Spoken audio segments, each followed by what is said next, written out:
Mr. Clerk, are you ready?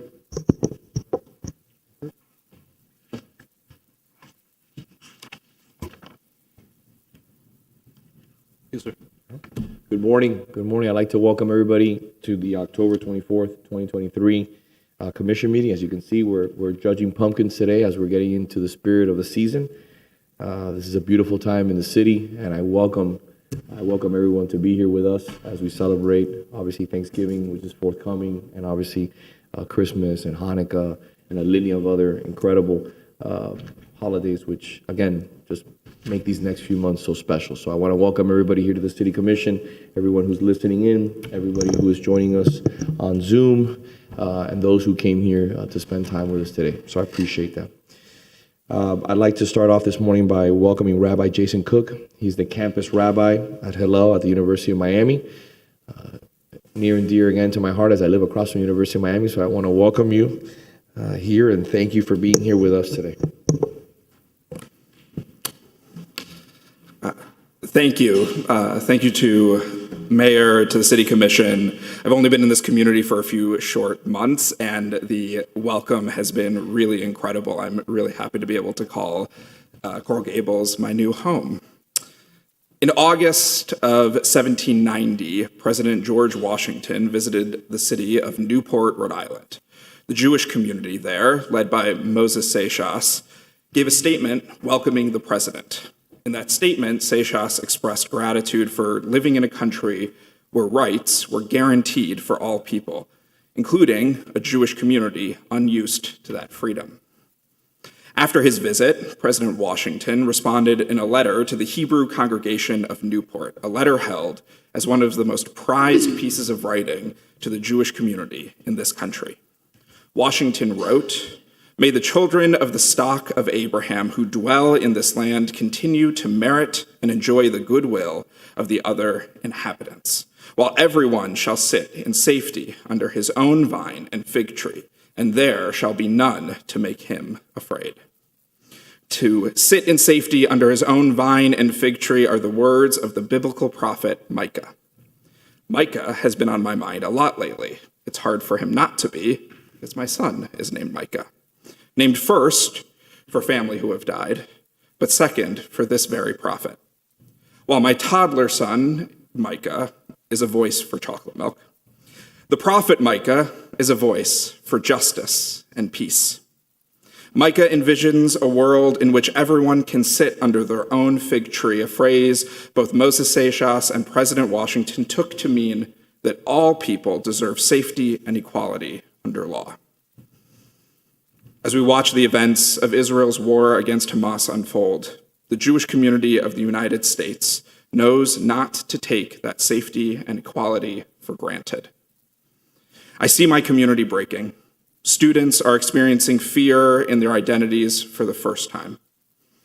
They worry for their friends called to the front lines, and they're anxious for the hostages taken by terrorists, some of whom members of our community know personally. When I woke up on October 7th and saw the news of the terror attacks in Israel, my first thought was not of power and politics, but of my son, Micah, and the future that he will know. My heart breaks for my students. My heart breaks for victims of terror.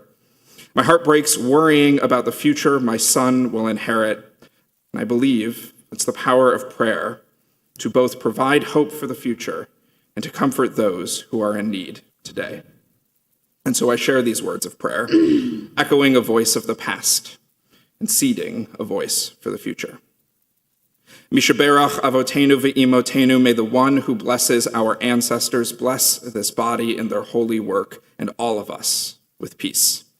May that peace echo the vision passed down from the prophet Micah. Lo yisagoy el goy charev, lo yilmedu od milchama, let nation not lift up sword against nation, Neither shall they learn war anymore. V'yashuv ish tachat gafno v'tachat te'enato ve'ein macharid.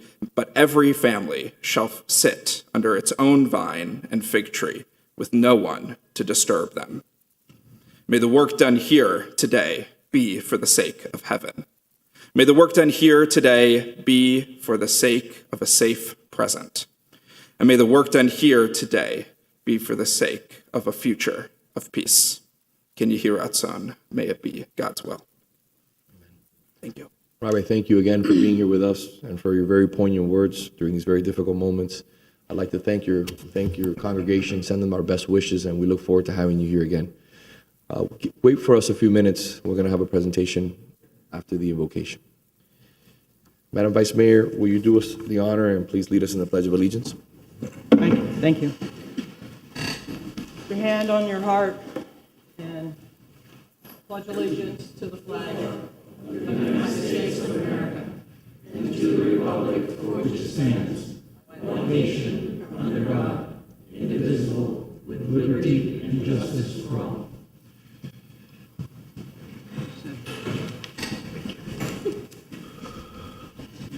I'd like to move on to item A1. Congratulations to Fiola on receiving the Keep Coral Gables Beautiful 2023 Commercial Beautification Award. Okay, perfect. We'll move on to item A2, International Studies Preparatory Academy.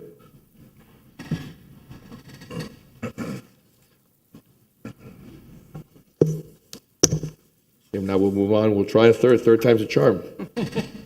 My husband says. Congratulations to the city for winning first place nationwide in the Government Experience Awards by the Center for Digital Government, CDG, eRepublic. Come on up, join us.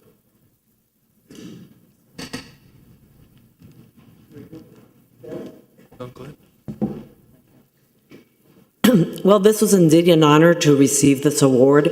It was especially important when you looked at our competition. We came in first place, and we won against cities that had more than 500,000 in population, 600,000. So that says a lot to the team. And I think what's especially important, that this was a team effort. This project was with the city clerk, our IT department, and communications. So it shows that working together, our team can achieve great things.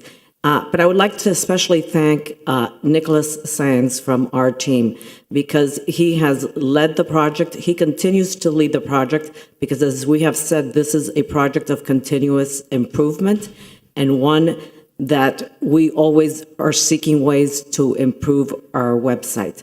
So we have gotten lots of comments from, the public, and we have 3 goals with our website. We want to inform and engage. We want to, and we also want to promote our city outside of Coral Gables, so that people, as a place to live, work, play, and do business in. So I don't know if Nick has anything to say, Raimundo or Billy, but so it was exciting to win this for the city. Thank you, as always, for all the departments working together. That's my favorite part, is getting to hear from everyone and get their ideas together to make it better.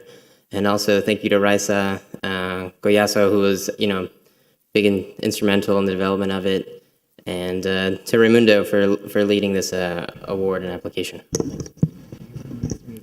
Thank you. Thank you. It's a great honor, and we are proud again of our city being recognized for innovation and for teamwork. Thank you. You guys do a wonderful job, and I take a lot of pride in your work. So thank you for always making the city look incredible and always expanding on IT. I have the award here. We can take a quick photo if you'd like, please. Congratulations.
Moving on to A2, congratulations to International Studies Preparatory Academy, recognized as one of the top 100 high schools in the nation.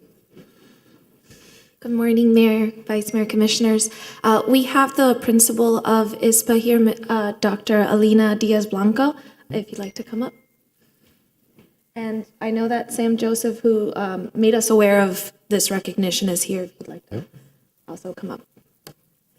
How are you? Good to see you again. I'm good. Thank you. Thank you so much. Thank you for recognizing the hard work of our students. It truly is amazing to see a school that's only 14 years old be number 12 in Florida and number 9 magnet school in the nation and in the top 100. So we're very blessed. We're very grateful to the city of Coral Gables for all their support continuously. And we look forward to many more collaborations. You have an incredible team. Yes. Mr. Tarasido is a wonderful teacher. Yes, he is. He always invites me every year. I've known him Yes, for a he long is. time, and it's always a privilege to speak to those incredible students who are just, top of their Thank you. game. If I could take this moment to recognize actually Mr. Tarasito, because he teaches 4 different AP classes. He teaches AP Government, AP Euro, AP Art, and AP World History with passing rates in the 80s and the 90s%. And anybody that's in education knows teaching 1 AP class is very difficult, let alone teaching 4. So Mr. Kevin Tarasito definitely is a rare and very special teacher. So I always look forward to him calling me. I mean, I've known him for over 30 years. I always look forward for him calling me and telling me, listen, I want you to come and speak. And it's been a pleasure to go over the last few years. And he's just an exceptional part of your team. And we're blessed to have him here in the city of Coral Gables. Because he's a guy who could do anything. Yes. Brilliant man. He went to Yale. Exceptional. And his blood is teaching and, really pushing forward the next generation of students. So it's a calling for him. And he really enjoys it. He's an exceptional teacher. So thank you. Thank you for being here. Thank you for your hard work. Thank you for Sam for bringing this to my attention and getting it on the agenda today. Thank you so much. Thank you. Thank you to all of you for this recognition. Thank you. I think our teachers and our administrators are always underrated, the impact that they have on the lives of students. I can speak for myself. I'm here because of my government teachers and my history teachers who always push me to go further. And I think in the SCRC, we've done great work under your leadership, Sam, to start recognizing some of those teachers. And, this is just one school out of our schools, but we have extraordinary schools here in Coral Gables that we have to be proud of. Well, you guys have kind of said it all, but I will say ditto to everything that was said. Thank you, Sam Joseph, 1248 Mariana. I'm very proud to be here to represent and thank our friends over at the International Studies Preparatory Academy. As they say, the one with the languages, because there are a lot of different magnets around town. I do want to add 2 things that I think are unique that make this opportunity unique, and also for you as a commission will make an opportunity for you to do some very unique and creative things to build on this. ISPA, by the way, has been ranked in the top 100 schools now, I believe it's 5 years. I first got a chance to go and visit them in 2017 or 2018 and had a chance to meet with Dr. Diaz-Blanco and walk the campus. It is one of the most unique schools in the country.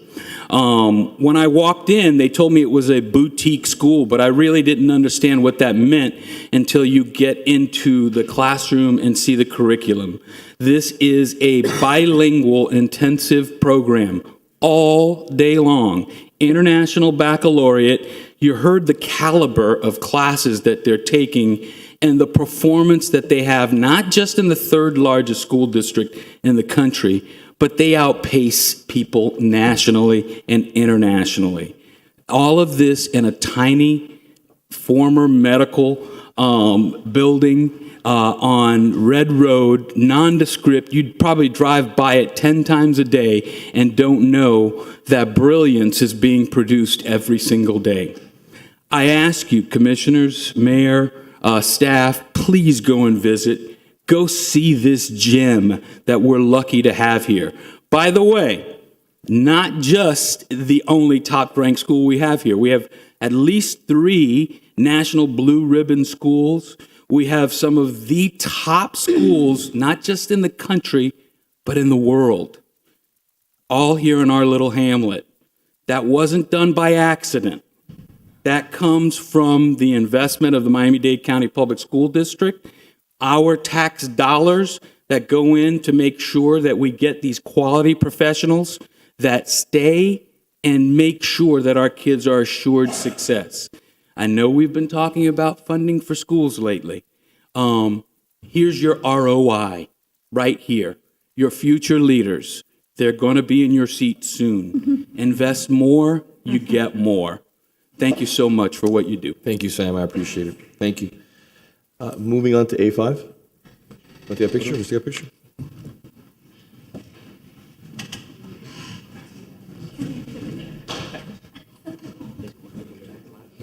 Can't leave yet. You're right.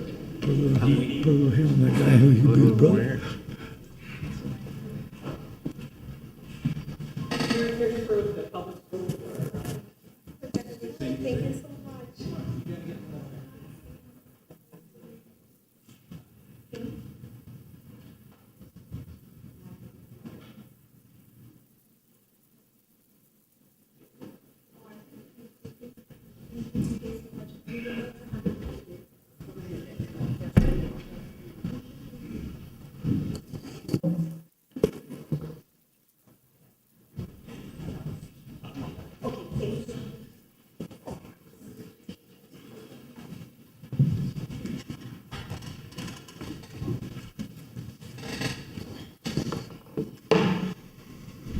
Good morning, Mayor, City Commissioners. Raquel Elejavarrieta, City's HR Director.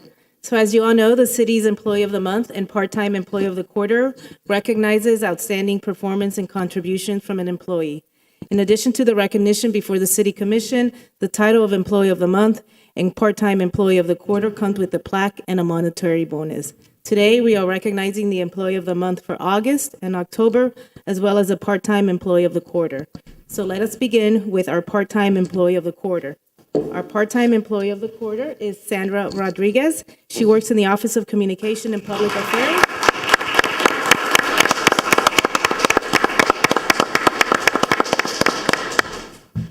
She is currently the city's communication specialist. Martha Pantine will present her with the plaque and check and will say a few words.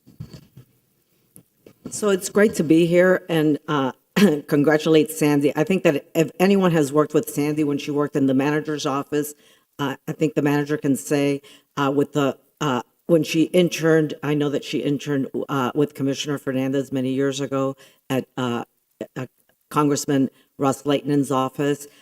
When she does her work with the Mayor's Council, she is a ray of sunshine. Wherever she goes, she's just a wonderful person to work with. And in addition, she has a great work ethic, and she's done a great job with E-News and continues to improve and expand and look for ways for us to outreach. She's responsible for the articles that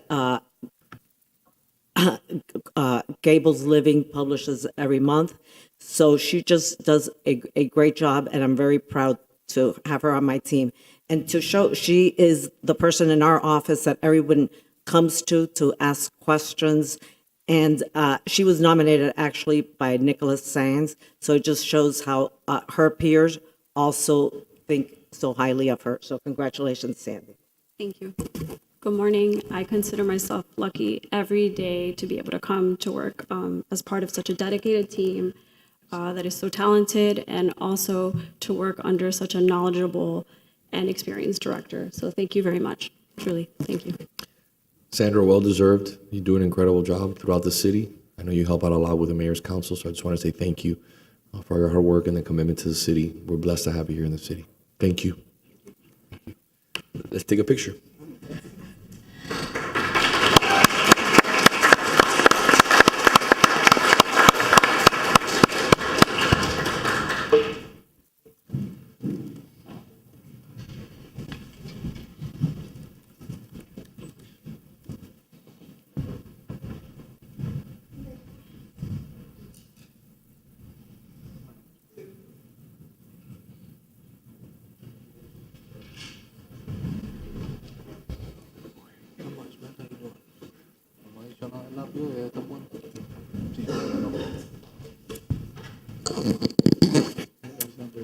So the city's full-time employee of the month for the month of August is Pedro Sanchez from the Finance Department.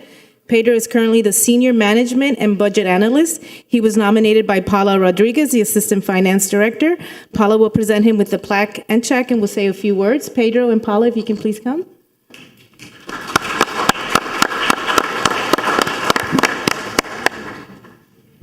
Good morning. Pedro has been with our office for almost 3 years now and has progressed from a management and budget analyst to recently a senior management and budget analyst. His primary role in that position is to oversee our capital budget, although he works on all functions of the budget. The reason that we're nominating him today and that he's received this award is because not only has he stepped into his new role and just become very proficient at it, learned everything that he's had to learn. Obviously, we always have a ways to go, but he has been extremely helpful to all of the department users and to his coworkers in helping them to understand our new software system. So the finance department has been in the process of transitioning to a new software system, and like any change, there's a lot to learn, a lot of differences. And Pedro just makes himself available, as always, calmly explains to everybody, just diligently has gone on Teams meetings, has just made himself extremely available, and just makes it easy to understand when he explains to all of his coworkers and department users. So I'm just grateful to have him on our team, and I know that he's not only going to take this role out for what it is, but he's also going to expand the abilities in it. Thank you, Paul. Thank you. Good morning. Morning, Mayor, Vice Mayor, members of the Commission.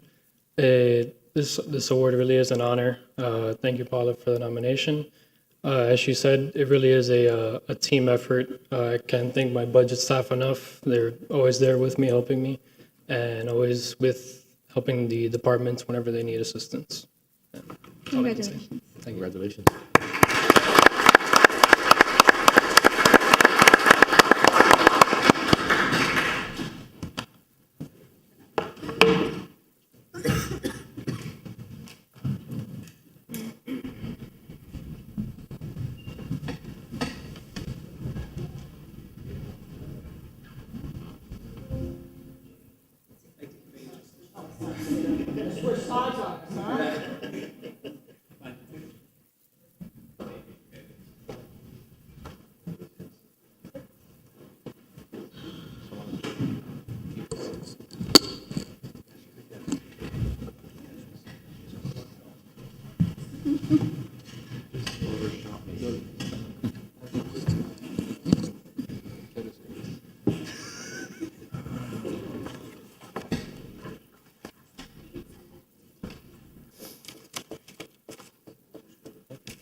And also coming out of our finance department is our employee of the month for October, Jeanette Castro. Jeanette is our senior revenue inspector. Diana Gomez, the finance director, will present her with the plaque and check, and we'll say a few words.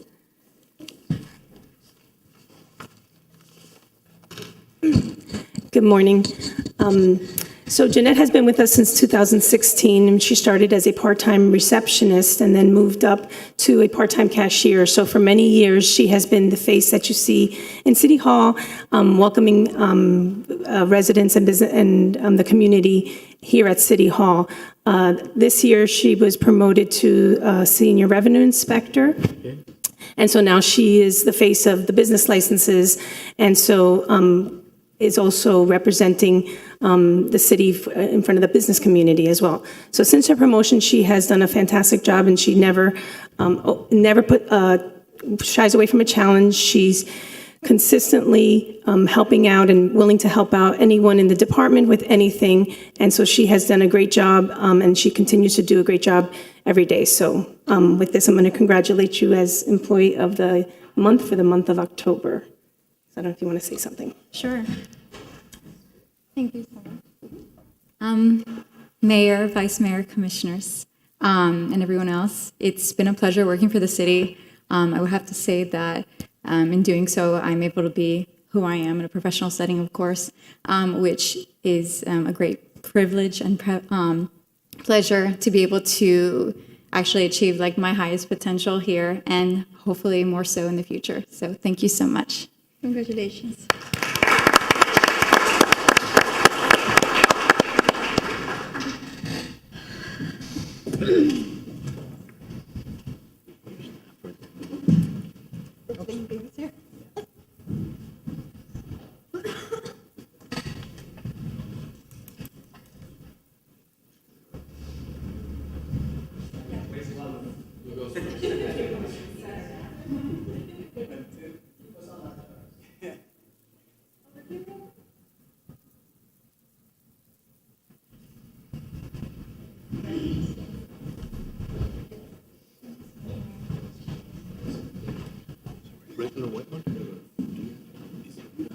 Fiola's not here yet, and City Government Week.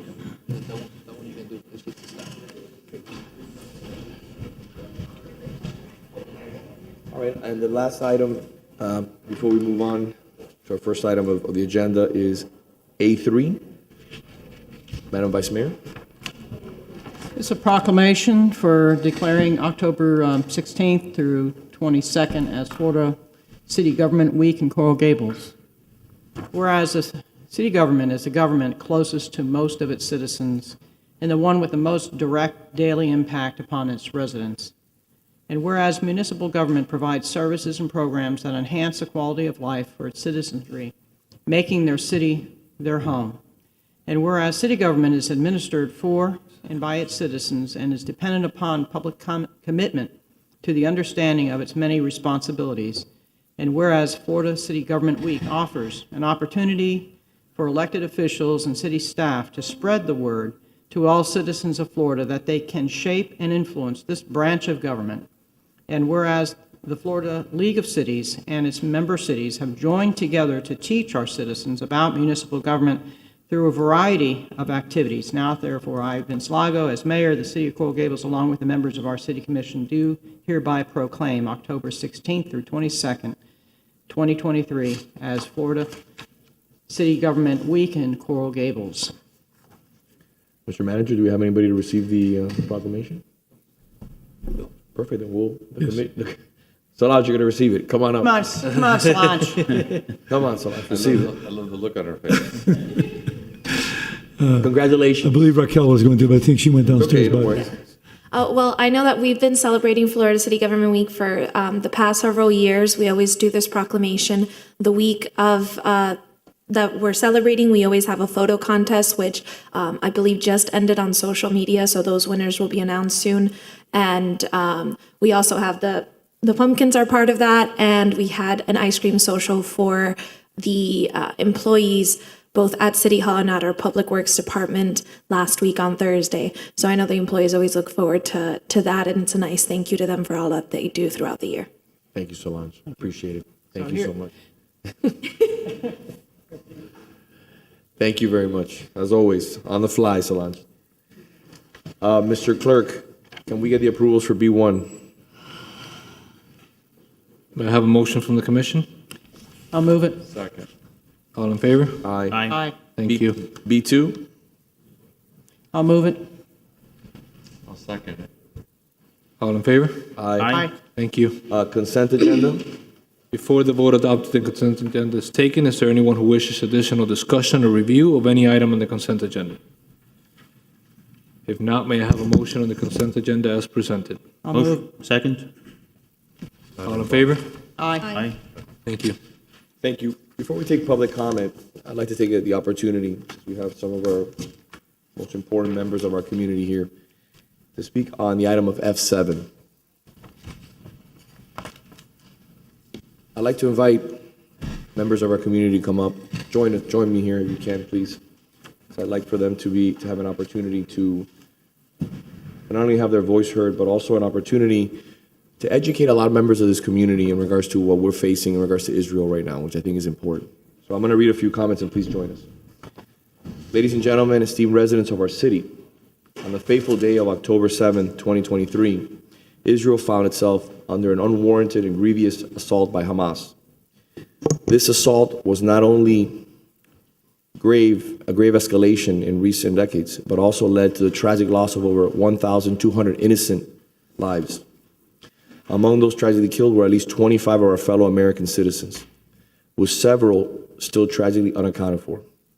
It is imperative to understand that this event isn't merely a regional conflict. It has implications that reverberate on the global stage, potentially undermine our collective aspirations for lasting peace.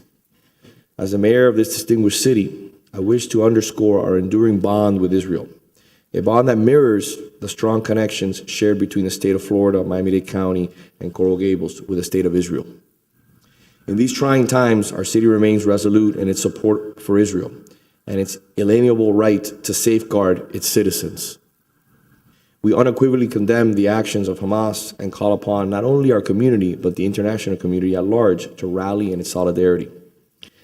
I appreciate your attention to this matter of international significance, but let us remain vigilant and united in our pursuit for peace and justice. Before I ask you to come up, because I know that you've wanted to speak for some time, I want to be very clear on a few points. Half my family is Jewish on my mother's side. When my uncle came to this country, like my parents did, and immigrated here, he ended up having the privilege to study at Georgia Tech. And he married a beautiful, exceptional Jewish lady, and my cousins ended up obviously being all Jewish.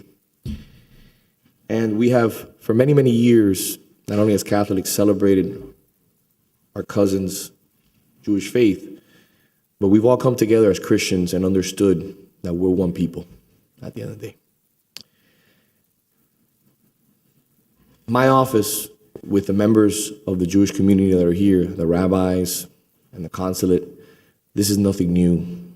We've been working for years on not only anti-Semitism legislation, but ensuring, for example, over the last 6 months, I've been working with Rabbi Stolik to acquire a new menorah, and this is something that we'll be discussing today, which I need support from the commission, to relocate this new menorah to closer to City Hall. We have 4 different locations that will be reviewed now by the commission. And I will be personally making that donation, like we had discussed for the last 6 months. And it's a beautiful menorah. It's an upgrade. And just to bring a little bit of levity to the situation, hopefully nobody will get burned this year as we light that menorah, which has been a little bit of a, we averted catastrophe on many occasions, and I'll be honest with you, as I've done it a few times. But I ask my friends, my colleagues, my family members, words are beautiful. Words are beautiful, but we also have to support financially. I ask you to please make decisions and at this moment donate to the following causes if possible. The Israel Defense Forces. I will be putting this on my newsletter. And I apologize, I'm losing my eyesight more and more, and I'm averting wearing my glasses.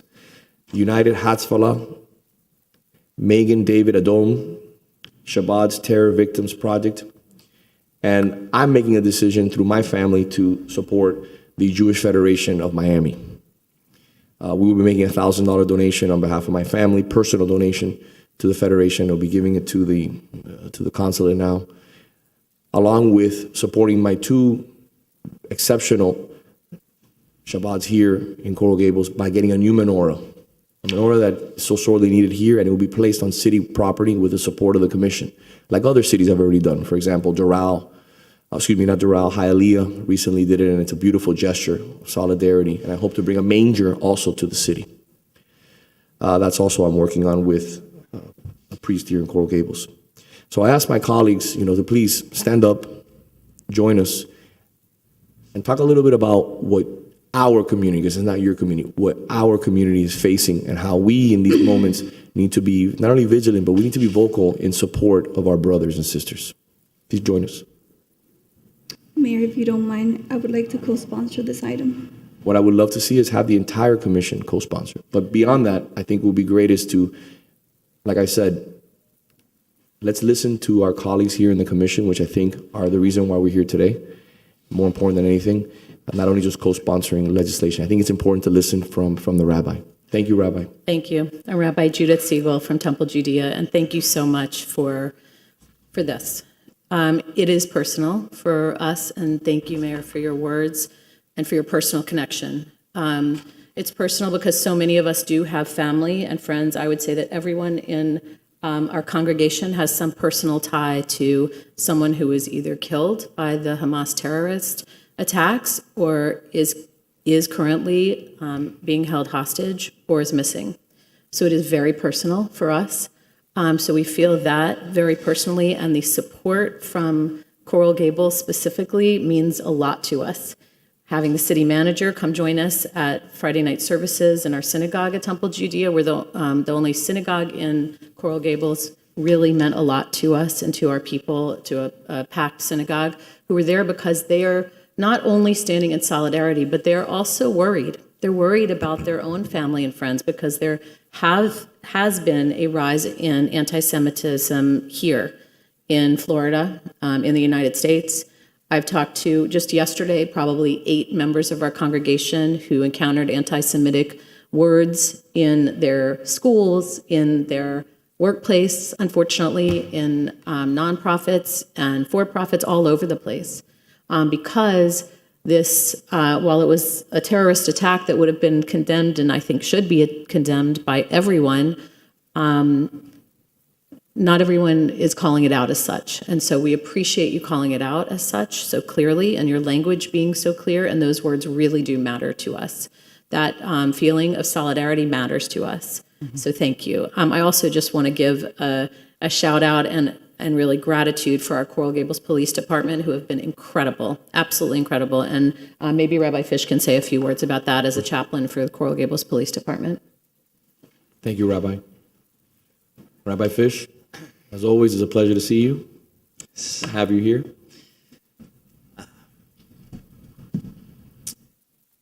Over the last 2.5 weeks, the Jewish community has really seen who are friends.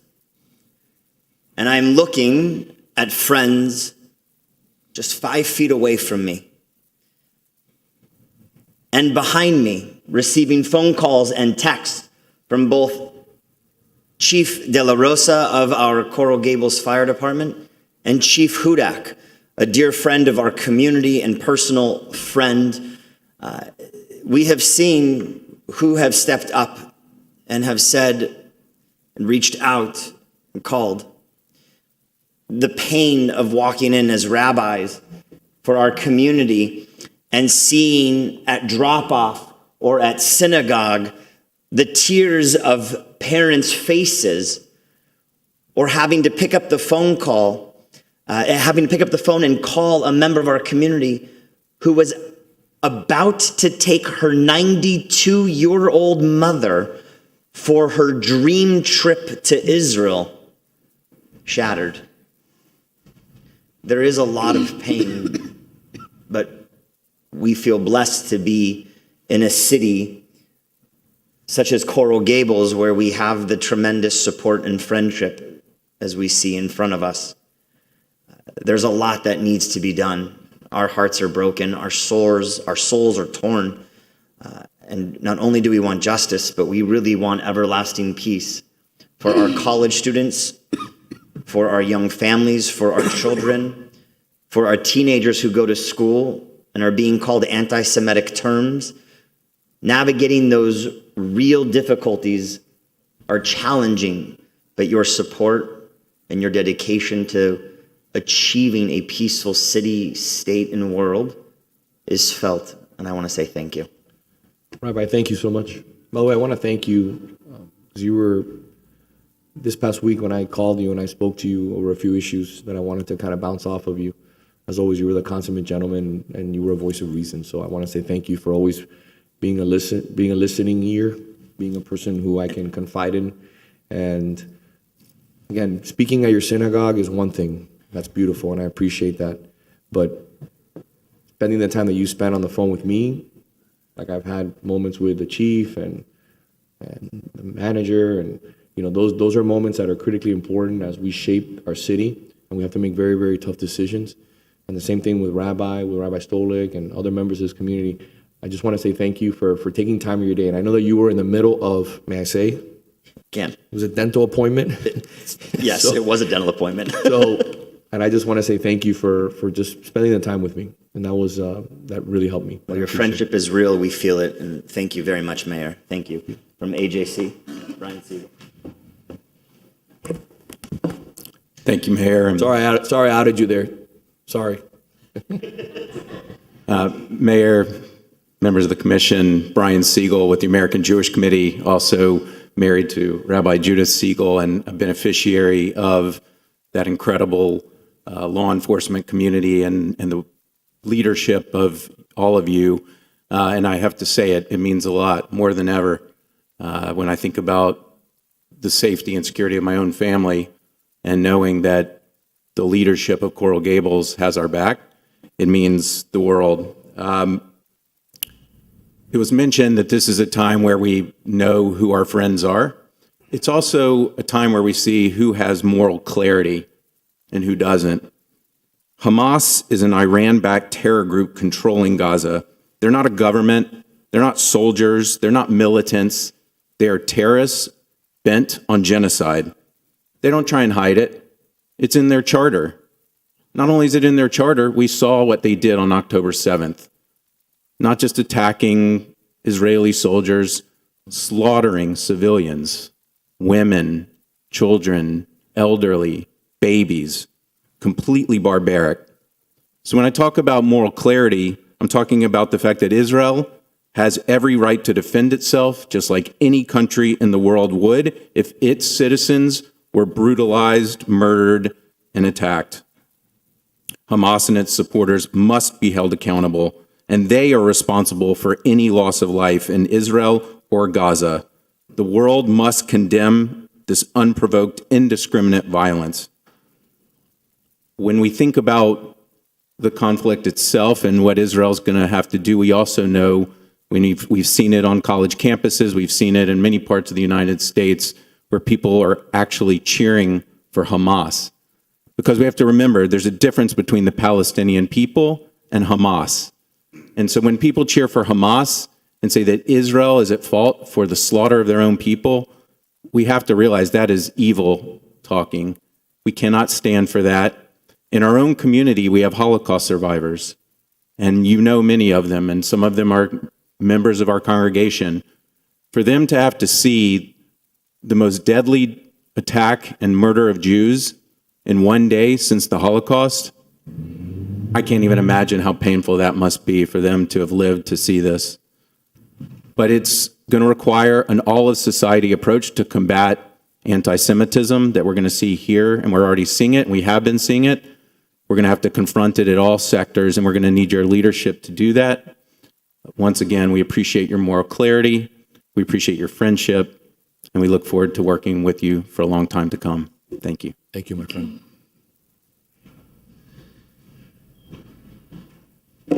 How are you, sir?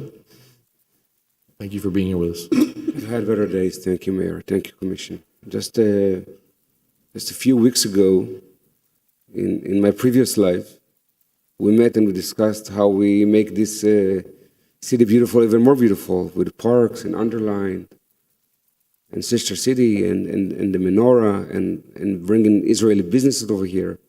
All this belongs to the previous life. The previous life before October 7th, when Jews in the state of Israel have gone through a genocidal act. This is not just a simply act of terror, as barbaric as it may be.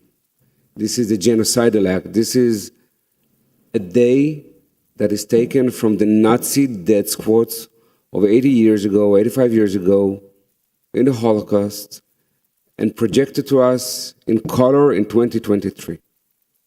This is what we've gone through.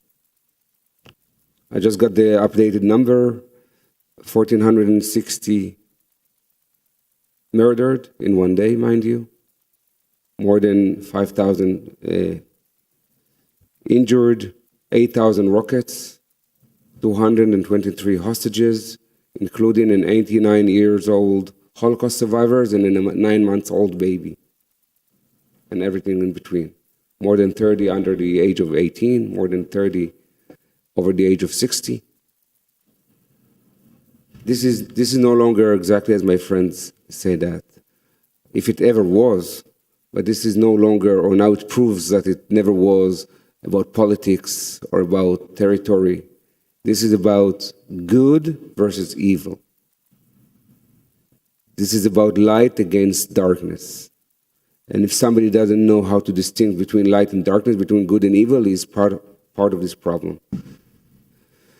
Mayor, Commission, you have always walked the walk, not only talked the talk. You have done whatever it took to support the State of Israel. Just a few months ago, I was standing over here accepting a proclamation celebrating Israel's 75th anniversary. And we are still a very, very proud, successful, safe country, and we will be even more. But we are going through an unprecedented crisis in which we need and we appreciate all the support we can have. That's why I'm so privileged. I feel so privileged to standing over here today in front of this commission and hearing about your support and hearing about your commitment and your dedication. You have mentioned a few of the organizations that are busy and going to be very, very busy improving the well-being of Israel in Israel and rebuilding Israel, and also over here supporting the community over here, because we see an increased threat on Jewish lives and Jewish institutions. Jews in the United States of America, this wonderful, great nation, in 2023 cannot go on their regular life. They cannot go to shul, they cannot go to school, or they feel threatened when they do so. That's why it is so important that us as a community come together to make sure that everybody in this community can go on with their ritual and habits and costumes and just life. The commitment of the law enforcement and the elected officials and just the regular people from the community is also so important. We are very, very privileged to live here in Miami-Dade. We are very, very privileged to live here in Florida, where we get all the support. And I commend you for taking all the right actions to make sure that we feel safe and that the support of Israel is everlasting and ironclad. Thank you very much. Thank you for being here, my friend. Rabbi? Good morning, sir.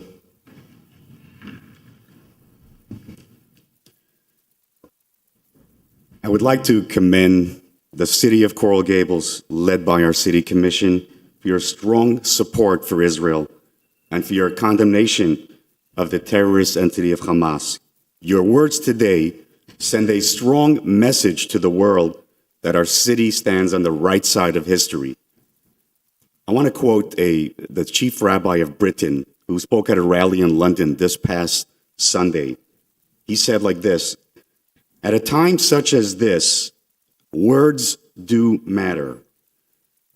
And to our friends from whom so far we haven't heard a single word, your silence is deafening. Words do matter. Sometimes we hear references to both sides or the two sides, but we ourselves know that there are indeed two sides. One is the good and one is evil. Israel uses her forces in order to protect her citizens, while Hamas uses its citizens to protect its forces. Words do matter. Those who fail to condemn, condone. Those who refuse to call Hamas terrorists allow the legitimizing of their brutal deeds. So thank you, Mr. Mayor, for being a great friend of the Jewish community and a great friend of the State of Israel. Thank you, Commission. I want to tell you that I personally have received an outpouring of support from our elected officials, from Senator Marco Rubio's office, from Congresswoman Maria Salazar, from State Senator Alexis Calatayud. Even walking the streets of Coral Gables the other day, a couple approached me and offered their support. We are blessed to live in the city beautiful. But I want to say that what happened on October 7th was not just an attack on Israel, as was mentioned previously. It was an attack on all humankind. It was an assault on the very ideals of decency, morality, and the human dignity that we hold sacred. The evil terrorists have complete disregard for human life, both Jewish and even for their own people. It's not a war between two nations. but a battle between good and evil, as the Consul Generals mentioned. It's between light and darkness. And in this battle, we all have a role to play. Every decent human being has a duty not to whitewash evil, to display moral clarity, and most importantly, to bring more light into this world through kindness, love, compassion, and respect. We must respond to their darkness with more light. By standing together, we demonstrate our commitment to choosing light over dark. United, we will overcome hatred and evil, for as history has proven time and again, goodness and light will always prevail over evil and darkness. But let's just not wait for the light to prevail. Let's not wait for the light at the end of the tunnel. Let us be the light in the tunnel. Let us love more, smile more, share more, reach out more, do our part to illuminate the darkness. Through our good deeds, we will overcome this hate and evil. The Jewish nation has gone through a lot, many persecutions throughout our history. We were crushed, beaten, slaughtered, but we emerged. We rebuilt. We have grown. We shall again overcome.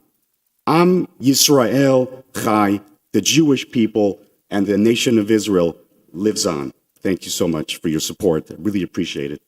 Thank you, Rabbi. On behalf of all of us in the Jewish community. Thank you for being here. Thank you. Madam Vice Mayor? Mayor, I really appreciate you bringing this on and providing the community with a list of places where they can reach out and provide assistance.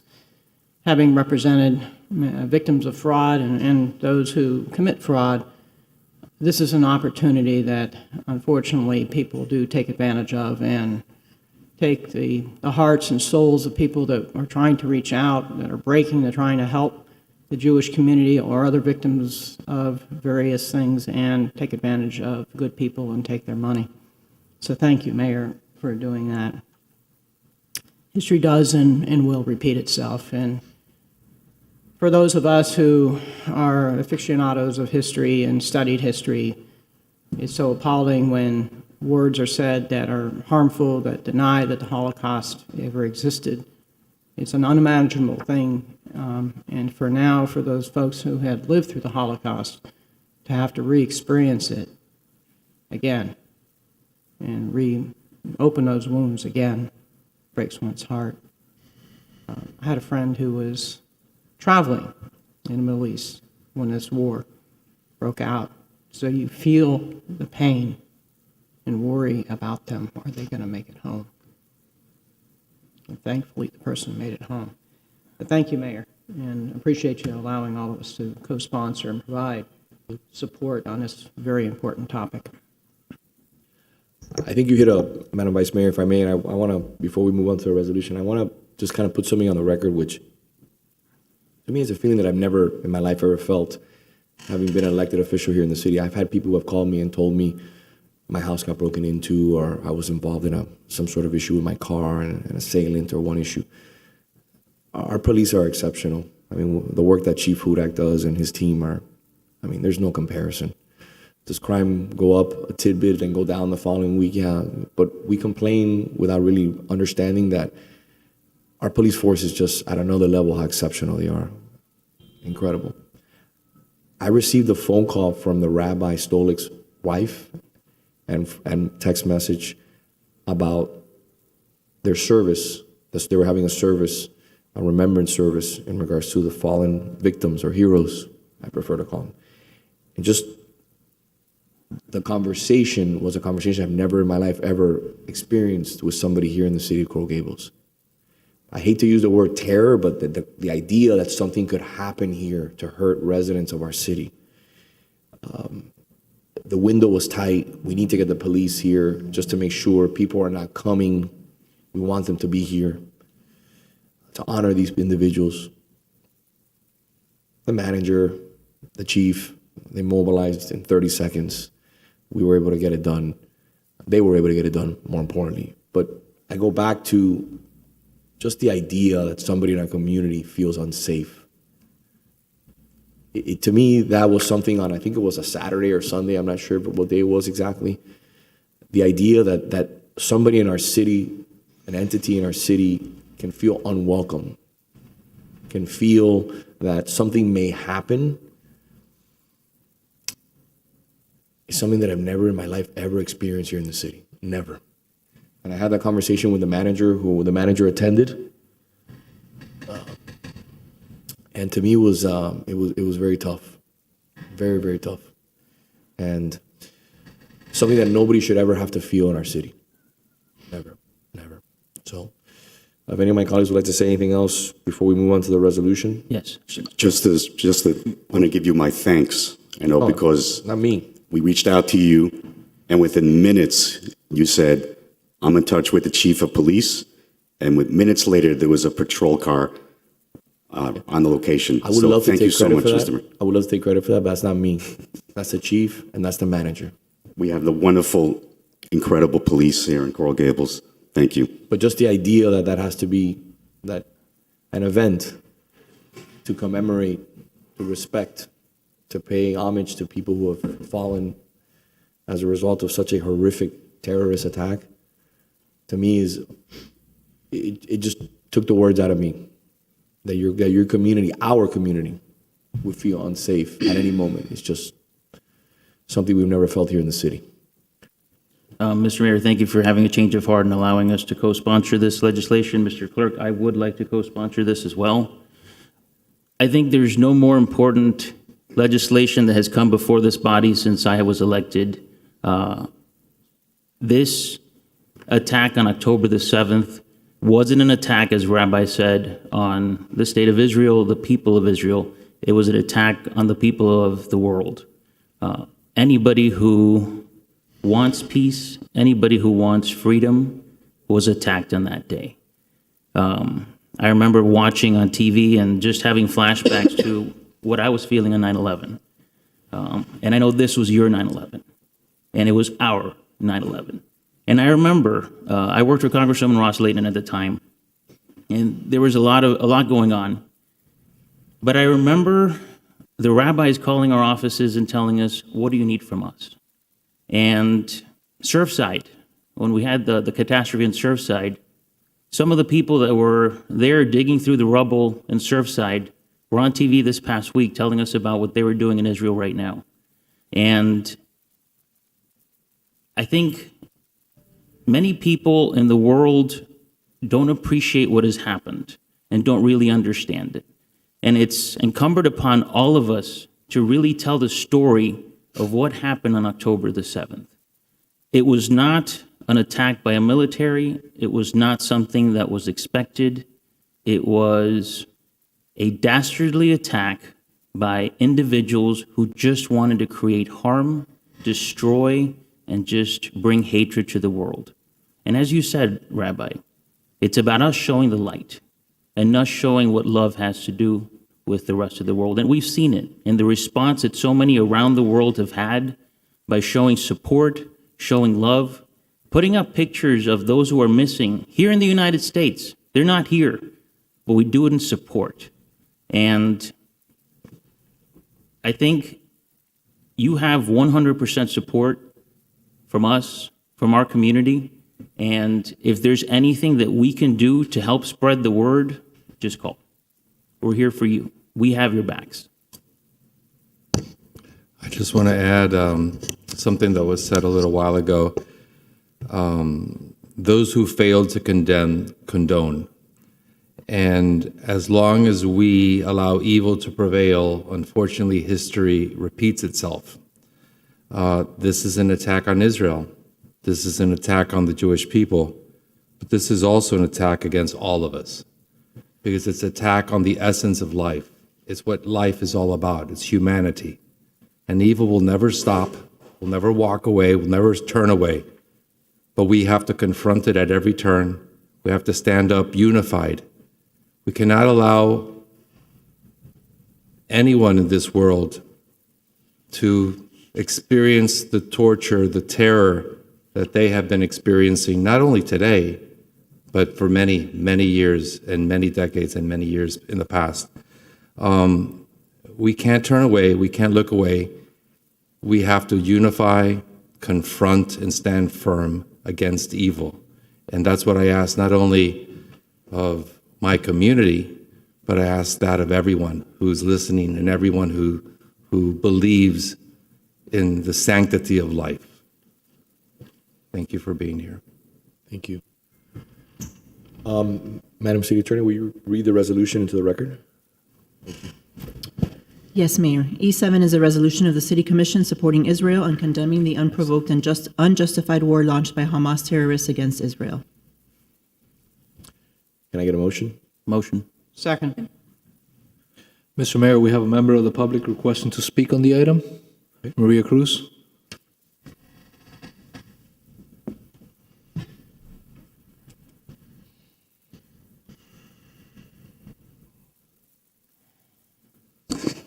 Maria Cruz, 1447 Miller Road. I am very, very happy that this was brought up. As some of you do know, I was a teacher at Miami Beach High for many, many years. And this hit hard because I could relate to what was going on as when we did the 7-Day War. You know, we lived it, that community lived it. I can't tell you how many messages I got from my old students saying that they knew somebody that was missing, that was a hostage, that was killed. It's very hard to accept that human beings can be so bad. And I agree with you. It's either good or evil, and we're on the good side. So thank you for doing this. Vice Mayor Anderson, Yes. Commissioner Castro, Yes. Commissioner Fernandez, Yes. Commissioner Menendez, Yes. Mayor Lago. Yes. So before we move on, I'd like to make sure that I reiterate the charities to make sure we're going to put them on the newsletter that I'm going to be sending out this week. And I'm going to have Fred come up here one second also to discuss another matter that we've been working on for the last 6 months. Number one, the first one is the Israel Defense Forces. I'll be sending the websites out, and these have been vetted through the Consul General, his office, to make sure. It was a good point that the Vice Mayor brought up. I requested these from his office, and I apologize again for the translation. The United Hatzalah, Megan David Adom, Shabbat's Terror Victims Project, and I'll be donating to the Jewish Federation of Miami, which I know that money is then spread amongst a lot of the synagogues here in our community, and I appreciate that. So we'd be honored to take a picture with you if possible, please. And Mr. Mayor, if I could ask the manager that this be sent out tomorrow in the e-news as well. Yes, of course, Commissioner.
Can we bring that up?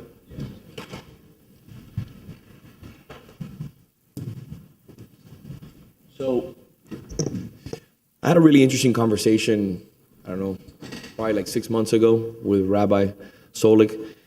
And I want Rabbi Fish to stay here and obviously everyone to stay here, you know, who's involved. Because this is, again, the whole community. And we were trying to find an appropriate place. And I already identified, it wasn't me, it was the rabbi who identified a really nice menorah to replace the existing menorah, which is, like I said before, it's a little bit of a hazard. It's a little bit of a hazard every time we light it for the last 10 years that I've been here.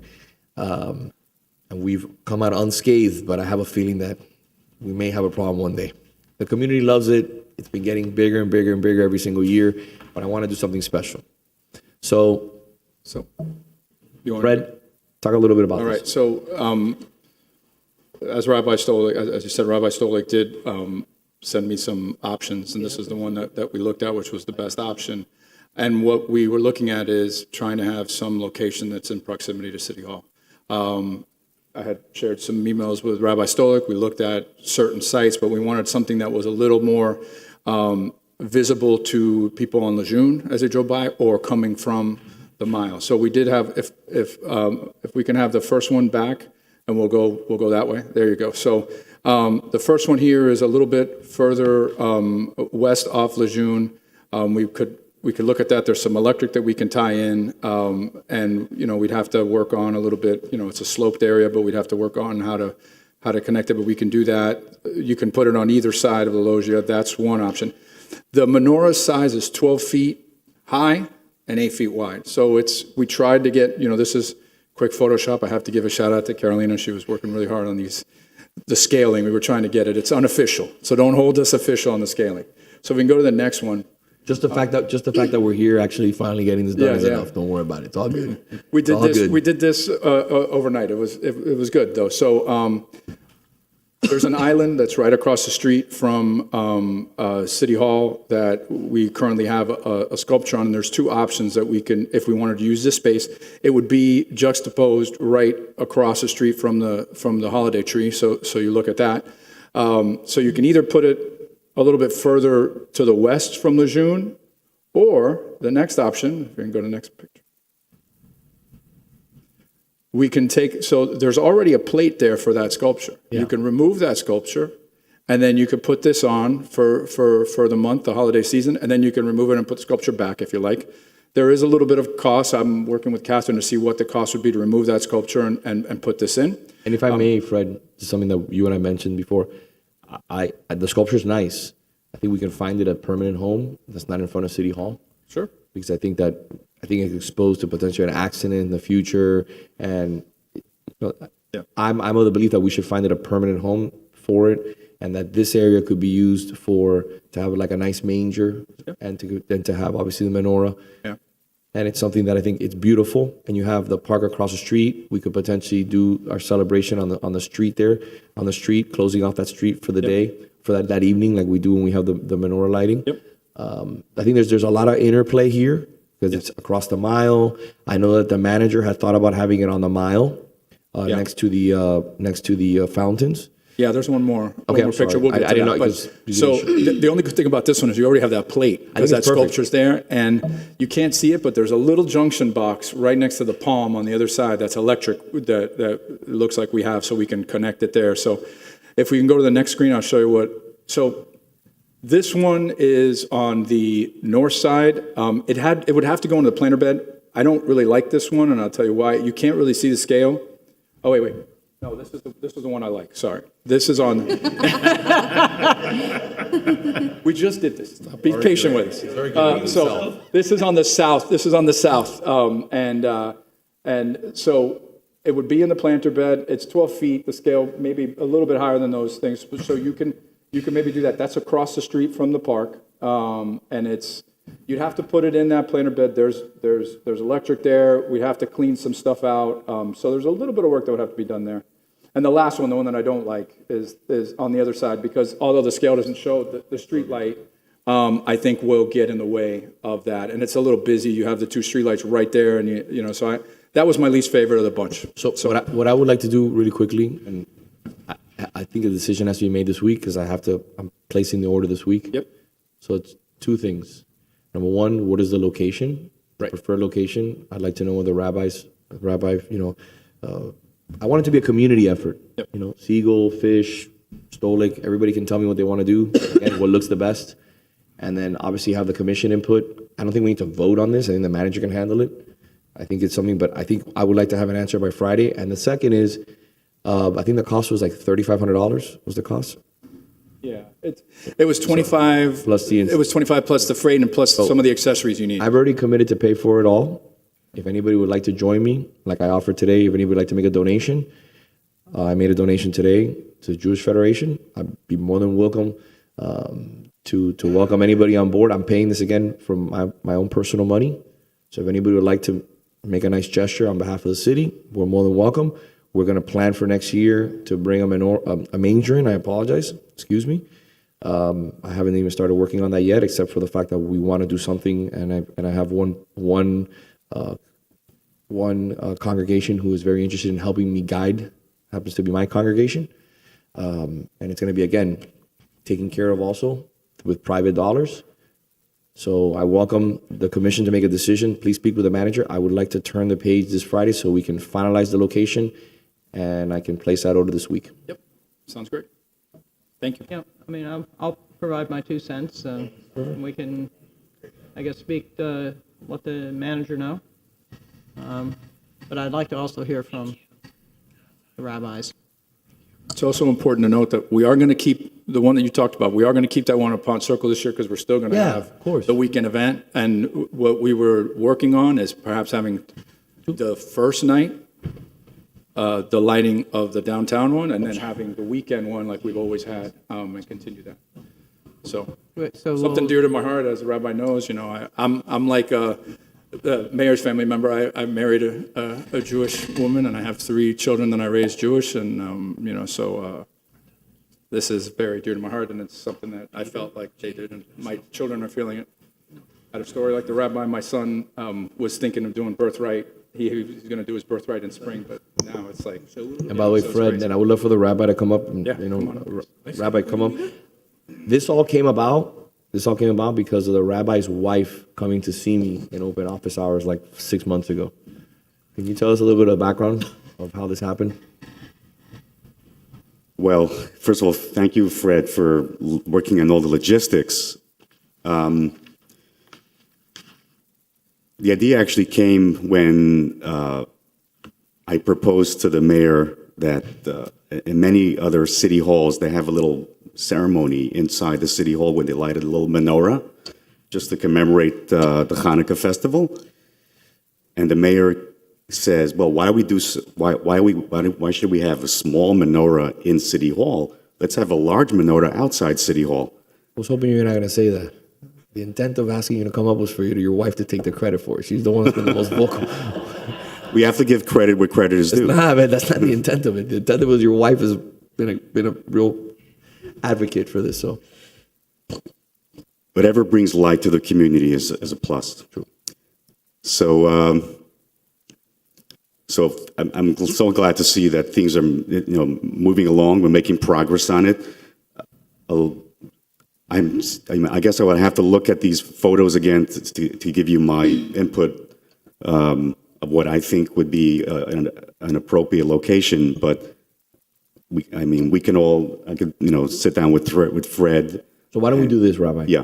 Why don't we have the clerk and Fred's office send the 3 of you, the 3 organizations? I want it to be combined effort. Hillel, obviously Siegel, Fish, and yourself. And let's make a decision by Friday on the location. The funding is in place. I'm taking care of it, and I hope my colleagues will help me with that also. If they want to be a unified effort. Because again, like we said, words are important, but actions are what leave an indelible mark in this community.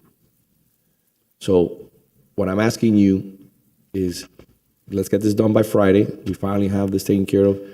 The manager will make the decision. I think we can we, Mr. Clerk, I like to put a quick vote of confidence for this item. I'd like to make a motion to be able to have it in one of the 4 areas that we discussed in front of City Hall, both the menorah and a manger next year, and that those will be delivered, and that we will do something beautiful with the help of the 4 rabbis,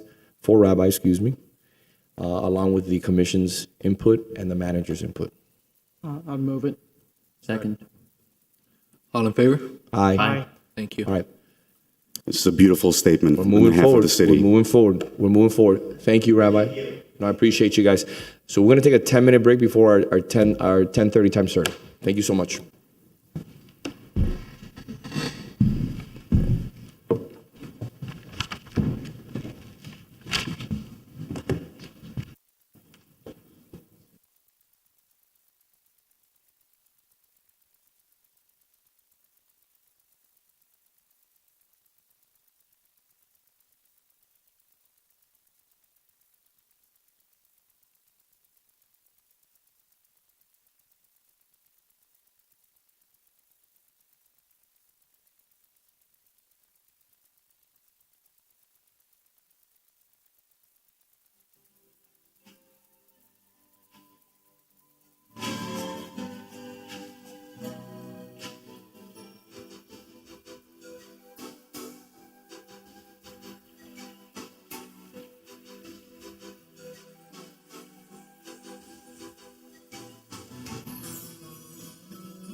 You ready? Mr. Clerk, A1, please. Hey, Solange, how are you? Good morning again, Mayor, Commissioners. We're here to present our third Commercial Beautification Award to Fiola, who is located at 1500 San Ignacio Avenue, one of, I believe this is our first South Gables winner, so we're really excited to have a representation from that side of the city. And we have the General Manager, Scott Osler, here to receive the award on behalf of Fiola. It's a beautiful, very clean, we have, if we can get the PowerPoint up. Perfect.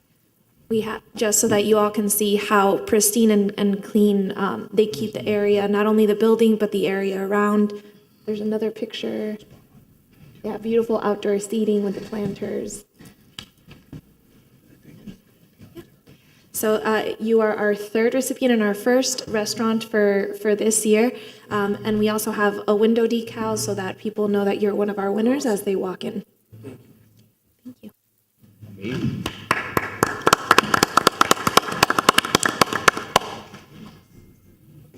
No, we need to hear some words from you. Come on, come on, come on, come on, come on. So I'm very lucky to be part of this community, actually. I moved down from New York 2 years ago and was about to go back till I found a home for myself, for my family, and I'm very grateful to be at Coral Gables. And thank you for all the help, the support from the community, from you guys, and we try our best to look better every year to make sure everything looks proper and it's on par with the Coral Gables, the beautiful city. It's amazing, amazing. Take a photo.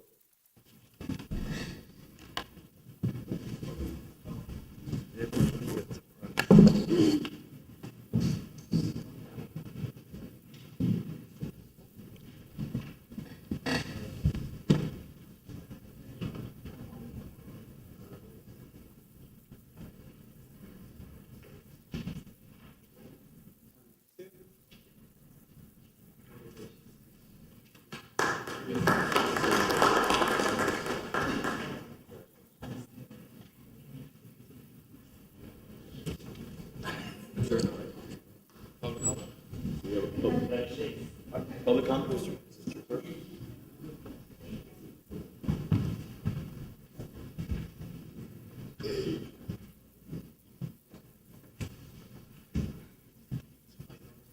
Mr. Clerk? Yes, Mr. Mayor. Public comment? Sure, we have 4 speakers today, Mr. Mayor. First speaker is Maria Magdalena Estupina. Good morning, thank you for your patience.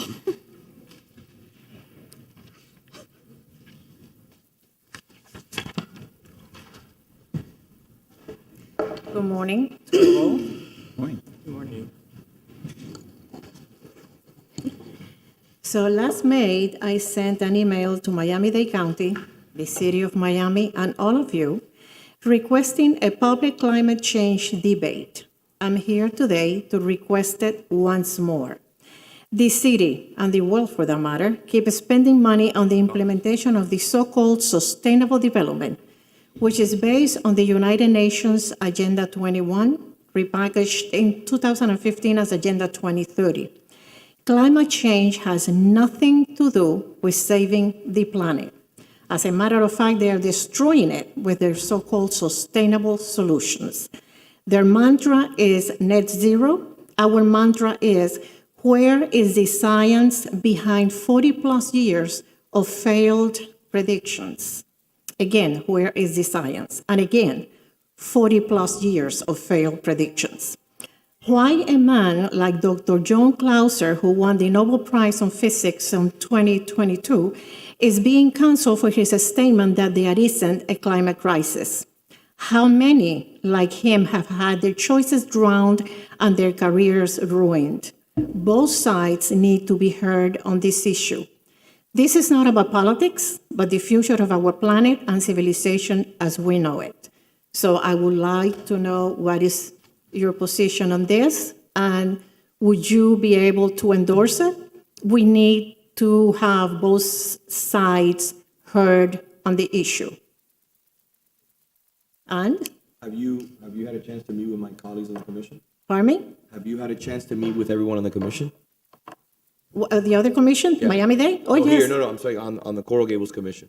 On the Coral Gables Commission, I sent every one of you an email, and I have sat down with you in your office a couple of times, Mr. Mayor, and I have sent you this email requesting this, and not only that, it had 9 pages of a study on why we need to have a debate. And my response was, the reason why I'm asking, I'm one out of 5 here.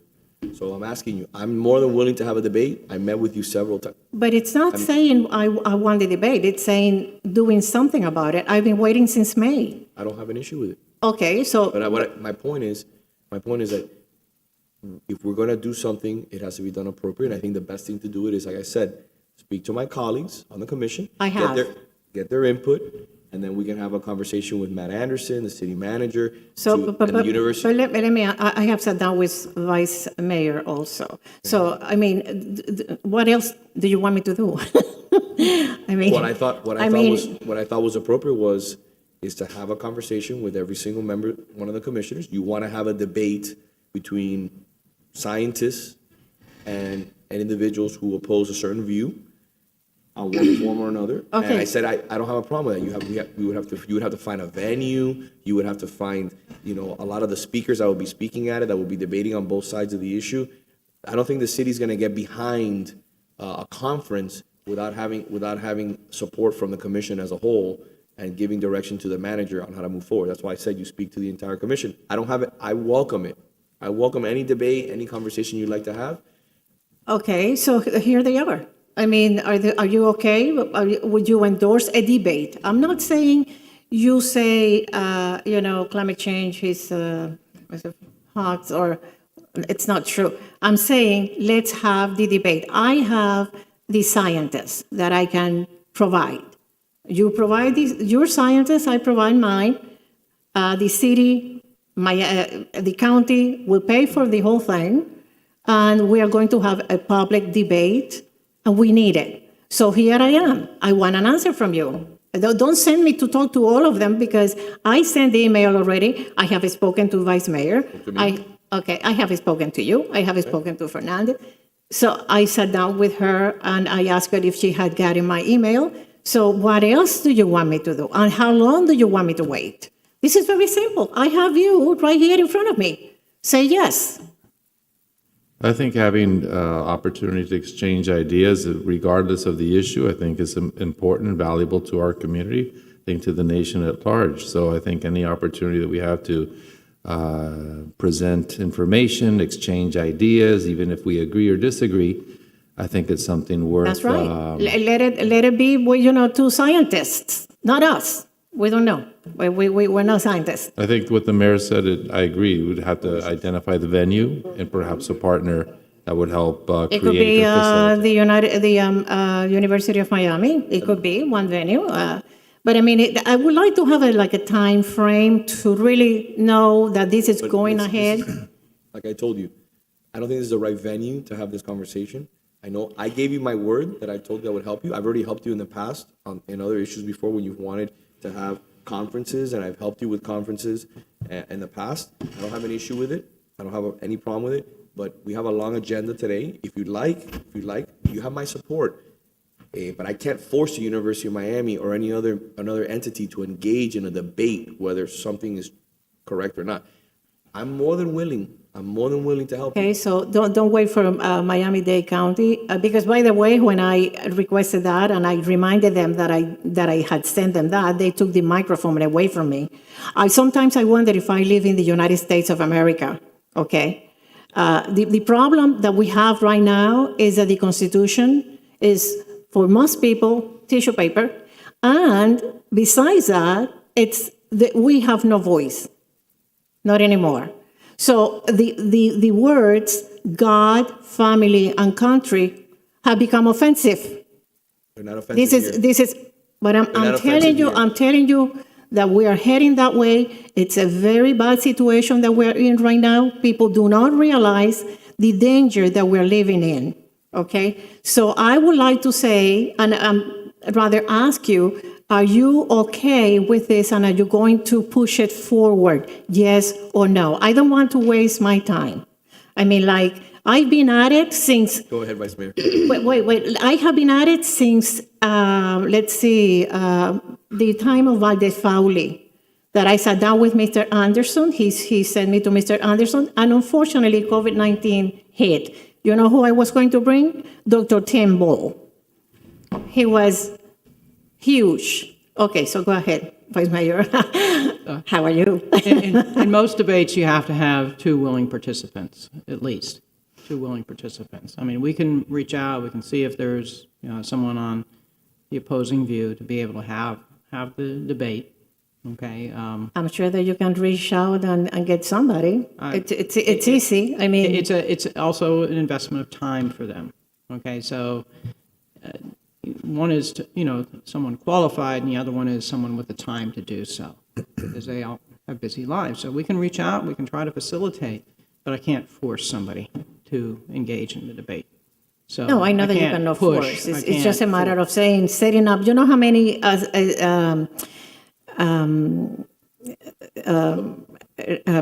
meetings and things that the Miami-Dade has had here, has spent millions of dollars and have invited only one side of the issue? I mean, many, many millions they have invested. And our voice has never been heard. That's why I'm saying, I mean, if they have done that, I'm sure that they can do, this time, they can do something with both sides, We can ask. discussing. Maria, we can. It's not a matter of asking, it's a matter of wanting it to do it and say, okay, we are going to do it. As a matter of fact, we are going to sponsor it. Cora Gables can do it. Thank you. Okay? Commissioner. We've had several conversations about this subject, and I think what you've gotten here today is that there is an appetite from the commission to at least engage in this conversation. So I appreciate it. I think the mayor has told you that he's working on it. I guess work through his office, and maybe we can get the University of Miami involved, which is the same recommendation I had made before. I thought this would be something that should be done in an educational venue. Yes. Since it is an educational forum. Yes. The mayor has my support on this, so we're more than happy to follow his lead. Okay, so again, you and I will speak again after the commission meeting, and we'll see how we can find a way moving forward. The commission is in support, but we also got to find institutions that are willing to have this debate. It just can't be us debating against each other. No, of course not. Okay, We need scientists, we'll do that. and we can get them. Okay, thank you. Okay, I thank you so much. Do I get a picture with you, a photo? You I'm never very wanna- serious. You never want to take a picture when you come to No. my office, so why do you want to No, picture no, now? no. I mean, I should. After after debate. After the debate. Okay, thank Mr. you. Clerk. Maria Cruz? Thank you so much. Thank you.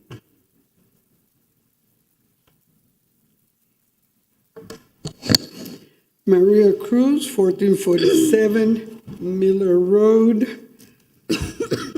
Actions speak louder than words. I read your letter, Let's Stay United in the Herald. How I wished I could believe that you wrote it and that you really believe what was written. How can I believe that you would like all of us to stand together? How can I believe that you really mean it when you continue to defame your colleagues? How can I believe that you really mean it when you keep allowing your PAC, yes, your PAC, to keep sending dark, negative messages meant to hurt your colleagues? Yes, your colleagues, even though you still haven't come to terms with the fact that they did win the election. Guess what?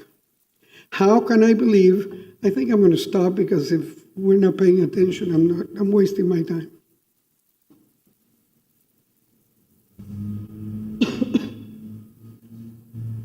He's on the phone. Clock's running. I know, but you're on the phone, you're not paying attention, so paying I'm not attention. going to The be clock is speaking running. to the wall. The clock is running. Okay, and you're on the phone. That's disrespectful. Guess what? How can I believe your good intentions when even I was a target of your insults? Did you forget whispering in my ear, attacking my faith? Or did you attack me because I'm a woman and I should be home being a little housewife? Did I miss your apology? Have your colleagues missed your apologies? Have you told your pack and your henchmen to stop? As a woman of faith, and I am a woman of faith, Sunday Father spoke about that very well. As a woman of faith, I stand by my Jewish brothers and sisters and condemn your veiled attack on Mr. Corbin. Some people may not remember when you speak off the cuff, unscripted comments, things that were not planned, usually your true feelings come up. Psychologically, that has been proven. When you have something written in front of you, you read what's there, you're okay. But when you say something that you weren't expected to say, sometimes your true feelings come up. Please remember, actions speak louder than words. Mr. Clerk. Jackson Holmes.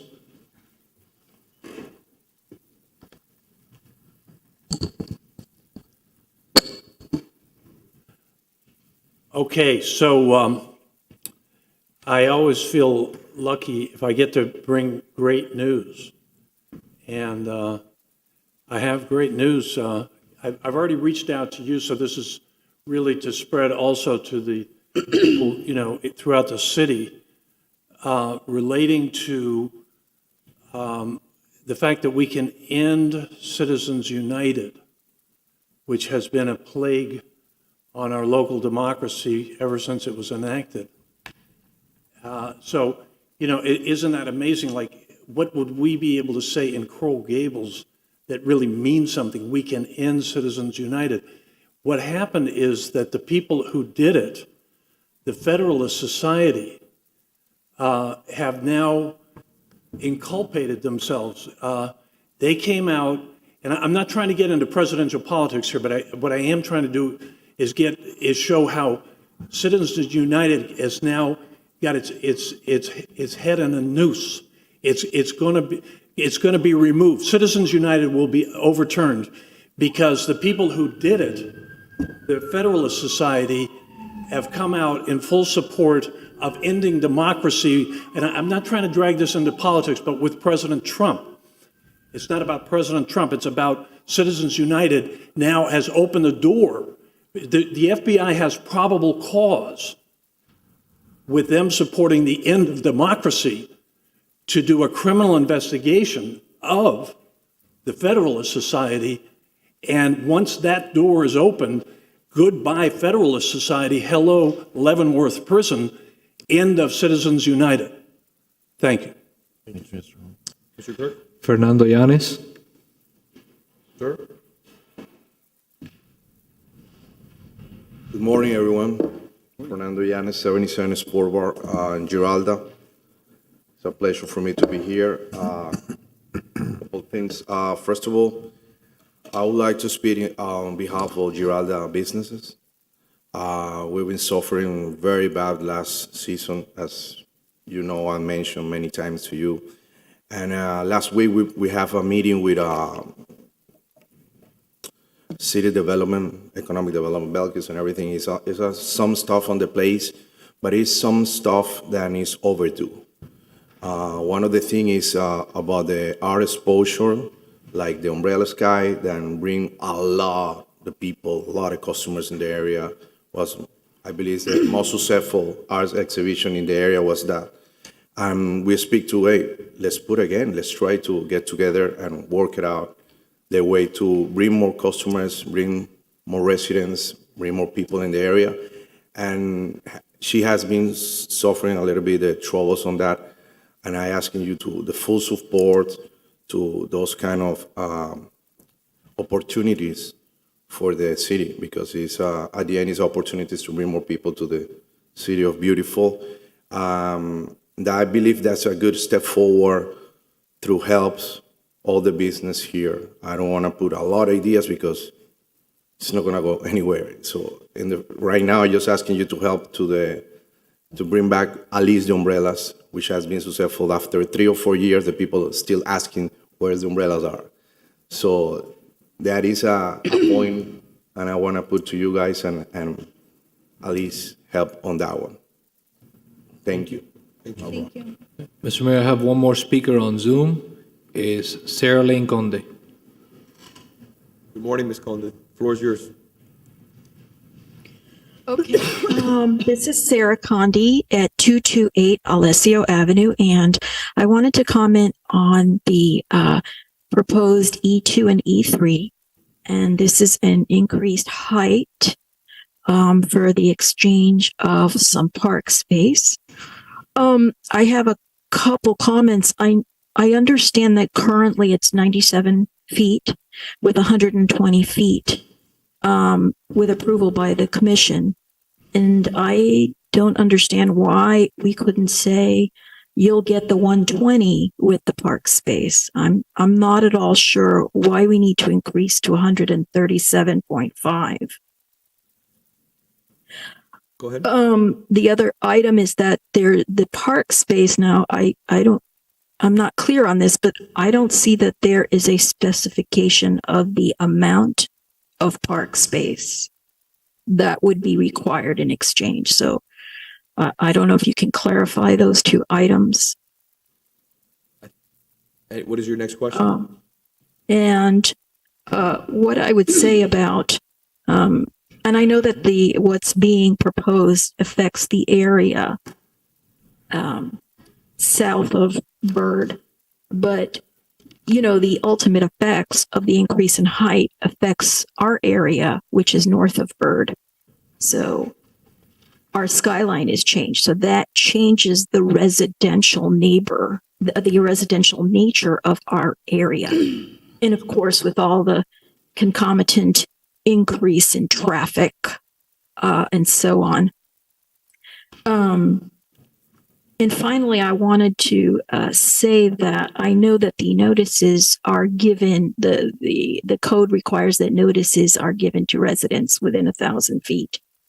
But now that the buildings are getting higher and higher, people more than 1,000 feet away from the structures are affected. So I would like to propose that we increase the area of notification from 1,000 feet to say 1,500 feet or so. Thank you. Thank you, Ms. Conde. Just for the record, you wrote me an email this week. I responded, and I welcomed you to come and visit my office to discuss these matters. I think the best way to address it is having our zoning director respond to your questions in a one-on-one meeting like I offered in regards to your statement about notification. It is my understanding, and maybe other cities have not gone above and beyond, but the city of Coral Gables, Mr. Clerk, in regards to our notifications, is by far the most robust in regards to notifying residents in the neighborhoods in regards to any zoning matters or projects that are coming before the commission or a board. Is that correct still? That is correct, Mr. Mayor. And my understanding in some cases is double, if not triple, what other municipalities notify in regards to the area. So again, if you have an idea that you want to extend it even more, I look forward to having that conversation with you. I just ask you to take me up on my offer of the email that I responded to today. This week or last week, I don't remember. And you will schedule a meeting with the zoning director for you to sit down and have a conversation and have every single one of your points addressed. That's it, Mr. Mayor. Madam Vice Mayor. Ms. Condi, I sponsored this item after having a sunshine meeting with a neighborhood over a year ago about choices they had to make on development in their area because they lacked any green space whatsoever. Unfortunately, many years ago, no park property was purchased in that design district, which is the triangle between the Bird Road, US 1, and Lejeune Road, a very highly dense area with unlimited density permitted. A number of units that could have gone in a piece of property like that were extreme, and people were upset at losing the last green patch that they had left because it was already permitted to be built as a hotel from lot line to lot line. So we met with the residents in the area and gave them two choices, whether or not we take the amount of FAR that could have been on the ground floor level and put it on top of the building for a total of 17.5 feet increased height, and provide them a park space with at least 50% tree coverage from day one of shade, something they sorely wanted, and complaints that I hear in that highly urban area, which is very distinct from the area that you live in. There's no single-family homes. There's not a single historic building in the area that the building would impact. And the addition of the 17.5 feet is not even observable from the top because that area is surrounded with tall buildings all the way around because that's the way it was designed. It was our industrial district, after all, at one point. Happy to sit down with you. There's a calculation that shows that the additional, the FAR that was taken from the ground floor level and put on the top is now green space. It's now going to be having a maximum of 10% space that's going to be used for open air or dining, leaving 90% of the park area for residents to use, with the requirement that it be maintained by not the city, but the site itself. So there's no impact on our city for additional costs and resources to be put in the area. And very important for that area, there's a cap on the density that can be placed in there. There is a landscape rooftop. There is activation of the rooftop with pickleball courts and activities for people in the area. It's something that was sorely needed. It's something that the residents in that area wanted, and therefore, before pen was put to paper or the first drawing submitted to the Board of Architects, we did do the sunshine meeting with the residents to make sure this is something that they wanted, and they do want it. So, and since then, we've had another sunshine meeting, and more recently, we had a sunshine meeting to accommodate the new members of our commission so they could see the reception that was, the warm reception there was for this project, and it's making people happy. So that's why this is being done. We are handcuffed by the amount of density and FAR that is existing in our zoning code. You asked the question as to why we couldn't do it with the existing rights that developers have of 120 feet. It's because we'd be taking away development rights, and the city attorney could speak with more authority than I can, but we can't take away development rights without paying developers for their lost development rights. We would be risking having our city, our residents sued for that loss of development rights.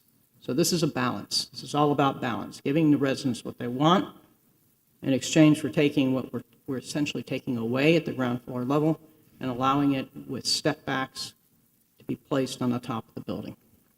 Thank you, Vice Mayor. Mr. Clerk? That's it, Mr. Mayor. Perfect. Moving on to item 2.1, which is time certain for 10:30. I apologize for being half an hour late.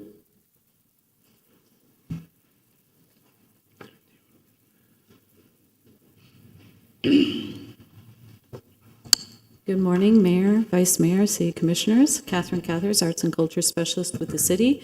And we have this morning Board Member, Cultural Development Board Member Nina Burgos, who is going to speak on behalf of the board for this item.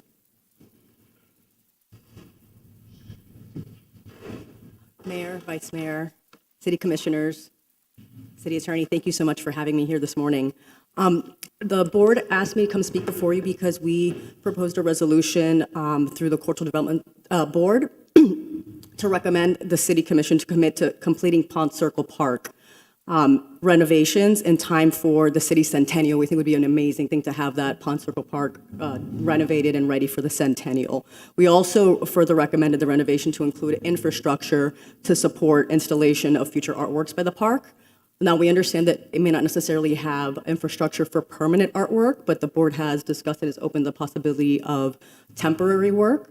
With the plaza across the street from Pond Circle Park, I think it would be amazing to have, and the board actually think it would be amazing to have sculptures in that park. It would be a great area for the city to have people come and look at the art that we have here and further to beautify the city. So we'd love for that to happen in time, and we'd welcome any future sculptural installations, as I know that the city is doing as much as possible to add more art into the city. I'm here to answer any questions or anything that you want to discuss regarding this issue. Well, no, first off, thank you to the board as a whole for the resolution and for your engagement and for your continued commitment to the city. I think that is the intent of the commission, to ensure that the park is completed. And when you talk about art, I mean, it's my understanding, and I presented to the commission, and they approved it, a budget for a Frank Stella purchase, which is probably the most important living American artist in the world. And hopefully that sculpture will be showcased at Pond Circle Park, which I think is a perfect place for its location, or maybe, I don't know of any other park, but maybe Merrick Park. But I think that's the appropriate location, especially when you talk about all the sculptures that are already adjacent to it as a result of the agave. So I think that you have the support of the commission. Obviously, I think it's a multi-phase project. Yes. Based on funding. And I think we're commencing that, and the manager can give a little further color in regards to that. But this is moving forward. And I think one of the biggest issues that we're going to have is accessibility to the park. I once had an idea, a very far-fetched idea, of figuring out a way to connect that park. I know it gave the previous zoning director a lot of heartache because that was George Merrick's vision.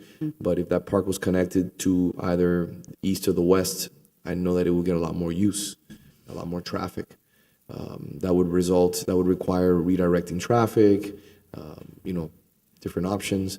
But it's something that I wish we would have considered at one point, because I think it would have gotten a lot more traffic. It would have been, imagine that park connected to, for example, Agave, or connected to the bank across the street. Yes, you would have had to divert traffic, but it can be done. Where there's a will, there's a way. My biggest concern is the amount of money we're about to spend on this park, and the fact that it doesn't get that much use. Right, and that's part of our concern as well. So our hope is that with adding art in and other things to kind of engage the community, then that park would get the use that it should get and it needs, and especially with the plaza across the street and everything else, it's a great area for engagement with the community. Madam Vice Mayor? In addition to the art, we've also had several requests for a band shell and music performances, because the interplay between physical art and musical performances, we've seen it, with the moon, we've seen it this past weekend. I haven't seen that many people packed into that little space, and it looked like a little space because we were shoulder to shoulder with the children all in a line for the pumpkin patch, for the bounce house, for the face painting, and so forth. So it's a really robust area. We also could use more shade trees. So, Manager, I think you have the marching directions from this commission that we want it to happen. And what can we do to at least achieve some of these milestones? If we're not able to complete it, get as much done as possible. Yes, excuse me, Vice Mayor. First phase is accessibility to the park. We have excessive amount of asphalt, very difficult to get there. So phase one that we're starting early next year will be all the right-of-way work, where we are slowing down traffic and providing much more accessibility to it. Then phase two, if it does get budgeted, it would be the internal part of the park, which we have a kind of mini Central Park concept with art and uses at each corner. So we are planning on starting that project early next year, as far as the civil work. I want to just add to what the Vice Mayor said. I think the last year or so, we realized that through programming, that park can really be activated. The pumpkin patch event, try to find parking within a 5-block radius, and it was almost impossible. Moon over the Gables, it was covered by the media. So I think a lot of it comes down to programming. That's why when the conceptual design for the park, I brought to the attention of the administration, we got to make sure that it's accessible for those types of events. Because to close it off, not thinking about being able to bring in whatever equipment they need to activate it is key. But I think it's a jewel. I mean, the location is prime for what Coral Gables is all about. I think, as we can all see, people are really moving into that area. So I think just by default, and just because of the migration of people to this area, Coral Gables, it's something that we should definitely plan properly, accordingly, because I think it's always been a jewel, but it could be really showcase what the city can offer. So I'm very supportive of getting this done on a timely fashion, but doing it well.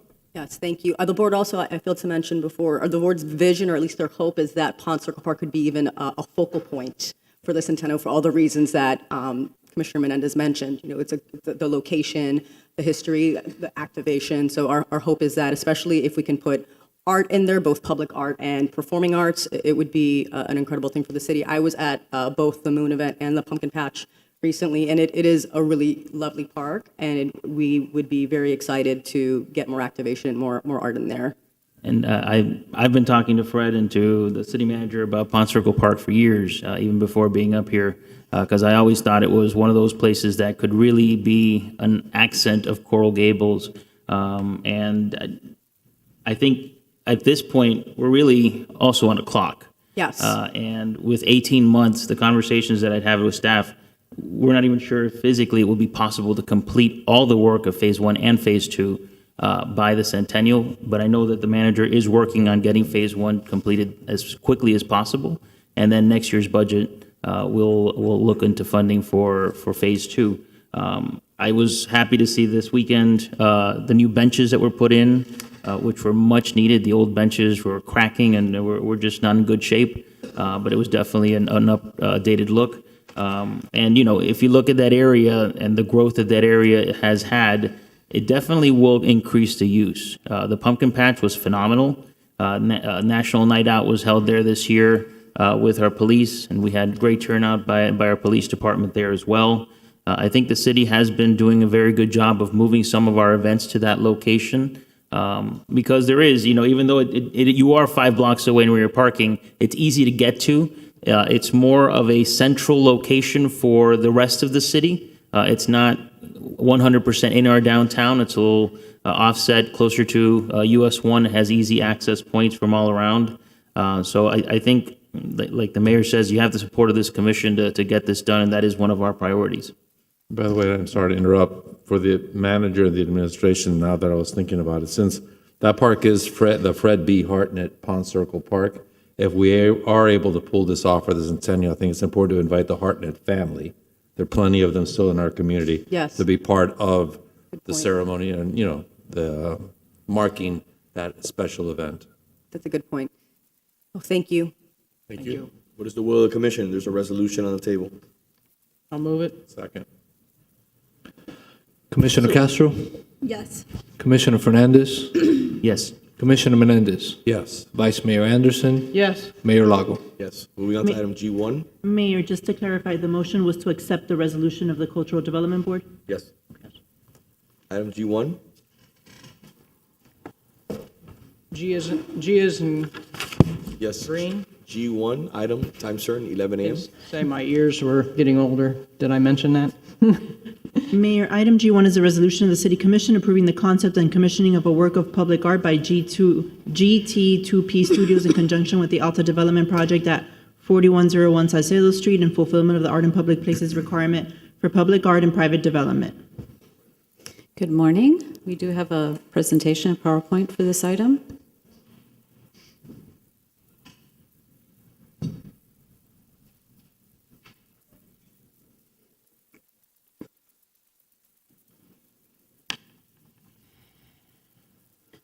So Merrick 250 is a project of Alta Developers, and they are coming before the commission this morning with a petition waiver request of the Art in Public Places fee requirement.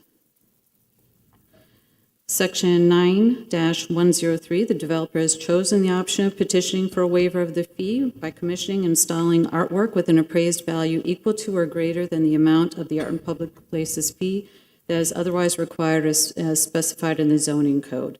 The developer is here today proposing the commissioning and installing of artwork by the artist team of GT2P. So just briefly, before they begin their presentation to review the approval process, the Arts Advisory Panel made a recommendation approving the recommendation to move forward to the board with an approval denial vote of 5-2. And then the Cultural Development Board made a recommendation to this commission to accept it with a unanimous vote of 5-0. Now I'd like to call up the developer's representation, Nicole Janik and Ignacio, who will be presenting the remainder of this item. And they also have the artist who is on Zoom who will be coming in from Chile.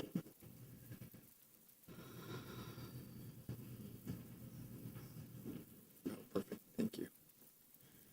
Mr. Mayor, Vice Mayor, Commissioners, thank you for having us here today. Quickly, we're here to present to you the project that we're looking to do at 250 Bird Road between the streets of Aurora and Salcedo, and looking to commission a work of art to a group called Great Things to People, and talk to you a little bit about it. The project that we're looking to develop is a residential project that is a 12-story tower with 174 units, comprised of 1-bedroom, 2-bedroom, and 3-bedroom apartments. That we, just to give you a little sense of the location, you can see there, Merrick 250, as we've designated it, is surrounded by Bird Road, Aurora, and Salcedo, neighboring to the Belmont Village project that is, recently completed. Here's an aerial with a rendering of the project that we're looking to build. As you can see, there's a little office building that you probably have seen renovated already on Bird Road, and the multifamily project that we're developing around it. Like I mentioned, 12 stories with parking, and then with a nice amenity deck facing Bird Road. The art that we're looking to include, so that you can see neighboring to the collection, and behind the building in this rendering to Belmont Village. I'd like to introduce the team to Guillermo Parada, who is representing the artist that we're looking to commission. But we've gone through, basically, the city has an extensive list of very good artists. We proposed Great Things to People as a potential new addition, which was approved, and because we've really liked the work that they have been doing over the last few years. With that, I will transfer over. So just to mention some of the works, I mean, they have a piece in the Miami Design District. They're also in Denver Art Museum, the Met, the Design Museum in London, and so, I mean, very well recognized group, and happy with the work that they have been doing. Is Guillermo able to connect, clerk? Thank you so much. Yes. There you go, Guillermo. Hi, everyone. Thank you for allowing us to present this beautiful project to you. I have.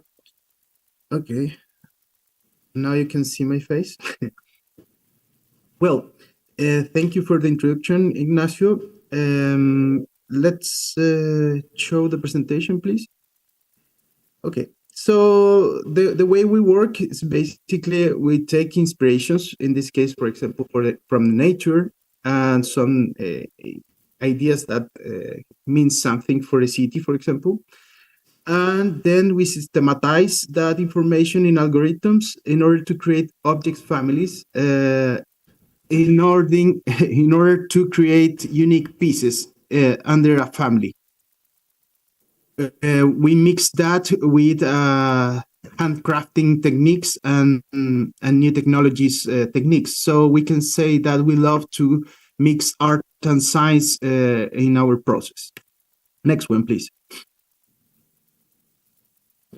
For the city, we wanted to create a landmark for the project. I mean, a landmark through a sculpture, a wall mural, in order to mark the entrance of the building. And also, we love that our pieces create interactions. For example, in this case, we are framing the views from the sky through the main sculpture. Next one, please. And we are taking as an imaginary or as an inspirations, we are taking the citric trees presenting in the development of Coral Gables, and also the coral stone. So taking those symbols, we are systematizing that in a geometry that we have called suple. Next one, please. and we are creating this main sculpture that basically is a component is created by components that we can say that the gold components talks about the new technologies we are talking about. We are working now, and the pipes are creating a bridge with the how we can say with the industrial heritage. So we are creating a kind of mix on the new technologies and our modern heritage in order to create this piece. All the components, all the pipes are micro-perforated. So with that, we can create an lighting object during the night. Next one, please. Here you can see the basically the components of the piece. Yes, for completing for accomplishing the code of the city, we are working with a very well-renowned fabrication team that is called Ignition Arts, and craft as an engineering team that is specialized in art pieces that have created pieces around the United States. Related to the maintenance, basically we're creating some little caps in order to replace all the LID systems. Next one, please. The next one is the mural. Please, next one. Basically, it's based on a family of objects that we called Hope Keeper, that are inspired in these coral stones that are related to our childhood, where we usually to hide secrets or hide things. So it reminds us to our childhood, the moment where we have infinite hope. Next one, please.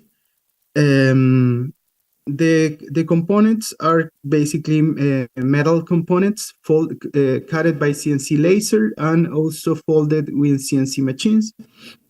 In order to avoid intrusions of birds or water, we are putting a little mesh, a very transparent one, in order to keep those perforations visibility, the visibility of those perforations. Next one, please.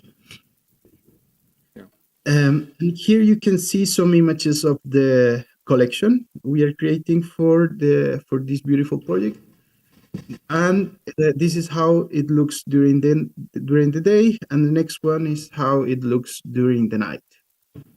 Thank you, Guillermo. So just from our perspective as developers, what we're looking to do, what you're seeing here in this rendering is the access, or the residential access to the property on Salcedo.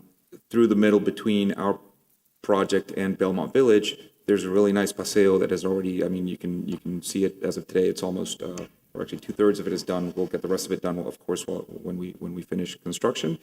And what we've looked to do is really activate this paseo and hopefully activate the first floor and the walkability of the neighborhood. We're very excited about the proximity to the shops at Merrick Park and all the retail that you're seeing that's been activating over, very recently. We've worked with the artist to basically take into consideration the different questions and that we've had from the Arts and the Culture Board, really looking to ensure that the maintenance of the art is done well over time. So there's a servicing and maintenance that'll be basically a covenant to the ownership of the property to basically take care of the art over time.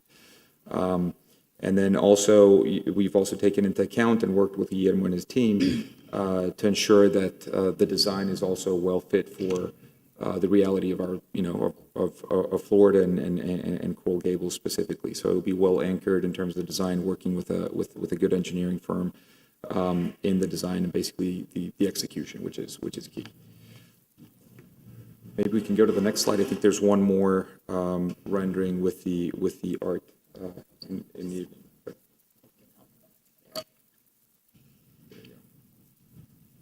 So if you could go one more, Catherine. So there's some more technical information, but I'm happy to open it up for any questions or comments that you may have. Anybody have a question in the commission? Excuse me, Mr. Mayor, if you don't mind, I just want to just finish up on the technical part from the city side. So just to let the commission know and the public know that the cost of the proposed art piece and installation is estimated to be over $700,000. The artwork and all related expenses will be the responsibility of the developer. And as mentioned, the developer is required to provide for the perpetual maintenance of the artwork in accordance with our guidelines and policies. And that will be memorialized, as Ignacio said, in a covenant to run with the land. And coordination of that maintenance is the responsibility and is not related to the Art in Public Places fee. Thank you. Anybody have any comments? I just had a question about, because you show it now with the small trees in there. Do we know what kind of trees are going to be installed so the visibility of for instance, the coral piece is not blocked in the future? No, I know we do. I personally don't know the name of the tree, but Catherine, I know that came up in the kind of tree. But it's in the landscaping plans we have worked, and there are currently trees installed on Belmont Village. So we're looking to replicate basically the ambience and the look on Salcedo Road. So they're not tall enough, so the mural will actually remain visible to the street, and so will the sculpture itself. Yeah, I mean, I've looked at some, how do you landscape a city type of guides, and they also tell you, like, when you're dealing with storefronts, you want to put the trees in between the two stores as opposed to blocking the sign for the store. So that's where my thought process is going here. We don't necessarily want to block the piece of artwork. You put the trees on either side and choose accordingly on the height that they will reach. Okay, so I think it's creative pieces. When I first looked at them, I was like, but then they kind of grew on me when I understood the placement of them in the neighborhood that they're going to be in as well. Is there two different type of lightings as far as color? No, what's considered is they're basically, the construction is stainless steel, which will be treated, and on the inside it basically has what are LED lighting strips, but no, it's They're all the same color? all the same color. Okay. Correct. Anything else? My question was about lighting, so it will be lit at night. It will be lit at night without, I mean, in the design, the idea is not to have it be too incandescent, but really kind of. Right, to make it visual, basically. To make it visually pleasing, exactly. Yeah, I mean, remember, you will have residential units surrounding on all sides, basically, across the street, Belmont Village, and our own project. Well, I like the fact that you incorporated basically where it's visible from the street. A lot of times, some of these art projects are hidden within the property, and it's truly art in public places where it's visible. I really like the fact that you incorporated our city trees into the design of the sculpture. I think it really speaks of Coral Gables. It's not just an art piece that doesn't blend in. It's something that really speaks to what the city of Coral Gables is and the foundation of Coral Gables. So I appreciate that. I think it's very tasteful, and I think it looks fantastic where, it's being proposed to be placed. I think it enhances the area greatly, so I think it's outstanding. Thank you very much. Just two comments. One of them was already addressed, was the issue of the perpetual maintenance. I think it's important. I'm very familiar with the artist. He's a great artist. One of the concerns that I brought up to Catherine that I think should be considered is that the sculpture on the wall should be removed, the mural piece. Again, the intent, in my opinion, and we've gone on this on several times, is having art in public places where you're not walking on the street and you have to look up to see it is not really art in public places. What I would like to see is maybe two of those sculptures, or maybe one sculpture that's a little bit bigger, and just transfer the cost of that sculpture to the ground floor. I mentioned that to Catherine. I think it's a much better value for the community because the sculpture is very elevated. You don't get to see it, and I think that the light coming off that sculpture on those floors is going to eventually be a nuisance around the neighborhood because of the light pollution. So I like the sculpture. Trust me, I think it's great. I'm a big fan of Friedman Benda. I've bought items from Freeman Bend in the past. I think that the best thing to do is to take that sculpture and make it a little bit bigger. It gives a little bit more depth and breadth to the work. And I think removing the sculpture off the wall is something that I think will bring a lot of value, because you gotta look up. And we've installed these things before in the city, and we haven't had good results. Yes, you want to say something? Thank you, Mr. Mayor. That is something that both the boards and the staff would support. There was a lot of questions about that piece, and as you said, the visibility of it and how effective it would be. Yeah. So again, if my colleagues want to leave it the way it is, I'm a no vote. But if we move the value of the mural work down to the sculpture, I will support the work. I think again, this is a sculpture. This is a designer, more designer than anything, that's been in Design Miami for many years. Has had multiple monumental works, not only at the fair but also design fairs in Basel, and is also very involved in the design community throughout the United States in many different metropolitan cities. But I just think that we should take advantage of the fact that we can get a sculpture on the ground floor and make it even more significant and more pronounced, and take something off a wall that's not going to be really seen. Could we pull that slide back up, where you see the elevation? The sculpture on the. No, the actual of the wall. The rendering? Yeah. All right, if you can pull it up, and I'll share an idea with you. I mean, I've Right seen, there, the one you just had on. There you go. I mean, I've seen, round spheres on ground levels. You might have, coral is kind of round, brain coral, et cetera. It's kind of round if you want to think about that. Bring it down to the ground level, as it does, speak to some of the important things in our oceans that are being imperiled now from various water pollution and hotter waters that we've been experiencing more lately. So I think it would help bring an awareness to the issues that we're having. I think the mayor brings up a valid point, especially looking at it from this angle. And it brings back the question you had about the tree cover. That's something that could easily be, invisible if you have some tree cover from that tree that you see there across the street, even though it's just in your rendering. I think the mayor brings up a valid point. I think it definitely would make the project better if you're able to move that to a different location as a different work. I don't necessarily have an issue with the mural. I was just did my Google search, and I recall the Bacardi building on Biscayne Boulevard has a mural on its wall. It's an iconic mural. It's a different design, different dimensions, but if my colleagues feel strongly on the mural, I'll turn to them. But I think over time it could be iconic as well, and catch people's attention. But I defer to my colleagues. I would agree with the mayor to bring it down to the ground level. The number of emails that I've gotten from residents wanting trees in these streets, this is not the same situation you have where the Bacardi building is, where you have a nice ocean breeze that helps cool the street. We're talking about, areas that need the shade desperately. So, and we need the greenery. I brought in some cuttings that I had taken to the pumpkin patch to show people some of the specimens, and my husband said, "Oh, I'm just so happy you brought the greenery in," and it was just cuttings of a hedge. But I think it's important that we maintain the greenery and not have to trim the greenery in order to make this artwork visible. Can you go back to the picture? Go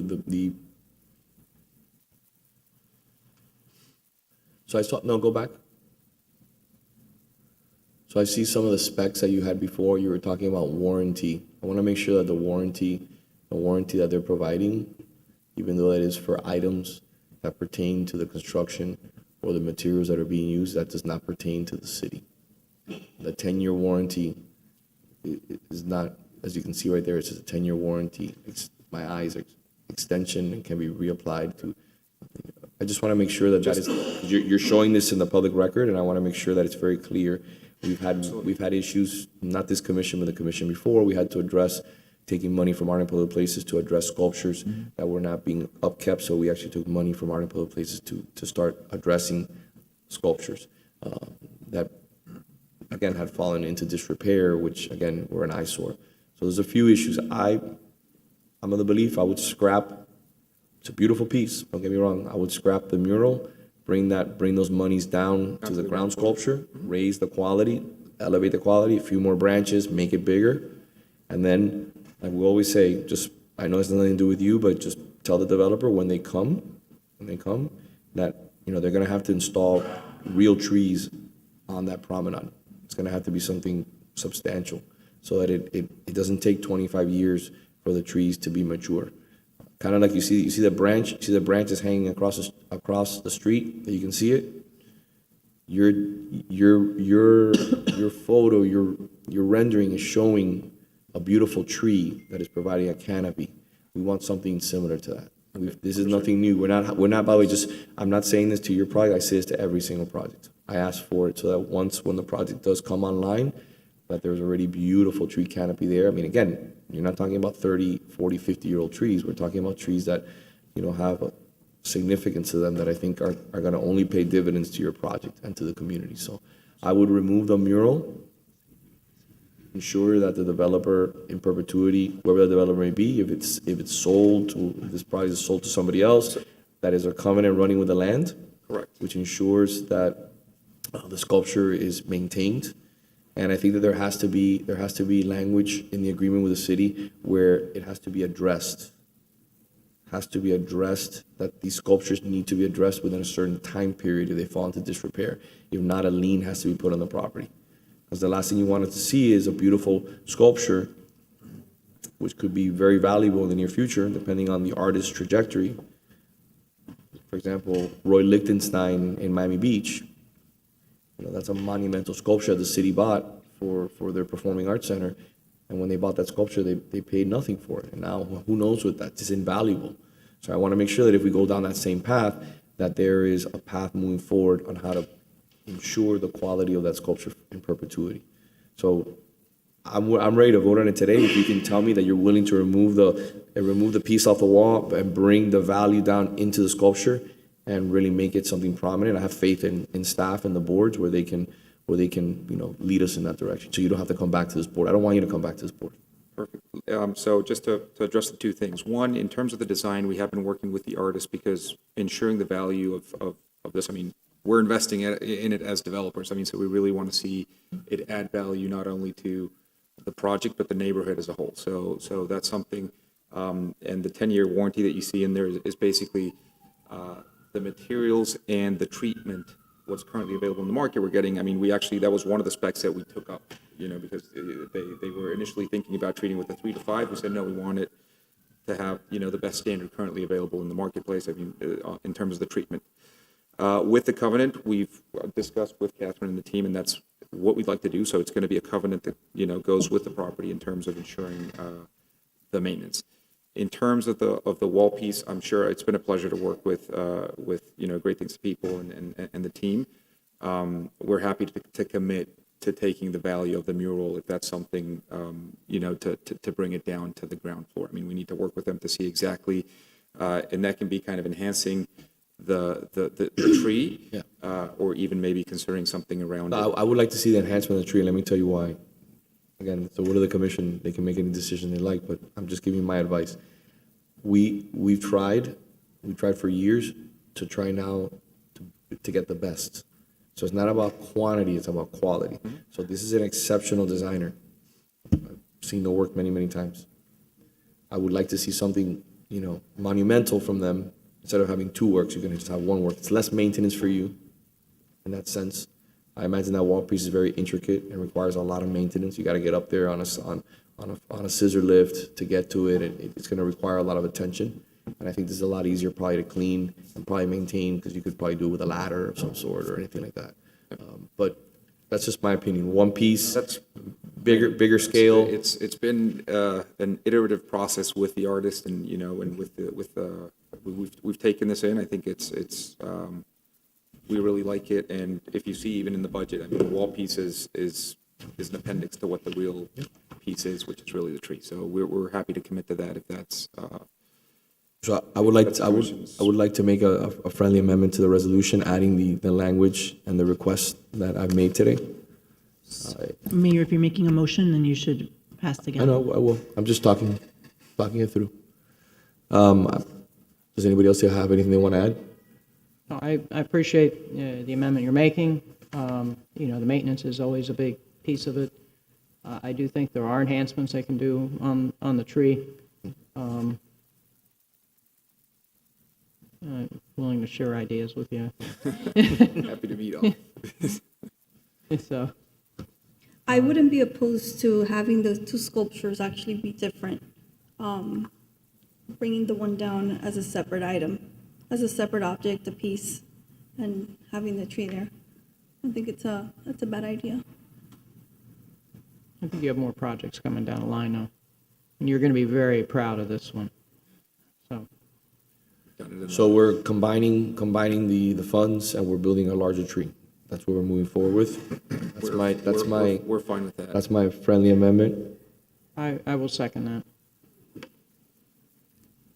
So just to clarify, the motion is to approve the concept and the commissioning of the artwork with the conditions that were stated here, which is that the mural be, eliminating the mural and using the value of that to enhance the separate sculpture. Yeah, and also, again, it's not part of the resolution, but I ask you to, when you come back, because you're going to come back eventually to the commission, please you're going to get the same statement from me that I give to everybody. Let's make sure those trees are exceptional and that it really looks beautiful.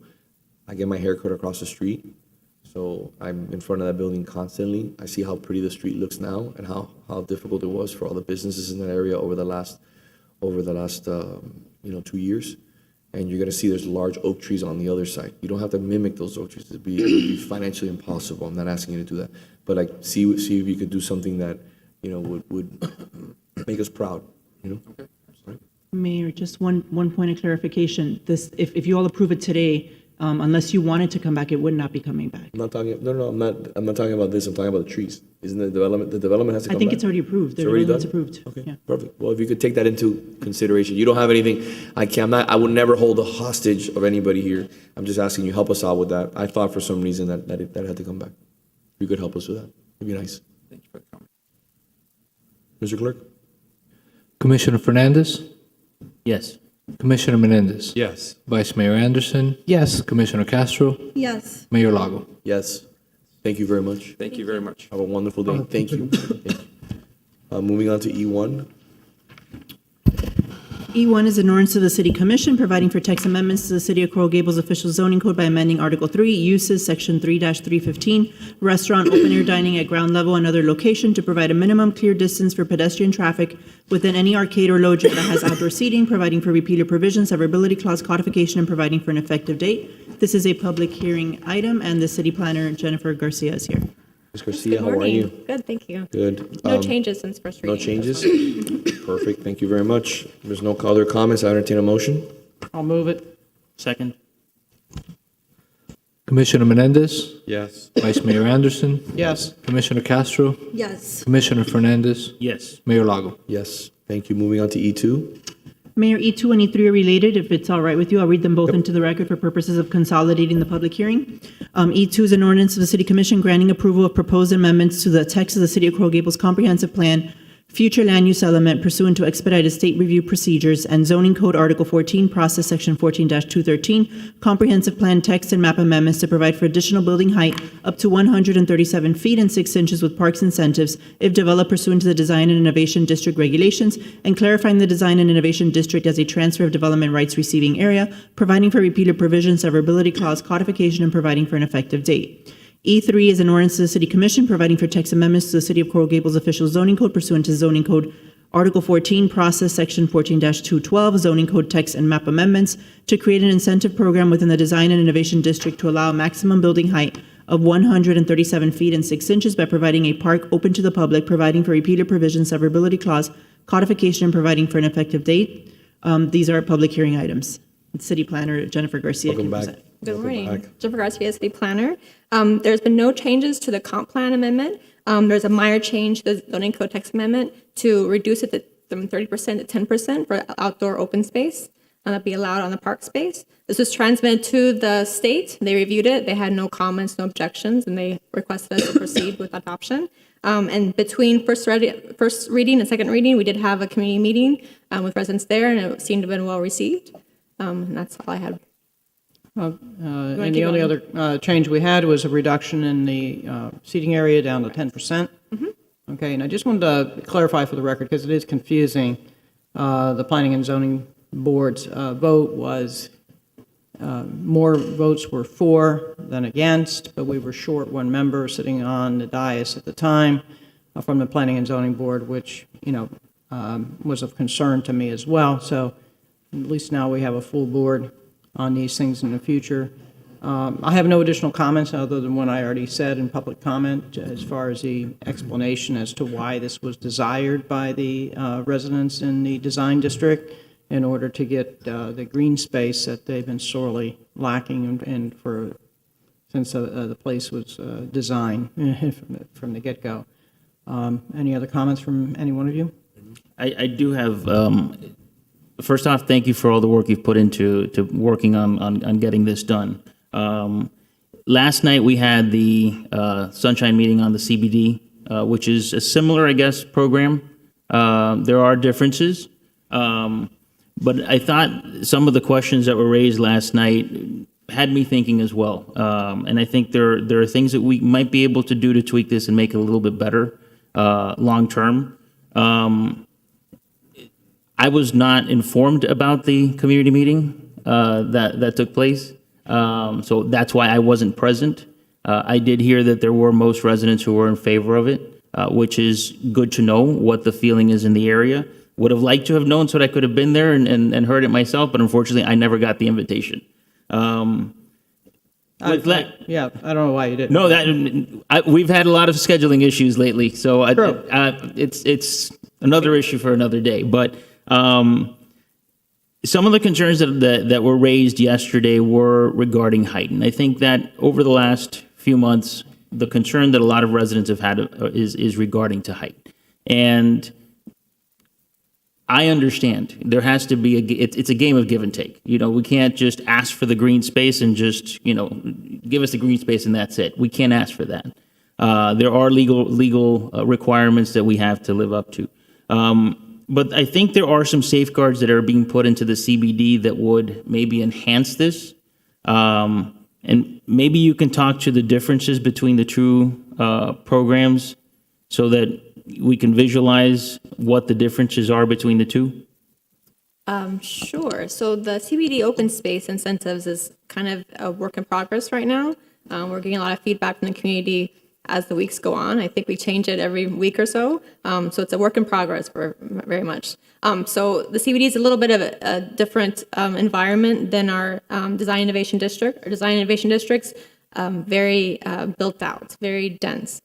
Most of the properties are built block to block, and a lot of that's because of the existing maximum height that you can build there. It squeezes the building down because you still have the 3.5 FAR, but you can't really poke up past the 120. And by right, 97 feet, right?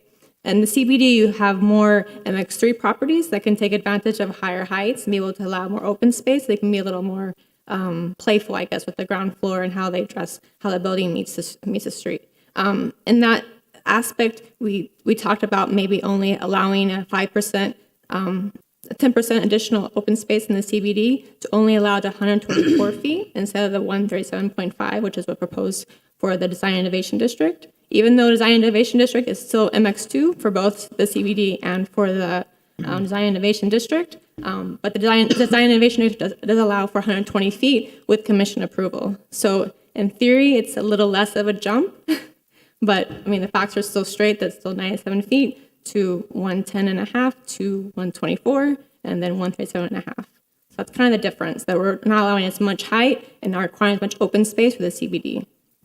But besides that, more or less are the same. There's a lot of more restrictions in the CBD. And I guess that would be more of my question. Because, yes, so the zoning is very different because in the Design Innovation District, it's mostly MX2. There's a little bit of MX1, I think, on the major thoroughfares, if I remember correctly. But the CBD is located next to multifamily to the north. and some single-family to the southeast part of it. Also across the street from duplexes on Lejeune Road. So the context is very different. There's a lot of proposed, I mean, again, it's a working document right now, but a lot of the restrictions are due to that different environment. So I'm going to speak to you a little bit. Number one, the meeting for last night was scheduled at a time that I had blocked for months, and on extremely short notice. There are major differences between our central business district and a design district, because in a design district, we don't have any historic buildings. Plus, the height that you can reach in a design district without, before we put pen to paper, is 120 feet. So the difference is only 17 and a half feet. The height that you can reach with MX2 is only 97 feet. Correct me if I'm wrong. That's correct, yes. So going to 124 is a 27-foot difference.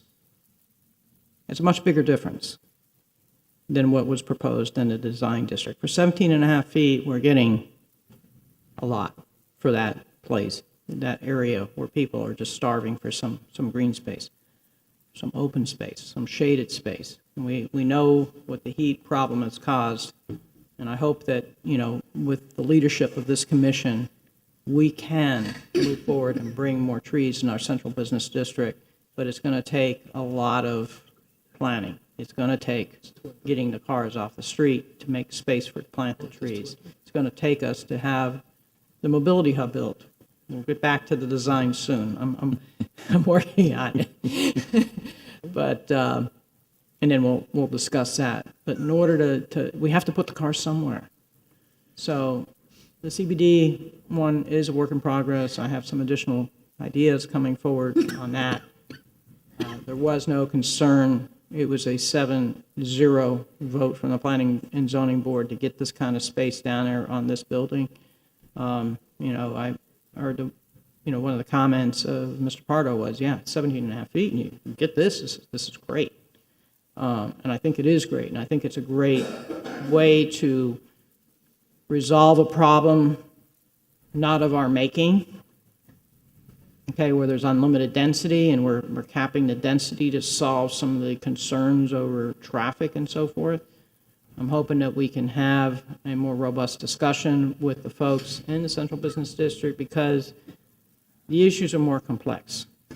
The issues are a lot more complex because the design district is a retail district, and the amount of retail is not as concerning there as it can be in some of the areas where we have a historic home, a single-family home, two-story historic buildings, lacking sufficient parking space even for their own tenants, let alone the amount of people that we're going to be bringing in with the amount of density that was previously approved in some of these areas. So I think it has to be dealt with very thoughtfully, not in a rush. I know the cost of money and the cost of construction, there's always a push to get things done, but we don't want to regret our choices later on. We didn't make the choice to go to 100 units per acre in some of these areas in a residential infill district, and I understand that's north of here.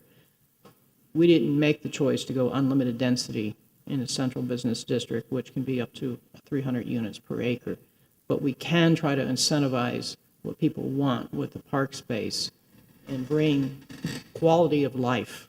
Because one of the things that came out of the Blue Ribbon Committee very, very clearly, it's how this building meets the ground, is how people are experiencing it.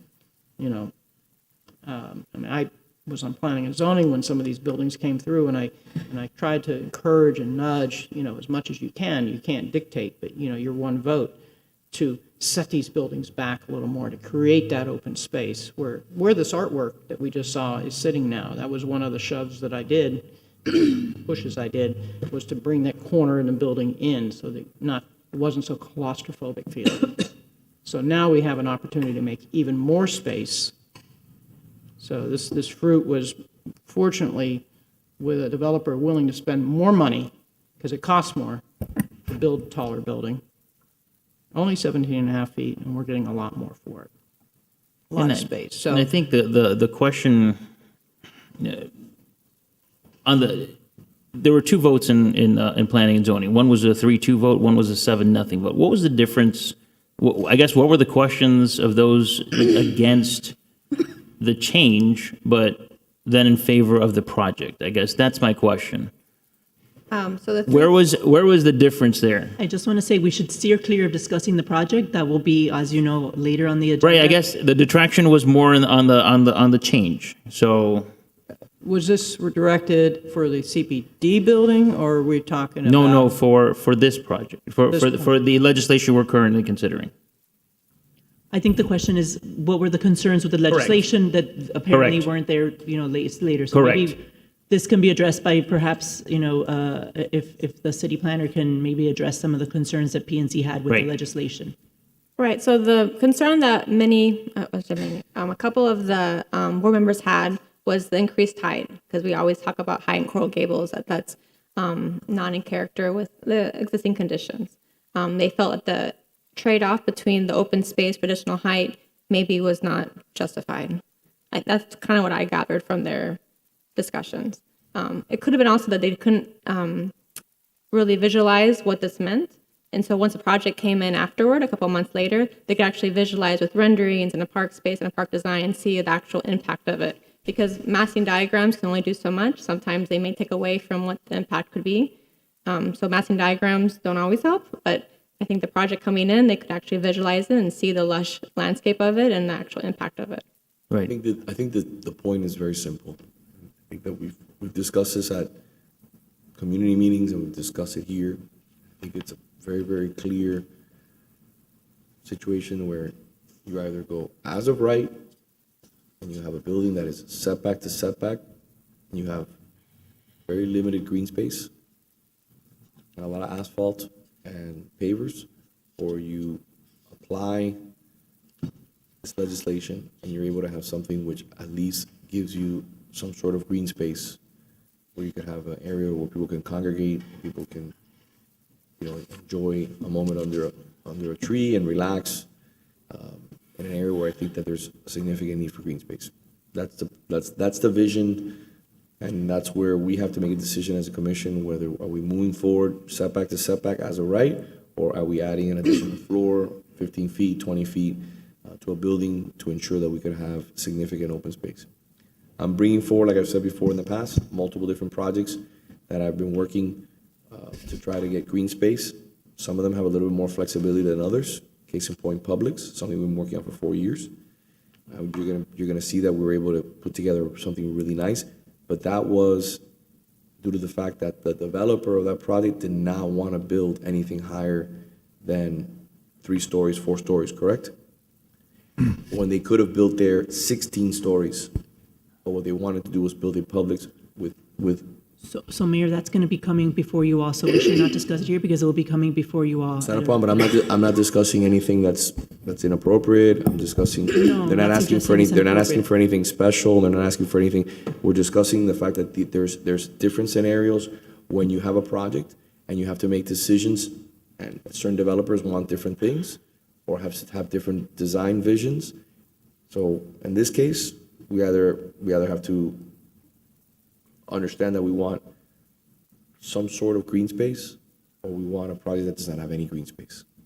And that's a decision that we have to make. We can go and beat around the bush as much as we want, and it's fine. It's not a problem. Lower the height of the building, no green space, and you have building to building, and then the building is set back into the alley, and it's set back against the sidewalk, and that's perfectly fine. That is legal, and that is what the zoning code allows. Mr. Mayor, the comment about beating around the bush was unnecessary. We're having a conversation here. Residents are entitled to hear the conversation. They're entitled to have questions and have them answered on this dais. I started off by thanking the Vice Mayor for her work on this. I think there are just questions that I'm trying to get answers to, which have been asked by residents. Okay, let's move forward. The Yes, meeting agreed. last night was not about this project. Agreed. But there were So- questions that came about, for my mind, about this legislation. And I'm telling you, I'm in a position where I understand the need, but I understand the concern that residents have, and they have been voicing for years that we continue to go higher. Well, there's no increase in floor area ratio, not an inch. So, agree, but we are going higher, which is the concern that residents have been voicing. We had one gentleman who said, my concern is height. Even in the annexation meetings, the conversation was about Coral Gables going higher in development. I agree with you. That's why this hasn't added an additional inch. Believe me, folks here would have loved to go higher. And my response to them was, what about no, don't you understand? The original draft of this, so you all understand, was at 150 feet. I said no, and I repeatedly said no. That's why it's taken a year to get it here, because I refused to go an inch taller. Okay? And I think that's important for residents to know that, because look, there's a perception out there that developers are driving development in the city, and that there is nothing at City Hall that's preventing that. I think it's important for residents to know that the original ask was 150, and it has been reduced to 137.5, which is really less than half what the difference is. Correct? Commissioner, like you said before about beating around the bush, there's a perception amongst a handful of people, and it's also not correct, because a lot of people know that there are standards here in the city and that we follow those standards. And it's also known, no matter how much people state my position in regards to height. I voted against Agave, I voted against Gables Station, I voted against the parking garages, all that were asking for astronomical height. So the narrative of overdevelopment, people have property rights. It's very simple. The gentleman, developer, lady, whoever's in charge of the project can build what they want on that project as of right. This whole intent is to find something which makes the development more palatable and leaves something for the future. Leaves a park, leaves a green space, leaves something that, again, is going to be something more receptive to the city beautiful. It's not just going to be something setback to setback.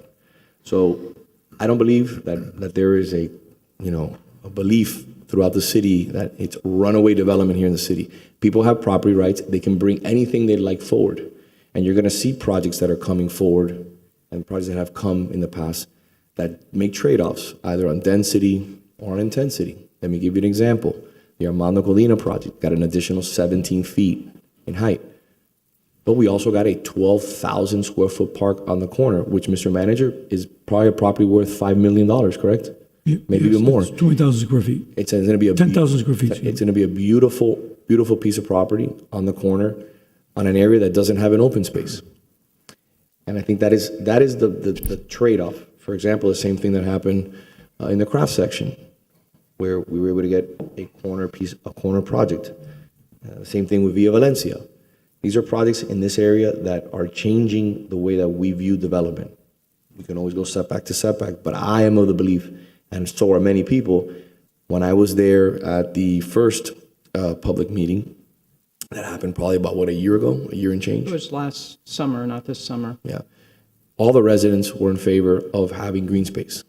And when you gave them the two options, I remember the architect who was there provided two renderings, setback to setback, as of right, or a little higher, but with a park. There wasn't one person that didn't choose the park. And I was at last night's meeting also. There was probably two or three questions that were asked in regards to the legislation that was brought forward by Commissioner Menendez. There wasn't an overwhelming discussion about height. Is height important to the community? Wholeheartedly. It is. Wholeheartedly. It's important. But it is not that, it is the number one and only driving force. I think people would like to see projects, instead of being just cookie cutter, I think people would like to see projects that are, number one, well-designed, number two, have open space in no particular order, but that are in line with the standards that we want here in the city. Because if not, we're just going to end up with projects that abut each other, and that there's nothing else but sidewalk in the front and an alley in the back. And that's what I don't think the commission wants, and I know the commission doesn't want that. The commission wants something nice. I think we have to work together on that front to find a solution, and I think that's the intent of this legislation. I've met with residents that really like this legislation, but I've also met, especially for the last 3 days, I've been getting bombarded with phone calls and emails, and I even had a Zoom meeting with residents that are opposing this. So there's passion in both of them. And the people, one of the residents told me, I don't want to lose the blue. And I'm like, what do you mean you don't want to lose the blue? I want to be able to see the sky. I don't want to keep on seeing just concrete. And that was something funny that she said. But the strong opinion here was that it wasn't a good trade-off, that they felt that it wasn't enough park space, that it was just going to be a little patch of grass with a bench. I tried to explain it a little more, but they still, not one person wanted it, with a meeting I had the day before yesterday. So I've talked to a lot of those same residents. None of them lived in this area, number one. And if you had gone to the early renditions of this, you would have seen that where the height is, and if you look at the building itself, the massing, just the massing, not the way it's designed, you can see that the additional height you can't even see from the ground level. This is not in a single-family area where it's going to impact any skyline or loss of light. It's in an area where you already have tall buildings, so you don't even see that additional height. And if you look at it from the angle of the street, from across the street, you don't see it at all because it's set back. That additional height is set back an additional 10 feet. Those folks that are coming in and exclaiming about the height, they're more concerned about things coming in their neighborhood, not realizing when you explain it to them that this is the triangle that is between Bird Road, US 1, and Lejeune, a highly dense, high-rise community in which people chose to live there because they like to live in high-rises. Okay?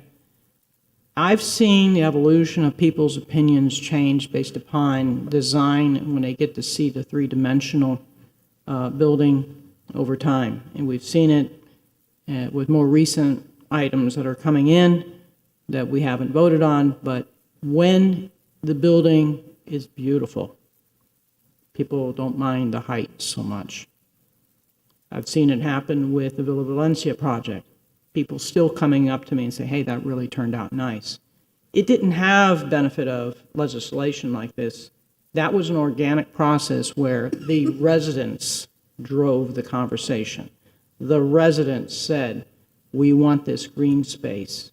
We can't do anything about the height because that was what it was zoned, but we moved and pushed for a lower density. This is what residents want. They want that green space. They want the lower density because they don't want the traffic coming in and out of their residential streets. That's what they want. And we're dealing with a highly dense area that already has a lot of traffic, so there's a huge benefit in the lowering of the density. When people clearly understand the legislation because they had it explained to them, the objections are over with. But if you don't understand the legislation and can't explain it to them and understand the trade-offs that were done, and a trade-off that didn't give them an additional inch of development rights, but gave the benefit to the community at the ground floor level, then they understand it. That they understand that mature trees are going to be brought in, not things. To create 50% shade in a park space from day one is a huge investment. So I know that Commissioner Menendez is itching to add his commentary, so I will stop talking at this time. No, I think it's a great discussion all around. I think this is exactly what we should do. I think it's exactly what the community wants to hear. I have a few questions. Without going into legal turmoil here. So the issue of the trade-off between some height and the green space, that issue has come before, for this area, to the P&Z more than one time, correct?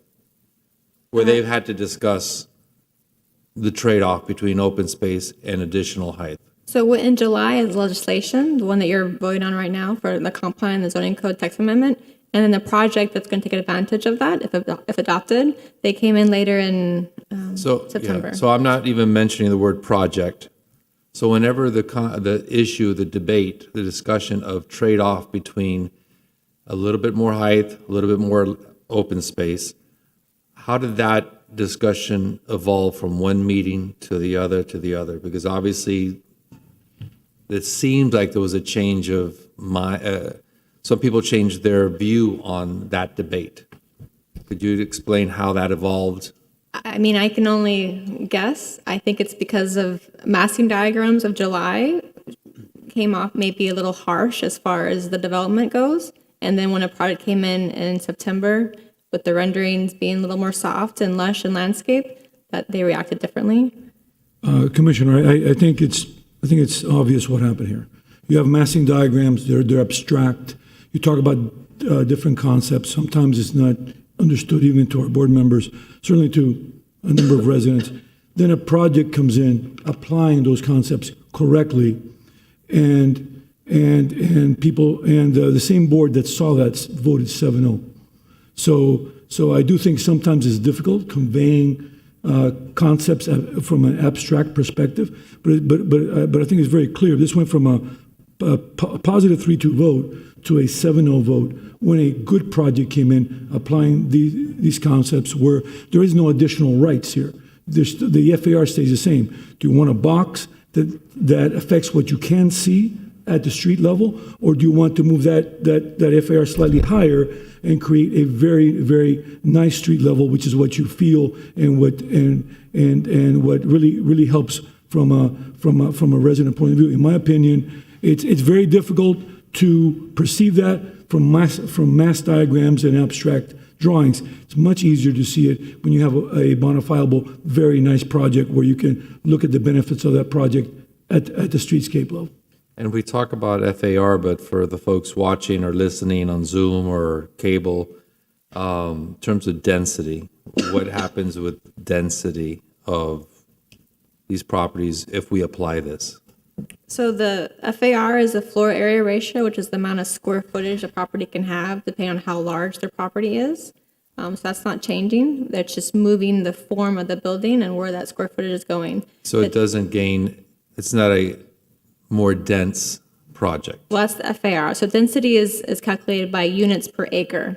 In this legislation, if they meet all the requirements for the ground floor park space and they have an enclosed space, so the density is capped at, I believe, 125 units an acre, which is typical for. It's not a bigger building from a volume perspective. You're just taking some of the volume at the bottom, putting it at the top. I'm just asking questions the community's asked me. So it's not a bigger building. Okay. The area the FAR, which is the volume of the building, number of square feet, stay exactly the same. Good.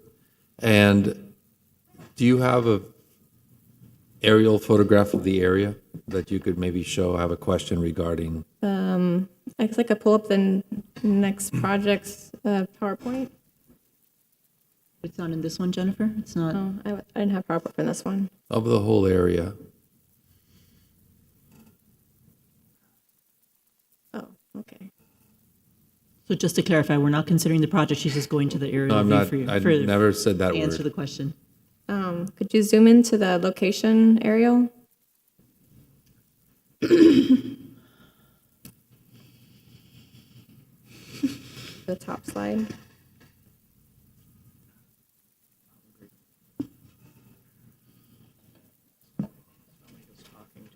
While we're doing that, yesterday on the CBD community meeting, you were able to highlight what properties would be not subject to, but could apply for that incentive program.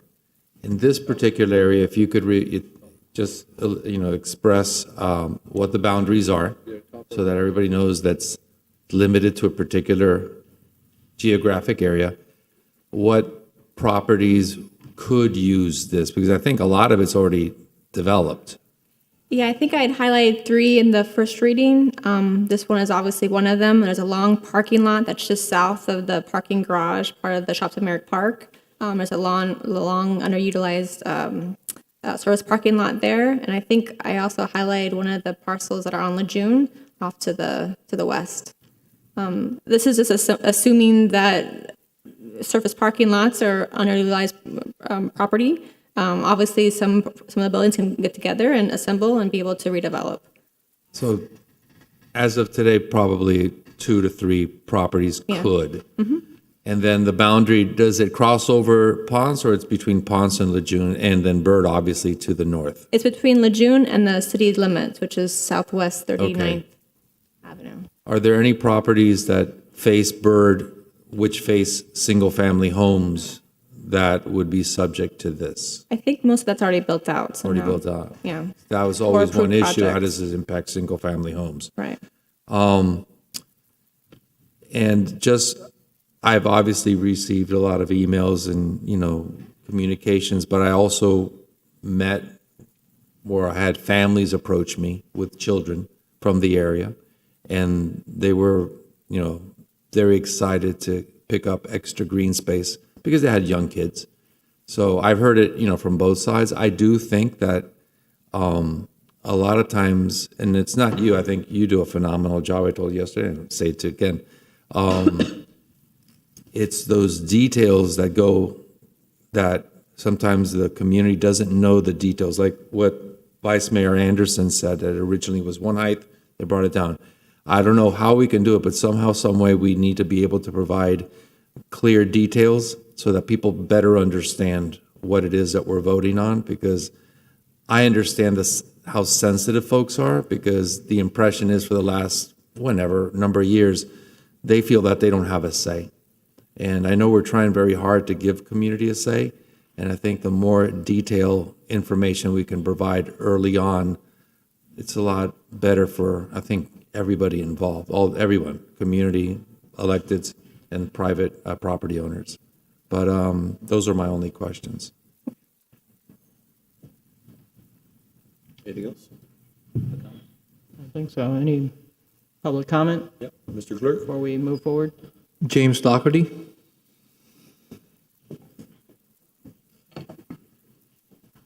Good afternoon, Mayor and Commissioners. Thank you for giving me a chance to speak. Jim Doherty, I live at 1230 Catalonia. I own 2 buildings on Ponce across the alley from the 4241 project. I'm not here to speak about that yet, but I am here to wholeheartedly support E2, E3 items. As an owner of property in that neighborhood, I've watched since the opening of the mall. I bought my first building in 2004 and my second in 2007, so I've been there a long time. And I've seen all the developments on Bird Road, 4000 Ponce, Belmont Village, One Village Place, the Henry, Merrick Manor. All those projects have really no park area. So this is a critical decision you're making. You're giving the owners of property and the residents of property in this district what they want. I know there's a lot of people all over the city that have problems with height, but this is a specific decision to this neighborhood. And I can tell you there is overwhelming support for this park versus height trade. So I plead with you to vote in favor of this. Thank you very much. Maria Cruz.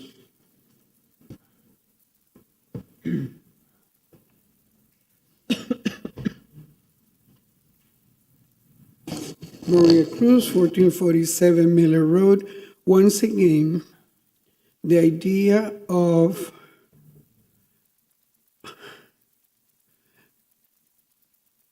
giving height to get green space is wonderful.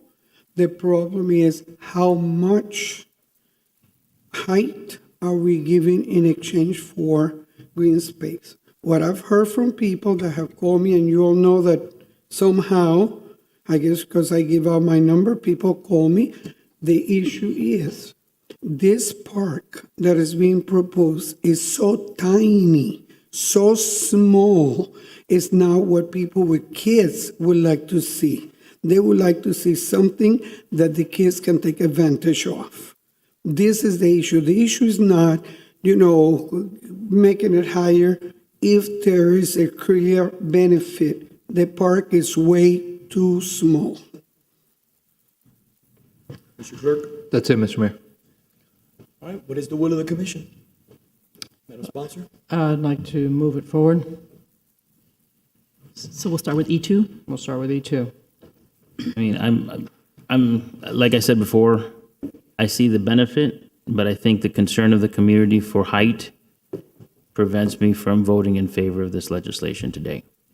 Do you have a motion? I need a second, Mr. Mayor. I second the motion. Vice Mayor Anderson, Yes. Commissioner Castro, No. Commissioner Fernandez, No. Commissioner Menendez. I'm very torn on this issue, but I don't see another way to create green space where green space is needed. I'm very torn, but I will move forward and say yes. Mayor Lago. Yes. Moving on to item E3. I'll move it. I second it. Commissioner Castro, No. Commissioner Fernandez, No. Commissioner Menendez, Yes. Vice Mayor Anderson, Yes. Mayor Lago. Yes. Thank you very much. Moving on to E4. Mayor, E4 and E5 are related. I'll read them together so we can consolidate the public hearing.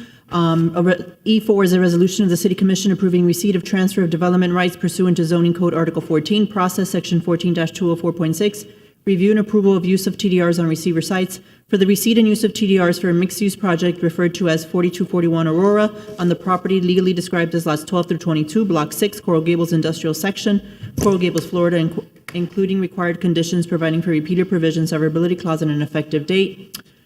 E5 is a resolution of the City Commission approving mixed-use site plan and conditional use review pursuant to Zoning Code Article 14, Process Section 14-203, conditional uses for a proposed mixed-use project referred to as 4241 Aurora on the property legally described as lots 12 through 22, Block 6, Coral Gables Industrial Section, Coral Gables, Florida, including required conditions, providing for repeated provision, severability clause, and providing for an effective date. These are quasi-judicial items, so please disclose any ex parte communications.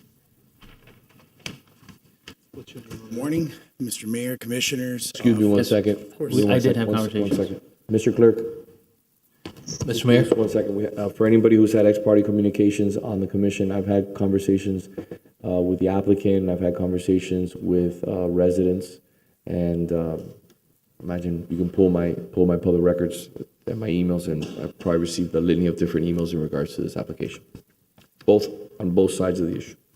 Madam Vice Mayor? Same here. I've had plenty of conversations. You've heard me make comments on some of the height issues, as well as the green space issues. We've talked about many other issues regarding this project, both with the applicants, their attorneys, residents, been to the sunshine meetings, very well vetted out. Thank you. Anyone else? I've had communications as well. We've met Eduardo and everybody else spoke to residents about this project as well. Same here. And as did I. Mr. Applicant, yes, sir. Great. Thank you, Mr. Mayor, Commissioners. For the record, George Navarro, Office at 333 Southeast 2nd Avenue, here on behalf of the applicant. I know there was a lot of discussion about the trade-off for height and open space. As was mentioned, similar discussion occurred at the Planning and Zoning Board. We hope to be able to show you the benefits of what this legislation does by comparing what we had originally proposed from what is currently proposed. This applicant and our team has done an extensive outreach program that started over a year and a half ago. We've had 3 workshops. I know there's been some sunshine meetings. Overall, this project's been very well received. Obviously, some people have questions that we've worked to answer, but overall, what we've done, and I'll have Ray Ford from Arquitectónica walk you through this, is if you could go to the slide 3 for me, Ray. So this is the site directly across from Nordstrom on San Lorenzo. It was previously approved for the Merrick Park Hotel. And this was a 135-unit hotel with event space, meeting areas, ballrooms, restaurants, and ground floor retail. And at the time, if you go to slide 4, Ray, for me, this project was built as all the other projects in Merrick Park are built. It's built property line to property line, and we line that property line with a covered arcade. There is limited to 0 green space on this plan. This plan was actually done under the prior code before the City Commission, which I thought was a very, very good decision, was to require the ground open space at the ground level because this project was satisfying it at the upper levels. We had come in to design a typical residential project that you'll see in one of our renderings that we had designed. But as part of this outreach process, we saw that there was a demand to have more open space. While Merrick Park is very walkable, it's a very mixed-use community where people work, they play, they shop, they dine. It has very limited green space, almost none. The only green space is the private areas within the mall that are mostly paved or have outdoor dining.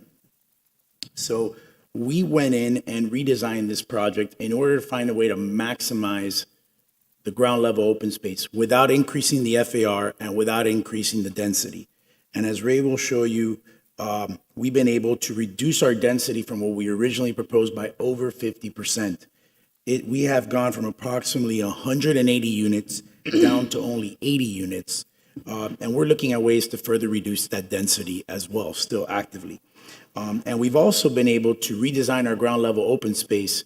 You're talking about a very urban area where there's not very large pieces of property. This property is less than half an acre, to accommodate a 5,000 square foot public park with lighting, walking paths, shade trees, and we want to participate in the Art in Public Places program. The city has to actually provide art on this park.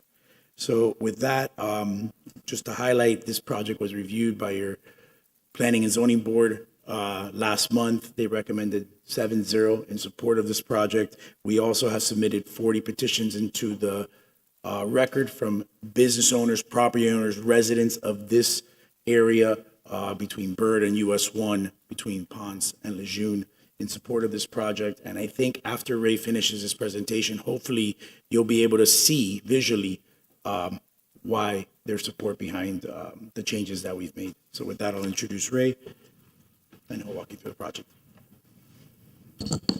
Good afternoon. My name is Ray Fort with Architectonica, located at 2900 Oak Avenue. I think I'd like to start here with discussing some of the context, because the placement of the open space is not really an arbitrary one, and that we always have to think about the location of these open spaces with context of where we are. And so the site is located off of the corner of San Lorenzo and Aurora, with Altara to the north side, and there's a little alley that is actually splitting the block where there are commercial buildings that front Ponce de Leon. And San Lorenzo is a street that actually runs through Merrick Park, as we all know. So it really becomes a connector street to get into the mall. And Salcedo to the north side actually dead ends it goes through the park as well, but we have this condition where we're uniquely positioned off this corner that creates this entry experience into the mall itself, and is a natural point to actually pull the building away and create additional green space. And I will just say, just generally in the context of green space, and being somebody who generally likes to study urban and urbanizing areas and development, that parks are a very important part of it. When you think about the cities of the world that are mostly built out, take New York, for example, that has about 1,700 parks, but that's a lot of people in that city. You look at London, and it has 3,000 parks, more than 3,000 parks, and you could actually see a pretty drastic difference in when you go visit these places, how green they are. New York is quite, concrete and urbanized and paved over. And you go to London, and almost every corner you get a park, a little park here, a little park there, and the park size almost doesn't even matter, because you feel that the quantity of parks being provided, you're sort of meandering through this park-like city. And so I think that whenever a project looks to create green space or open space, collectively, once you have that mentality within a region or a city or an area, it goes a very long way, because it adds up project to project to project. So I think that when we think about adding even 5,000 square feet of green space in a project like this, it goes a very long way collectively through that way of thinking. And as you can see with the previously approved project, there was no green space whatsoever. So when we look at the context, it's an unimproved parcel of land, and actually when you walk out of Merrick Park at this junction here and you're looking eastbound, you're looking at the back of house of the shops that are fronting Ponce de Leon. So it'll create also a complete street, as we call it, in this area by having a park and a building, and you're building out your frontages. These are just some aerial images just to show you some of the context, but the size of the building, the height of the building, when placed in that context, is really consistent with what we see in the area. And in fact, by making the building a bit shorter, we're kind of opening up the light and air around it to the surrounding buildings. But you can see, I'm just going to toggle back and forth where the site in yellow is and the proposed massing. This is just a massing model, it's not rendering. It's consistent with what we see contextually. And really, it's the ground floor, I think, as you were discussing earlier, that you experience the biggest change when allowing this to happen. So the green space is located off of the south end of the property on the corner of San Lorenzo and Aurora. The hatched area is where the proposed building would go. We're proposing retail at the ground floor to activate those frontages, and it's mostly oriented towards the south and west sides of the property, with the residential lobby off the north corner, which is where we see other residential buildings and more of a residential street. So matching entrances with entrances, commercial with commercial. And there still is a covered arcade space that links to the park and essentially provides that connector from where the retail is to the corner of San Lorenzo and Aurora.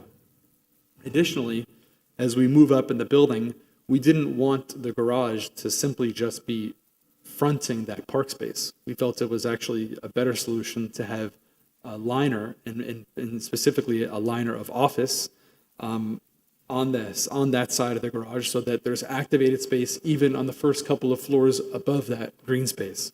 And you can imagine that for an office user, that being on a park is a very nice amenity. If we look at some examples, even right here in Miami, that you may be familiar with, there's in Coconut Grove, for example, there's the 2840 Tiger Tail office building, and there's a couple of restaurants there, I think Sadel's and Coco. I'm not sure if everyone's familiar with that zone, but there's a little pocket park there. It's actually about this size, and by creating a couple of mixed uses that front an open space, you actually create a very lively environment. And that plaza has been completely transformed, and previously it was a parking lot, completely open parking lot, and people would use it to walk their dogs and whatever, but it wasn't really a proper public space. And the result of creating a designed public space off of that corner has completely transformed that intersection. It's gone from being the back of Coconut Grove to actually a front entrance to Coconut Grove. So as we move up in the building, you can see that the units are mostly larger units. I don't know if you can see it from the scale that you're seeing it, but these units range from 1-bedroom units all the way up to 3-bedroom plus den units to over 2,000 square feet. And as George mentioned, the density is much lower than what's permitted on the site itself. The rooftop is an amenity floor, so it has a pool deck, some interior amenities, some outdoor amenities, and this would provide some also spectacular views of the surrounding areas. I'm going to jump to the elevations, and this is the current proposed elevation, but I think it's more helpful to see it in context of what we could do today, which is the elevation at the top of the page, and what we are proposing. And the hatched red zone here is the amount of open space gained not just at the ground level, but at the upper levels as well. This is a full volumetric shave that we're doing and displacing it at the top of the building. I think that the comparison between the two is quite similar. The podium doesn't change in height. The building is still broken up into two massings. In fact, there's smaller massings than what you would have as a single volume, and generally providing more light and air on the south side, I think, is a benefit on all fronts. So, looking at a rendering as you are exiting Merrick Park, looking down Aurora and San Lorenzo to the right, You have this green space in the foreground that is effectively covering the podium with the canopies of the trees. This is a view looking into Merrick Park, and you have the proposed open space in the foreground of the image that is opening that up, and you can see the office entrance on the right side and the shops and the arcade that are on the ground floor. And then this is a view, just a slight aerial view, so you can kind of look into the park and see what's going on. But what we are proposing is to keep it very much like a park-like setting. It would include art, grassy areas, elevated grassy areas that almost function like a bench.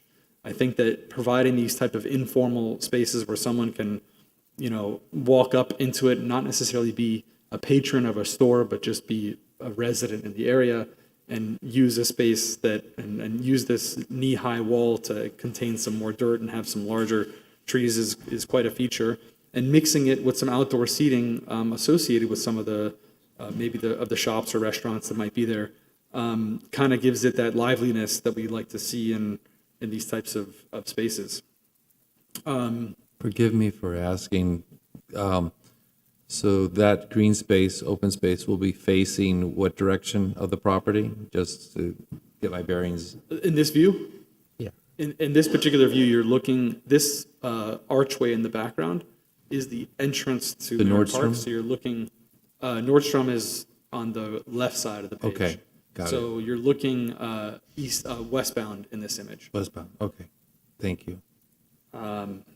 Excuse me, I kind of lost the part of this screen here. Tools, window.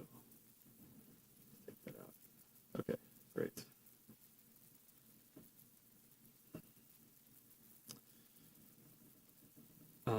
And then when we look at the north side of the building, this becomes the residential lobby entrance. We've separated the podium from the upper floors intentionally to create that street wall condition that makes it very apparent that you're completing the street, establishing a base, a middle, and a top of the building, the classical order that we like to see in Coral Gables. The amenity floor is highlighted with an additional volume that highlights and crowns the project.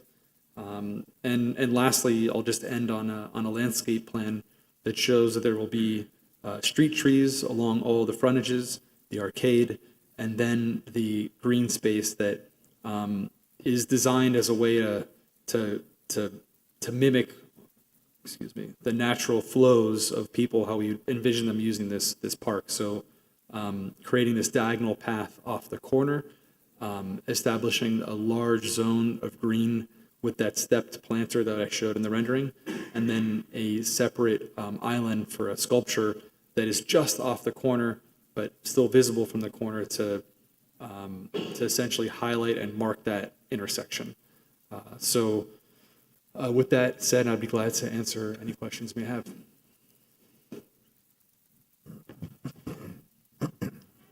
I do have a question for you. The park itself, was that presented to the Planning and Zoning Board? Or is that an aspect that's going to be designed at a later point in time? The park was presented in plan, but at the time, some of our images did not match. We had a slightly different planter detail for the shape of it.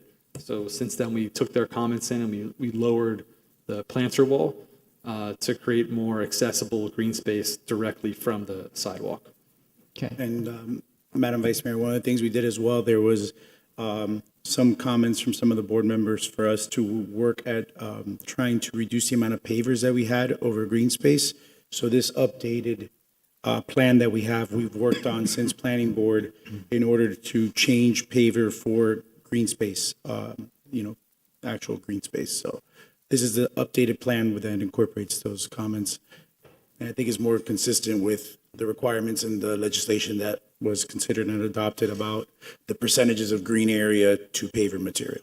Yeah, I know, because people want places to walk their pets and stuff. When the Villa Valencia was designed, there was a community meeting and there was more input on desires for the park design. So, this is all conceptual. During the actual permitting process, we'll work with your city open space department as well, but this is our proposed design. We think, based on the meetings we've had, the workshops we've had, we understand that people want a place to sit and gather that's green as well, and that's also activated, so it's consistent with what's there. And I think what Ray and his team have proposed with this elevated planter, where it's still usable but also a sitting space, Right. I think is something that's very cool. Yeah, I hadn't heard the input from the neighbors, so to speak, yet about the park design. And I know that when we did Villa Valencia, the park itself was brought back at a separate point in time. So that's really what I'm driving at right now. So before we put the final bow on it, I'd like to hear more from the neighbors regarding the park design itself, not the building. Okay. To your point, I think even looking at it from this angle, I would agree with the Planning and Zoning Board. I think there's a lot of pavers. There may be some tweaks that can be made, but I think I agree with the Vice Mayor, getting the community's input on what the best use would be and the best design would be a good idea. What's the square footage of the park? It's approximately 5,000. I think it's a few feet short. It's like 4,900. And the pavers are going to extend into the alleyway, which is not counted as part of the park space. Correct. That's not in the square footage of the Park space. So, but it sort of visually gives that appearance because you have pavers going all the way across. That's correct. But you're saying the sidewalk? Can you, just give me 1 second, can you blow up the park, please? Yes. Just the park. Drag it over. There we go. Better view. And those chairs right there? These? Yeah. Yeah, so the original proposal had 25% of the park. We've reduced it down to 10%. So I know that you and I, Mr. Mayor, you and I have asked had us to, many conversations. and we've gone down from 25 to 10%. So we've drastically. But the park is not your amenity. Correct. This is And just. I like you, and it's very nice, I understand that, but at the end of the day, it's not your amenity. Sorry I'm being so front about this, okay? To me, get rid of all the pavers, just like I did with Publix. When Publix comes here, I will show you the 4 years of iterations. We started at 10,000, we ended up at 20,000 square feet. I know my city attorney's having a heart attack, but that's good. It's good we have these conversations up here, okay? We're gonna have them in the sunshine. So my point is, I need you to remove the pavers. I need you to remove the chairs. If you want to have seating, it's fine. You and I had talked about it. It's against the building. You can put maybe 2 chairs, a table with 2 chairs is perfectly fine. This has to be something that is calling people to use it, and it doesn't look like it's landscaping for the city. So just on that point. And I'll give you an example. Let me just give you an example. If you may. Of course. An example. It's not the first time we do this. You're not being held to a higher standard. You're not. Villa Valencia, it's the same thing we did there. It's all green space, beautifully landscaped. They have huge oak trees there. They don't have small oak trees. They have huge oak trees that they brought. And it's something that it's just well done. It's well done. Look at that example. It's something that we worked on. So I'm just asking you, please. So we totally understand those concerns. This particular retail that we want to have along the park is a usable retail. We want to have so people could get shakes, could go get food, sit down. This will be a seating area that will actually be used by the public. It just happens to be operated by a restaurant next door. The reason this is important is not only are we building and constructing the open space, but we've committed to maintain this open space over time. And in order to provide for the cost that's needed in order to maintain this open space at a very high level, in a very focal level, we need to place those costs on the commercial units. We don't want to make the residential residents pay for the park. We're putting on the commercial. We have a very small amount of commercial I'm space. gonna make it easy for you. So I'm gonna make it easy for you. that would be critical for us. I'm gonna make it easy Try for to you. reduce it as George, much as I'm gonna make it possible. easy for you. This is easy. Give me the park. The city will own the park. We will maintain the park. You don't have to maintain it. I take that cost away from you. I want the park. I'm gonna name it after a city manager. Okay, here, give me the park. I'll take the park off your hands. I will take the park, and we can have it, and we'll take that burden off you, and we'll be in good shape, okay? So that's one less thing that you have to worry about. One less thing you have to worry about. Good? That would. Okay, now, let's do this. It's not the first time I tell you this. Let's get rid of the pavers. Let's get rid of the pavers and do something nice that is well done. If you want to have seating, I don't have a problem with seating. It's got to be hugging the wall, and it's not in the middle of the park almost, okay? Okay. So please, let's do that. Because I think in this area, outdoor dining, even though most of the year is I'm not with nice, you. this time of year is nice. I'm with you, but this is not an amenity for your building. This is a park. This is meant to be a park. So I know that I'm being very forward, and people are probably, man, it's being really tough. But I've asked this many, many times, and when other projects come up in the near future, you will see that I'm holding everybody to the same standard. I'm asking this to be a park, because we already made a mistake once on a project. We're not gonna make it again. Where we allowed the developer to own the piece of property, and then now it's not, being held to the standard. If you look at Codina's project, that's our land. If you look at what's forthcoming with Publix on Andalusia, that's gonna be our land. When you look at everything we're trying to move forward with projects, we're going to do it in a way that it's a city-owned park. If we come to an agreement where you maintain it, which would be spectacular if you want to maintain it, but if not, I still want control of the park. Because I still want to make sure that it's always in perpetuity, part of the city's trust, and it's up to our standards. Okay? So in regards to this, I don't have a problem moving forward today. I know staff has to give their presentation. We still have public comment. I got it. But I'm just asking you for the next time we have to come around here to discuss this. One time? Okay, fine, no problem. But I want to change, and I will vote no. I will vote no if I do not get what I think is important, okay? And that's consistent with our commitment, because our commitment is, even though we would like to have a small piece to have outdoor dining, our intent is that this is a public park. It's not going to be a private amenity for us or anything. We do want, like I said, a portion for outdoor dining, but the intent is for it to be public. So I think my client has no objections with Navarro, I don't want there to be a situation where there's outdoor dining and then you have somebody sitting there. And then they say, well, you can't sit here because you're not eating or you're not doing something. This is an amenity. You want to put seats, put them against the wall. You can do a little sidewalk that is and we could work with the city to accommodate parallel around to the the building, frontage. and you can have a little area where diners can sit down, and then you can have staff maybe another 2 feet over. They can walk in that area, they can deliver food, they can deliver drinks, it's fine. But I don't want it to encroach onto the property because this is going to be a real park. It's going to be a real park, okay? We understand. Mayor, that's consistent with my concerns because the outdoor seating was not a piece that was addressed with the residents in the area. They're looking for green space. And I think the first meeting, we also had a little area where they would be fenced off, perhaps for small little dogs or something of that nature, because there just is not anything in the area. So I do think that piece needs to be separately discussed with the neighborhood as far as what they would like to see in the park. We can all dream our dream. We don't live there, though. And I would like to hear what those folks would like in their neighborhood. And, that was part of the evolution of Villa Valencia. The people in the neighborhood wanted a dog park. They did get a dog park, not as big as they wanted. I think the input should have happened earlier on that one to develop the proper plan. The folks that were in the city at that time, put in a structure into the park, which kind of used up a lot of greenery park space.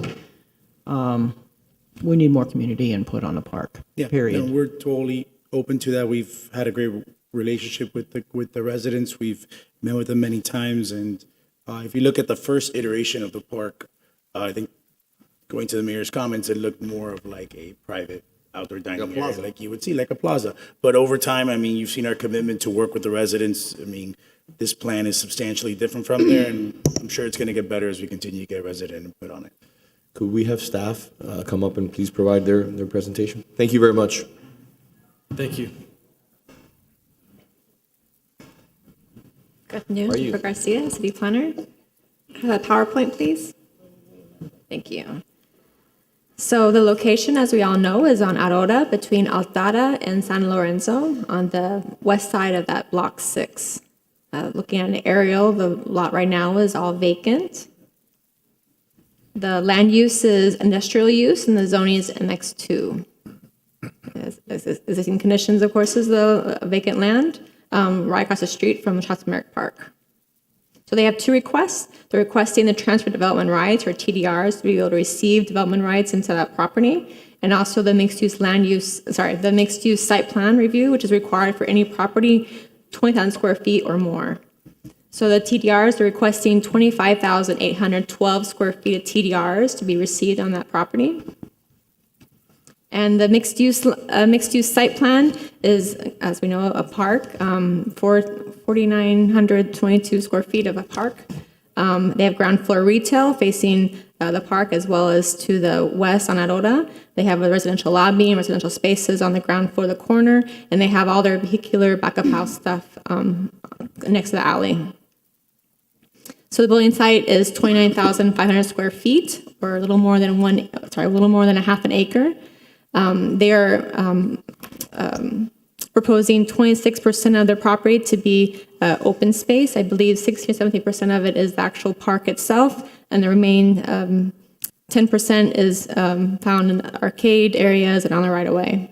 They're proposing right now 80 units total. The FAR, they're maxing out at 4.375 if they're able to receive those TDRs. And the maximum building height that they're proposing is 137.5 feet. The parking is all located on site. They'll be parking 136 spaces on site. It was reviewed by DRC back in September of last year. It was reviewed by Board of Architects several times. They had a neighborhood meeting back in June. Planning and Zoning Board recommended approval, 7-0 back in September last month. And here we are for City Commission. There were letters mailed out to property owners within 1,000 feet of the property and within 500 feet within the city of Miami. And that was mailed out 3 times from neighborhood meeting, PCB, and for today's meeting. The property was posted 3 times as well. The website was posted 4 times, and there's newspaper advertisement twice. Staff determined this is consistent with the comp plan, and it complies with the zoning code as well, and recommends approval based on conditions of approval. Those conditions are outlined in your exhibit for the resolution. But in summary, there's restrictions on the park that needs to be open between dawn and dusk. Construction staging needs to be off of the sidewalks, so you can be able to have that sidewalk open for pedestrian flow. Underground utility lines throughout the entire alleyway. Landscape requirements would go beyond the requirements of the zoning code. Streetscape improvements on San Lorenzo, Aurora, and Altada, as well as pedestrian crosswalk on Ponce and Altada. And let's see. And the final design, as you can see, we're still kind of finalizing what the design should be. If the commission feels it's more appropriate to have the design have more public input, we can also add that in as a condition of approval. And there to modify the alley as well. The traffic impact study showed that with the egress of the parking garage being so close to the alley, that they recommended that the alley be modified to be one-way. And that's it.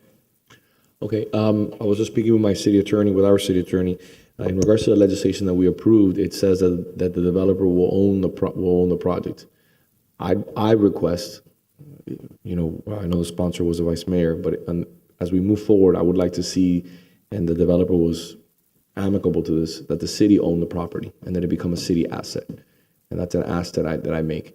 In regards to the seating, I know that it's 10% as per the legislation that we approved. I ask for us to please at least push the seating a little further away from the park so that it's not encroaching into the park. Yes, absolutely. So this is site plan approvals. Any more restriction the commission feels is adequate, we can write that as a condition that they would have to abide by that. So I ask that the vice mayor, I know it was your legislation, just to please consider that because you're the same. What I'm trying to do here is find where we need to tweak the language. So the language in the legislation that you all just approved is what you're looking to tweak to, so you're thinking of a... Well, I think we passed that moment. I think we have to take advantage of it now because I don't want to miss the opportunity of enjoying a beautiful piece of property that the city, I think, would benefit from. But procedurally, if you all wanted to, make a motion for reconsideration of that vote, you could, and then you could amend the approval to change the legislation. It's up to the It depends on the vice mayor. First I want to determine if we're all in agreement that the city should own the park And if so, I'll ask the city attorney to adjust the language accordingly, and we can consider that. Commissioner Navarro? I just wanted to confirm, I know that, which I think is a great idea, especially with how open we've been with the community on this, that we're going to have more collaboration with regarding the park design. I would just ask for the commission to make that a condition of our CO to have the park. Deeded over to the city? Correct. Yeah, I don't have a problem with Yeah, that. so that we have, at least for our residential building, while we work on that, get the plans and do the work, That's not a it problem. wouldn't hold us up from getting. But I it mean, to again, you probably want to use that area as a staging area, correct? Correct, yeah, so It that just would be makes my only sense. request. Listen, again, we understand the process, and you have a long road ahead of you, and we want to make it easier on you. We don't want to make it harder on you.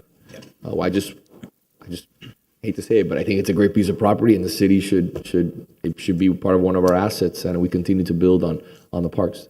That's been something that I've been working on for 10 years, and I think that is hopefully, with this piece of property, add to our parks master plan. So I'm in agreement on that. So city attorney, tell us how to can do this proceed. different ways. There could be a motion for reconsideration of the prior vote, and you all can then discuss the item again and any amendments. Or I think since we're making it a condition for CO, it could be approved, if the will of the commission is to approve this site plan today, and then we can bring the legislation back next meeting. It would require 2 readings to amend the legislation that was just approved. Okay, so. 2 options. We are in favor of you approving us with a condition and coming back to modify. So We have no issues with the request for this park to be dedicated to the city. For us, we would support that. And just one practical question. So city, the park would be conveyed to the city, and who maintains? Is another question. I don't know if the manager has. Well, don't complicate things. If we own the land, I think we have better control over it and being able to determine what goes in there. So I don't have a problem with the city maintaining it at that point. Many of the requests that I hear from during these park discussions, as we're talking about the development of particular park spaces, is more benches, more things of that nature, which is going to be determined by who lives there. So no, I don't have an issue with the city taking care of the park. I think it would prevent some additional problems. Are we talking about accountability. the developer actually constructing the park and we maintain it? Is that what we're talking Correct. about? Correct. Yeah, and accountability, it's easier to have accountability on ourselves on maintaining the park than having somebody else maintain a park that's ours. So I think I agree Yes. with you on that. Yes, and I think our Parks Department does a fabulous job, and our landscape division as far as designing something beautiful that's responsive to the city's needs.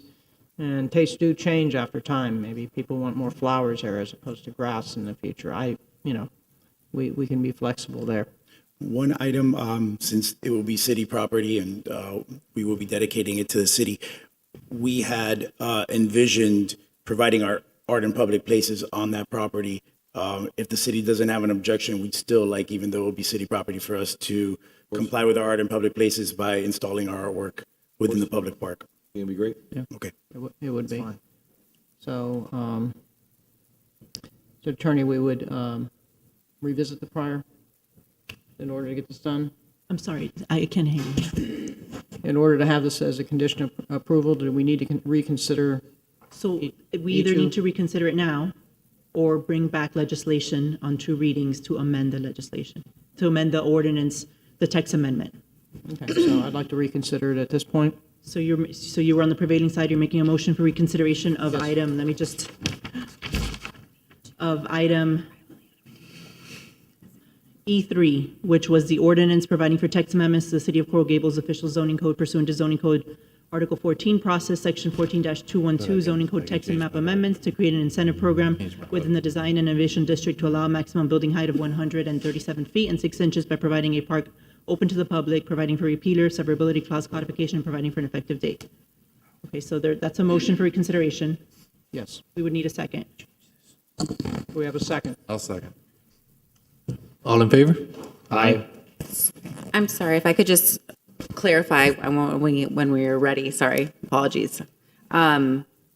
The current language of the code is that the construction and maintenance of the park shall be owned privately and reserved for perpetual public use, with private outdoor dining permitted up to a maximum of 10% of the park area. I believe that's the subsection that you were looking at Correct. addressing. That's Correct. subsection D1 of the legislation, and so it sounds from the discussion that the construction would be by the property owner, the construction of the park, but it would be conveyed to the city and maintained by the city.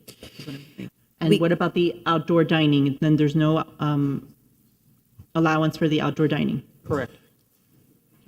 And one thing I just wanted to note, we could provide an alternative. So it could be this that remains, and it could be or constructed and conveyed and maintained That's to a the very good city. suggestion. So we could have either or, if that's something that the commission prefers, or if you just always want it to be owned by the city. I mean, I always wanted to be owned by the city. Always. And with regards to dining, specifically dining, and that's one issue, but if, I think what the mayor was alluding to earlier, have places where people can actually sit and have their lunch or a cup of coffee, I want to make sure that that's not precluded. So I think that would go into the park design, and that'd be part of the Right, park yeah, design I- that would, you know. I don't want the idea of no dining mean that you can't have your lunch there. I think you mean dining dedicated to a nearby Private and- commercial establishment. Correct. What was previously allowed was private outdoor dining. Yeah. So that's what is being eliminated. Okay. So what's happening with the 10%? We're I'm eliminating it? hearing from all of you that the intent is to eliminate the 10% outdoor dining. But this would not preclude someone to have benches out there. You can have your lunch, Exactly. have a coffee, you can, carry it with you, just like our mini central park in the area. Is there a process that we go for designing of parks, and would this then have to go through that process? So I think we would have to note that it would be a collaborative design. And it's my understanding that if Typically, the I don't know if property- the city planner is here, but typically the conditions will say, the conditions of approval for the site plan approval typically says. So in the past, there has been some specific language that require the applicant to go back to the community. That's what we did for Valencia, to get their feedback and design with the community themselves. Other site plans are not required that extensive public engagement, so it's up to the commission to decide. I would like to see the engagement before a design. You can have conceptual designs, have optional designs. I don't want something that's cooked and baked and delivered, without an ability to change it, where you're building a structure that people may not want. And I think this, as I was talking before about improving on the legislation, I think this really does, because it leaves us as a city with an asset that we can control. A lot of the concern has always been, well, it's really an amenity that the building has. There's an amenity that the city's going to have going forward. So be happy to second your motion. Thank you. This is what good collaboration does. Exactly. Idea brainstorming on the fly. And thank you for bringing it up. Yes, ma'am. That's it. So I understand that DI, that provision of the ordinance that is now being reconsidered, would read that the construction, or some version of this, that the property owner would be responsible for the construction following a design process in conjunction with the city and the public. We could work on that, and that the property would then be conveyed prior to CO and then maintained by the city, reserved for perpetual public use, and then we would eliminate the section on permitted outdoor dining, the 10%. Perfect. Okay. Thank you. We have a motion and a second. Commissioner Fernandez? Yes. Commissioner Menendez? Yes. Vice Mayor Anderson? Yes. Commissioner Castro? Yes. Mayor Lago? Yes. Moving on now back to the business at hand. Mr. Navarro. Mr. Mayor? So what else do we have for the good of the order? I know that there were some conditions that are being applied to this application. One condition, which may be something new, is that we would ask for the commission to allow us to develop between a range of units. We actually are thinking of reducing the density further. So right now, currently, the condition is 80 residential units. We would like to be between 64 and 80. So we're actually asking for the ability to, in the future, as we work on our floor plans, actually further reduce. What does the code allow?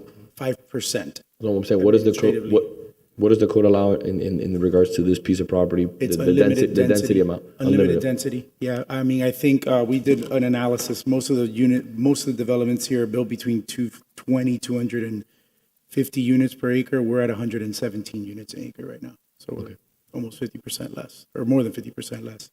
But we would like the flexibility. Currently, your code in the administrative modification process only allows for a 5% reduction or a 5% increase. We would be asking for a further than 5%. Madam Director, through the manager, do you feel comfortable with this request? Yeah. I think as long as it specifies its density, that might change more than 5%. Yeah, that's No, I fine. mean, if they want to drop the intensity, that's their decision. I don't think they don't want to lose any square footage. I think they want to move forward. So they've been waiting a long time to get this project off the ground, and I think it's Mayor, we have no issue with this request. yeah.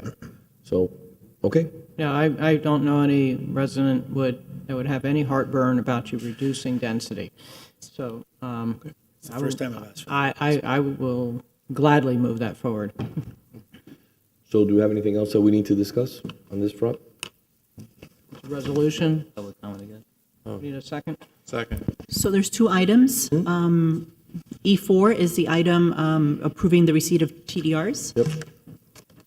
Mr. Clerk, do we have any comments for E4? Yes, Mr. Mayor.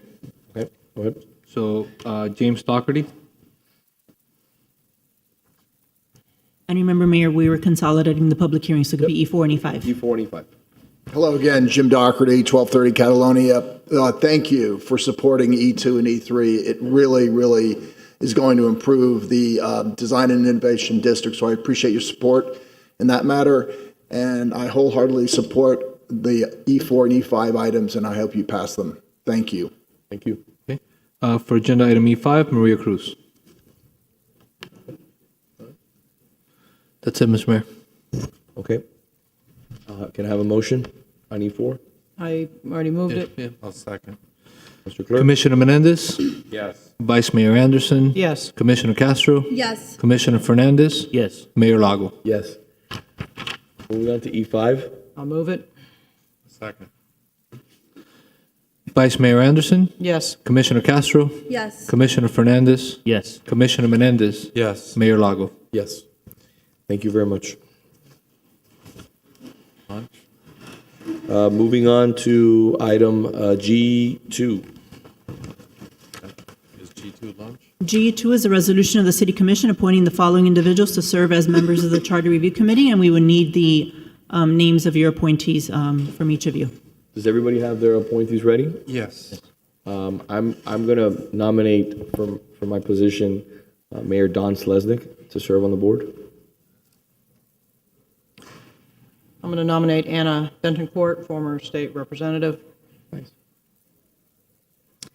I'm going to appoint and nominate Jane Moskowitz. Okay. Felix Pardo.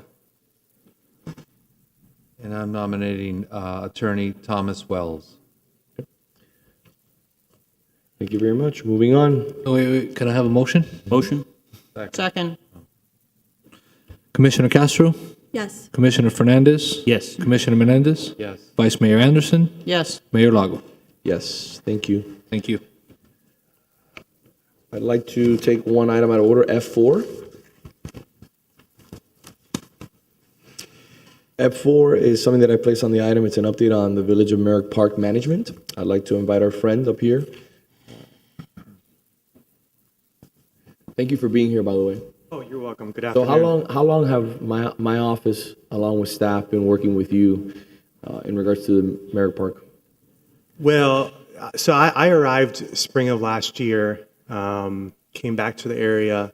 So almost immediately, we started having meetings with staff about some issues that were presented to us and some commitments that we made to get things resolved. So I wanted just to give you a quick recap because the new members of the commission were not here back then.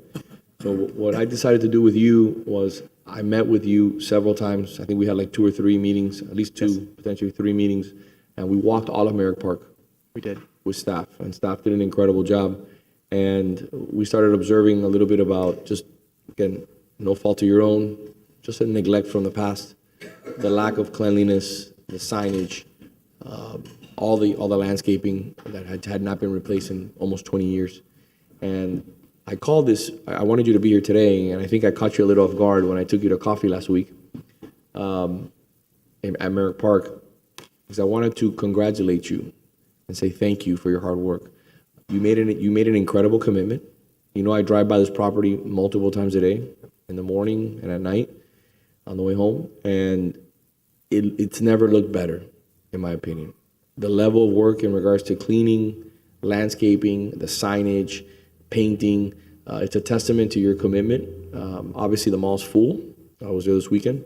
It was full, but people are starting to see the change. People are really enjoying, you know, the increase in quality control, and it's happening not only just inside Merrick Park, but it's happening on all the ancillary exterior roads which you control. You know, obviously the median.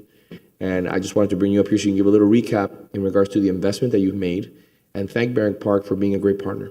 Oh no, you're very welcome. You know, we obviously had a lot of improvements to make, and we've taken the feedback from the community seriously. And you know, we've worked towards it. We still have a lot of work to do. So hopefully, and I sent a presentation. I don't know if the clerk got it, but I just wanted to kind of talk through some of these things that we've done because you know, we have a small team at Merrick Park, but we do some big things there. And look, you guys are always welcome to come by the office and meet. I can walk you through personally and show you what we're doing and what's coming, you know, on the DL, so that you guys know kind of what we're working towards. A lot of things you might see we've been working on for years. So, you know, the next slide kind of talks through some of our efforts as far as new stores, and we've recently opened up Louis Vuitton, Tory Burch, Camilla, Splendid, and Miami Royal Ballet, which is very, very well known locally. Look, Louis Vuitton is a home run for us. It allows us to kind of focus more on the luxury aspect of that garden level, and really brings in a great customer for us, and it expands on the success of what you're seeing at Neiman's and at Nordstrom. In the future, the next slide kind of will talk to you a little bit about what we're doing right now. Ann Taylor is a favorite in our community, and they are coming back, so they are going to the third level. We've also done deals with Aloe Yoga, which, if you know Jimmy Butler, he's a strong supporter of Aloe. Swarovski is coming back, and we're doing a cocoa cigar over on the Nordstrom wing. So some exciting things coming. In addition, the R House on the corner of Ponce and Ruiz, you've probably seen all the work out there. It's a significant project for us, and it's going to be fantastic when they're done, and hopefully they will be open sometime in early November. Next slide.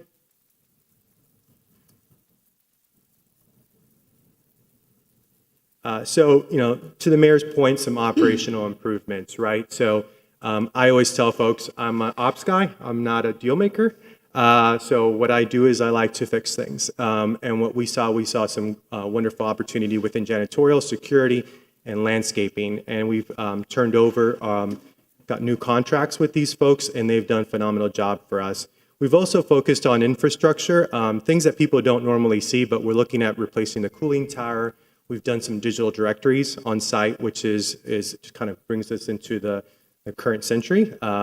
Lighting upgrades, signage upgrades, parking deck repairs, vertical transportation improvements, fountain enhancements, building enhancements, and of course, the residence building was just recently repainted. So a lot of work in the last 18 months, and still some more work to do. Some of these things are things that obviously are being noticed, which we certainly appreciate. Next slide.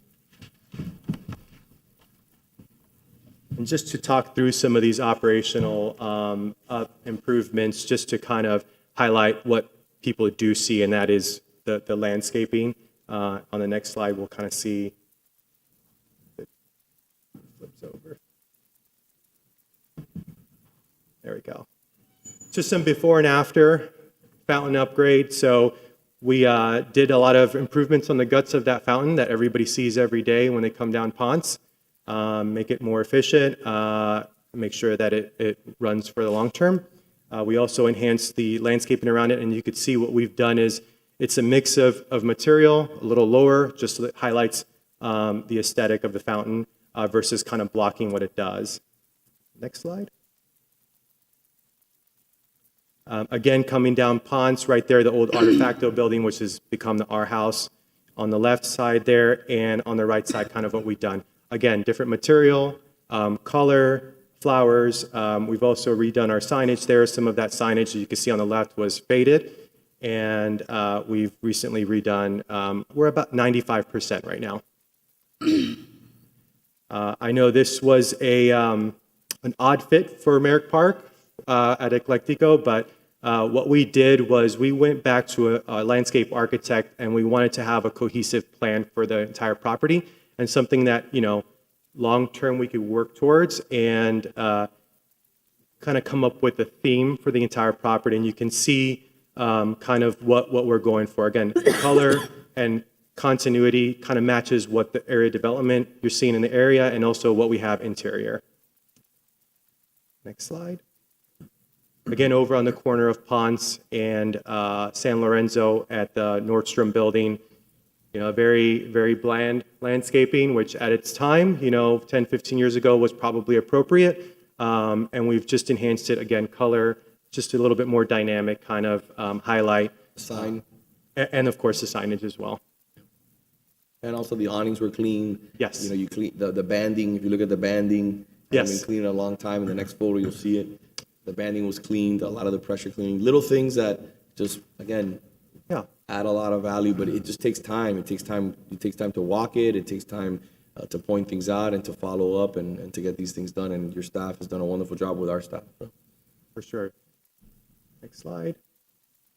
And this is one of those areas. This is going to actually kind of come up against the new building that you guys have been speaking about this morning and this afternoon, and just enhancing Aurora there with some new material, getting away from these shrubs. The reality of shrubs from an operational standpoint is that they're very difficult to maintain. You get litter in them, you get all sorts of stuff. So having a little bit more open, a little bit more dynamic material certainly does go a long way. And these are all just some of the newer enhancements. So down the corridor by Nordstrom there on the upper left, replacing all of those palms. Some of those palms were 30, 40 feet up in the air and kind of outgrew where they were placed. So we've replaced them all. And again, you'll see some other improvements. One of my favorites is kind of the kind of drive lane on Salcedo going into Perry's, with the new building being painted, the residence building. They're also going to be replacing the awnings. I understand they're for permitting for that. And then the landscaping really kind of highlights that entryway for residents coming from like the Belmont and some of the other developments in the area. Community events, whenever I have an opportunity, I like to talk about what we do in the community because we're not just there for, just getting people to come through the doors, but we're also there to kind of be a good community partner. Earlier this year, we did Los Trompos, and we have a seasonal house photo op that we're going to bring back for holiday. We focused heavily, and these are all things that are new for the most part in the last 2 or 3 years, with the exception of the tree lighting, which we've been doing for 20 years. But we did a Mother's Day program. Mother's Day is the second highest traffic time for us in our season for us. So, dads and kids want to take their moms out to the restaurants, and that's great. We have a summer event series that we did as well for the first time, and it was very well received. We've done the tour of kitchens now, if you all know about this, for 3 years. We're kind of the kickoff starting point for them, and we just wrapped up this last weekend our second annual Fall Festival benefiting branches and in partnership with Miami Mom Collective. And the last thing I want to mention is our holiday tree lighting, which is coming up on the next slide, kind of a little flyer on that. And that's coming up on November 16th at 5:30. So you're all invited. The community's invited. It's going to be a great time. We have a couple of new things and some performances from some previous singers that were very well received. And of course, Santa will make an appearance. And everybody loves that. So we've worked very hard. I'm very proud of what we've been able to do. I've spoken to the mayor several times over the last year and staff about, we appreciate the feedback and we try to work towards them. we see some great times ahead, and with the support of the community and with the work of our staff, I really feel like Merrick Park is set up for years to come. So thank you. Sir, thank you for coming. I appreciate it. Thank you so much. I was there this weekend. I was there for the Fall Festival. Great turnout. Kids were having a blast, so it was good to see. I was happy to see the elevators functioning again, so that was good. Escalators are still a work in progress. I know you've had some issues with supply chain. Yes. So hopefully we can get those, but definitely noticeable change and much appreciated. No, you're very welcome. Thank you. I just want to add, my family and I always enjoy the experience there. It's phenomenal. To think that there was so much opposition many years ago to have this amazing experience created. My only ask, because I think we've all experienced it, the parking garage, the signage to have cars actually stop, because the number of near misses or near hits, I think you have the stop up here, but usually people just blow by it, and I've seen so many near crashes in the parking garage. That's it. Other than that, I love it. And part of our parking enhancements that we kind of highlighted non-structural have been things like improving lighting, improving signage in some of our other, and as time goes on over our cap plan over the next 3 to 5 years, we hope to address some of those very concerns, because you're obviously not the first person. We definitely want to kind of slow down traffic and kind of, it gets very busy, especially on the weekends, and we want to kind of develop a good plan. So we're I working think with you engineers had the stop on the pavement. Yeah. Then the stop is up there. Yes. And you have cars, and they just like go right through as if, Yeah. I've experienced it. So. I'm sure you have. That's the only reason why, because I figure everybody's experienced it. So, Commissioner, I have a question for you. Since you experience it more often than I do, do you think some rumble strips before the stop would help? Oh, yeah. Yeah, absolutely. I mean, I know it's noise, but It actually crossed my mind. I'd rather have rumble strips than someone hit. Oh, no, without a doubt. So I'll make a motion. What the Vice Mayor said. Consider it. Thank you very much, my friend. You're I very appreciate it. welcome. Thank you for your And hard of work. course, We'll catch up in a month or so. If you ever want to come out, anyone come out. I can drive the parking garage for and sure. we can talk about. Walk it together. I appreciate you for doing all the hard work. Thank you, guys. Appreciate it. Moving on to H2. The manager. H2 is a resolution of the City Commission authorizing a bid waiver for holiday decorations on Miracle Mile and Giraldo Plaza pursuant to Section 2-691 of the city's procurement code, and authorizing city manager to enter into a contract with the Christmas Palace for custom decorations for a period of 3 years. Solange? Hi, good afternoon. Solange Lopez, Marketing Manager with Economic Development. So this bid waiver is for $147,000. Back in October, when the budget was approved, we had a decision package for holiday decorations of $150 that was approved by the commission. So this bid waiver is to use those funds in order to purchase the holiday decorations for this year. The reason why we need a bid waiver is because the timing of when the budget was approved to when we need the holiday decorations by did not leave appropriate timing for an RFP, which would be the correct route. So we did, however, get 5 vendor quotes for the holiday decorations and chose from one of those quotes. So we did still look at different options. We want to continue celebrating the holiday seasons and make Miracle Mile and Giralda very bright. So the Christmas Palace was selected as the vendor. Some of the decorations are handmade ornaments that will be the city, so we will be going into a contract with them for the amount of those specific handmade ones for the next 3 years.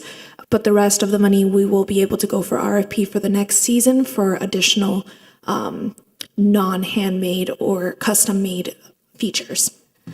We have a presentation just so that you can see some of the decorations and what those are going to look like. So these are some of the decorations that are going to be on Miracle Mile on the trees. We wanted to, because the streetscape is a very beautiful design and we don't want to have too much on the ground, we focused on lifting all of the decorations into the trees themselves. These are some of the handmade ornaments that we will keep for the next 3 years.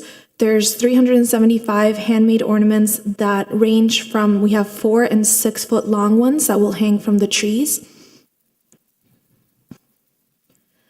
We're also having a 22-foot starburst and 16-foot trees on McBride, which will make it a very beautiful place for people to go for pictures or as they're walking on Miracle Mile to attract those visitors.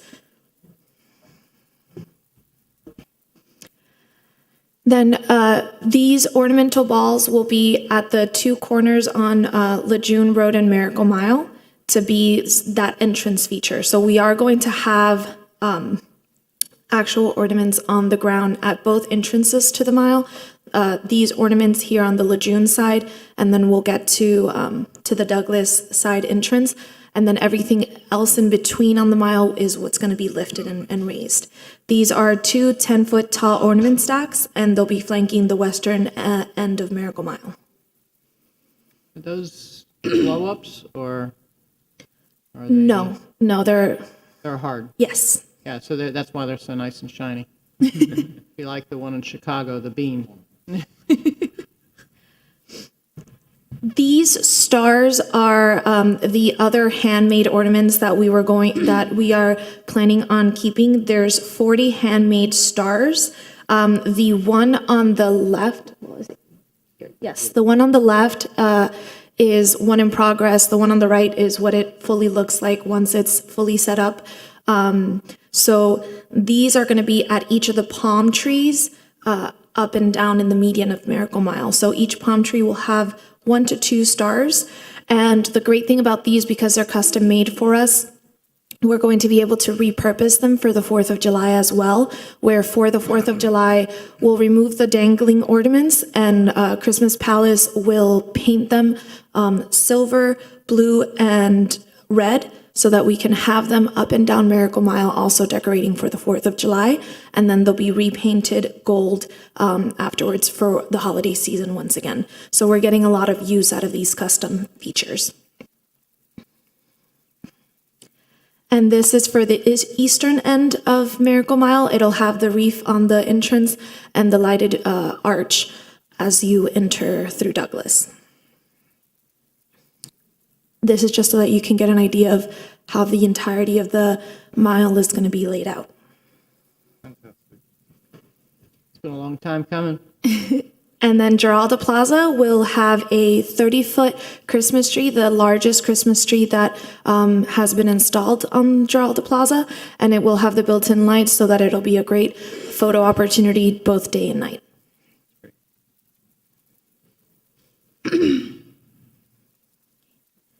Happy to answer any questions you might have. No, this is something that we've been working on for some time now, a few years now, and I want to congratulate you and the manager for your hard work on this front. You guys did a really All good job. Belkis. I'm just here to present on her behalf. Belkis did a wonderful job. I mean, we've been working on this for the last 2 years, and I appreciate your hard work and Belkis' work and the manager and the team, so it's a good thing. I also want to just remember that I remember Jeanette Slesnik was very passionate about this. And it's beautiful to see it come to fruition. And she was a very passionate proponent of doing exactly what now we're going to be doing. So that's Yes, she was. Can I get a motion, please? I'll move it. second. Mr. Clerk? Commissioner Fernandez? Yes. Commissioner Menendez? Yes. Vice Mayor Anderson? Yes. Commissioner Castro? Yes. Mayor Lago? Yes. Moving on to Thank you. I-1. I-1, that's my update, sir. Yes. So just wanted to give you all a brief update. We've had a number of appeals recently, and every time we have one of these come up, we learn something from them. And so I just wanted to give you an update that we are working on cleaning up our appeals procedures in the zoning code to make them more consistent and streamline them. We're also specifically looking at the process for the Board of Architects appeals. We've had some unique issues come up in that regard, and we're working with the Vice Mayor on some of her suggestions that she has specifically for that process. So just wanted you to know that that's something that's a work in progress, and we'll be bringing legislation to you all soon. Perfect. Thank you. Right, in particular, just so people are aware, we were talking about, the special master process, how many special masters we should have. And I've also talked to the Board of Architects about their feelings about it, and a panel of 3 was suggested, and we should have, if we can get enough people chosen, a rotating membership on there, so it's a random selection and people don't know who they're going to get necessarily. Perfect. Moving on to item H1. H1 is a resolution of the City Commission approving the city's 2024 legislative priorities and substantially the attached form. Assistant City Attorney Naomi Levy Garcia will present. Good afternoon, Naomi Levy Garcia, Assistant City Attorney. This is our annual resolution establishing our legislative priorities. I want to thank each of you for giving me time to review them with you in detail, and of course, we can continue those conversations. So this resolution approves our priorities in the attached form, but as you all know, it's an evolving document. As issues come to light, once session starts, we can add them, and it can change, given what the priorities will be at the state level. So we have both policy statements and funding statements. We've gone over them in detail. If you have any questions, I'm glad to go over them. And I'm here. Listen, again, to thank you very much for your hard work.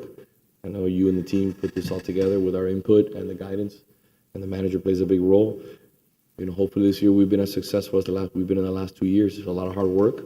It's a lot of hard work. It's a lot of commitment. It's a lot of follow through and keeping up with what's going on at the county, which is ever moving, and at the state so quickly.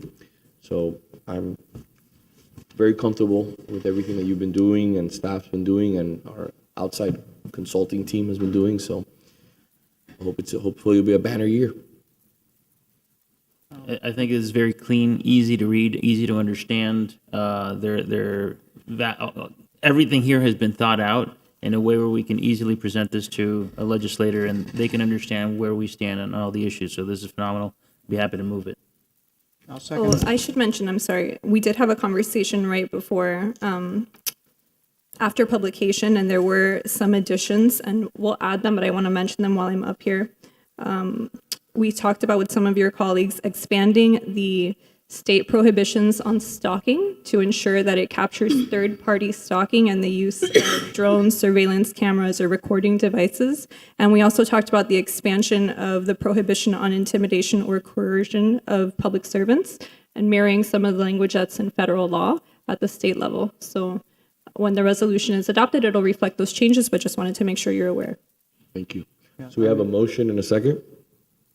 Commissioner Menendez? Yes. Vice Mayor Anderson? Yes. Commissioner Castro? Yes. Commissioner Fernandez? Yes. Mayor Lago? Yes. Thank you very much, Thank you. Naomi. Great work. Moving to item F2.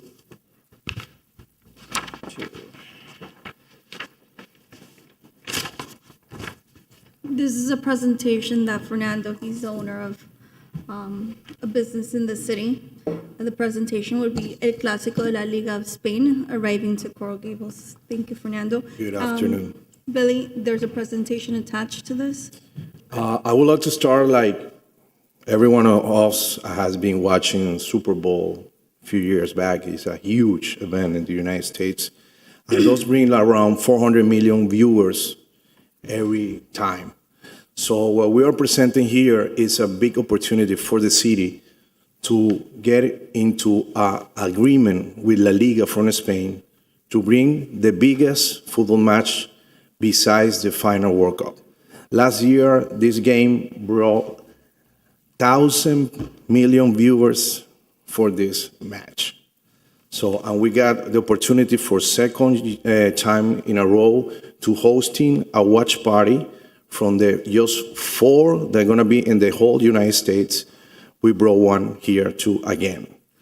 In this opportunity, we're going to have ESPN streaming live from the from our place.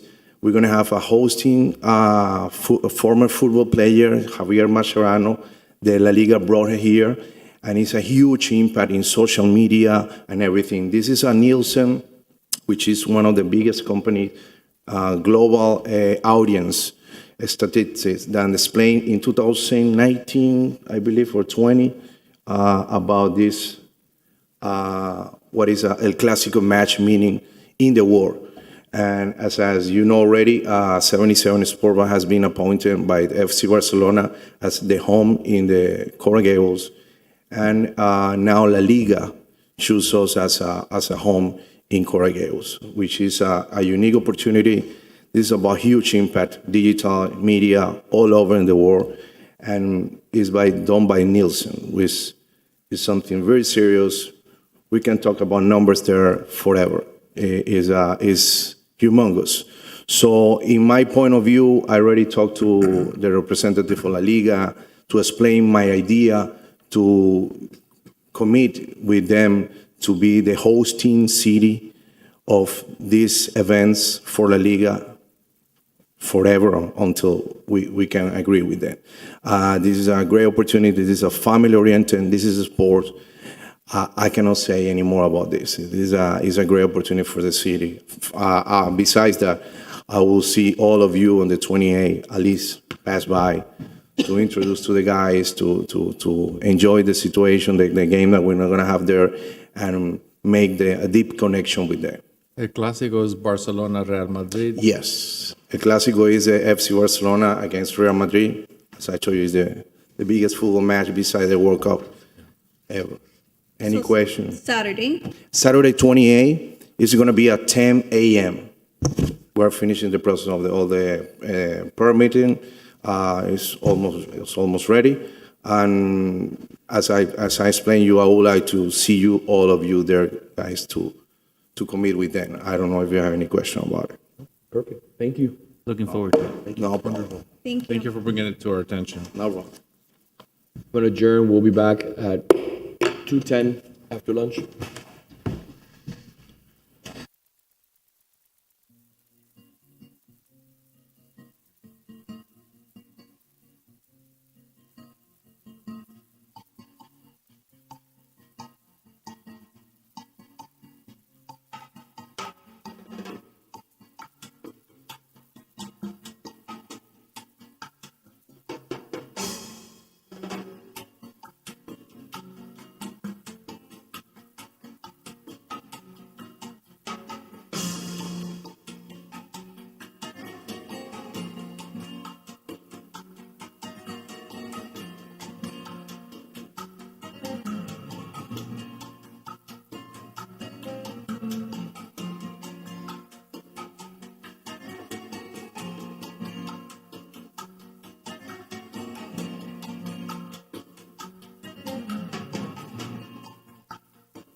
Mr. Clerk, you ready? Yes, Mr. Mayor. Recording in progress. Welcome back. Going on to F3. It's an item that I placed on the agenda today. So this is something that we've been working on, my office has been working on for the last, I think, few years. Yeah. Just at least. About 2.5 years. Few years. If serves me correctly. And it's important to put a few things on the record because I'm going to need the help of the commission so that the manager, even though he has the ability to be able to address issues under $50,000. What I'd like to do is just get the commission buy-in after all this hard work over the last few years so that we can just get through this process and move quickly before anybody maybe changes their mind. So, a little bit of a brief overview of what we've been working on. So, Chelsea from my office has been leading point, and we've gone through a few individuals. Anna, please join us. She's here, and she's taken over now from the Historic Preservation Department. And in 2018, I included this in my newsletter, which I'm going to read the excerpt from that newsletter, and it talks a little bit about Historic Preservation Association of Coral Gables. It's a non-for-profit organization in 1991 whose mission is to promote, protect, and preserve historic landmarks. The organization works to focus attention and support of local historic treasures, and for years, the president of that organization, Dr. Carelia Carbonell, has been working to preserve historic whiteway lights of Coral Gables.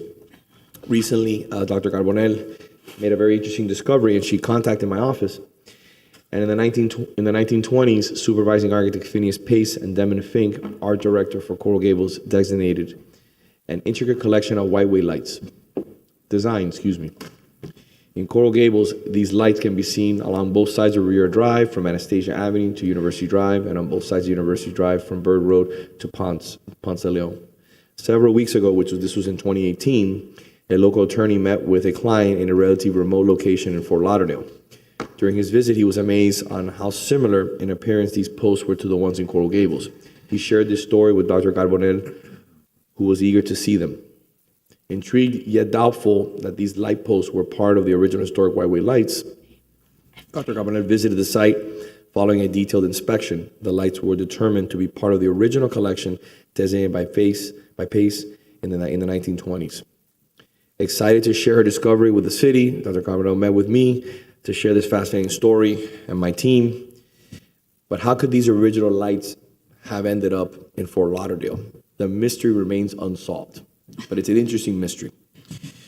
But beyond the mystery, working together with HPACG, I would love to understand the story of how this collection ended up in Fort Lauderdale. Ideally, I hope we can reclaim these lights. So over the last 5 years, we constantly get in contact with these individuals. Just drop them a little note and see, maybe they're interested in helping the city in one form or another so we can recover our beautiful history. So what ended up happening is we got lucky. So our staff had been in discussions with the property owner, Mr. Robert Gibbons, to acquire the whiteway lights on his property. And in coordination with the property owner, we were able to complete a site visit on Tuesday, October 17th. Anna Parnas, Jose Olives, Gabby from my office, and Chelsea were also present to inspect the conditions and location of the lights. Staff found there were 8 standing poles and 10 poles on the ground that have been stored at the rear of one of the vacant lots. The lights range from good to poor condition, but they will need to be assessed by the conservator. I have some photos here that I know that maybe the clerk can put up. These photos have already been sent to the conservator in advance of our next trip.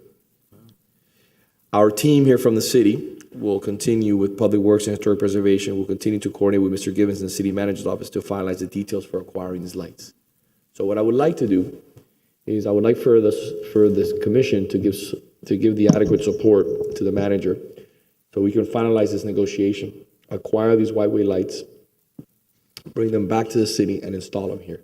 My understanding, it's going to take about $1,000 per whiteway light. So it's potentially under $10,000, is my understanding. And then they're going to give us all the pieces that you saw in that heap, which are in good shape. They just need to be sandblasted, powder coated to bring back to their old splendor. And potentially some pieces are missing, but you see there's a intact The light globe. fixture. And it's a beautiful picture that, again, that probably has been there for I don't know how long, and that's part of the city's history.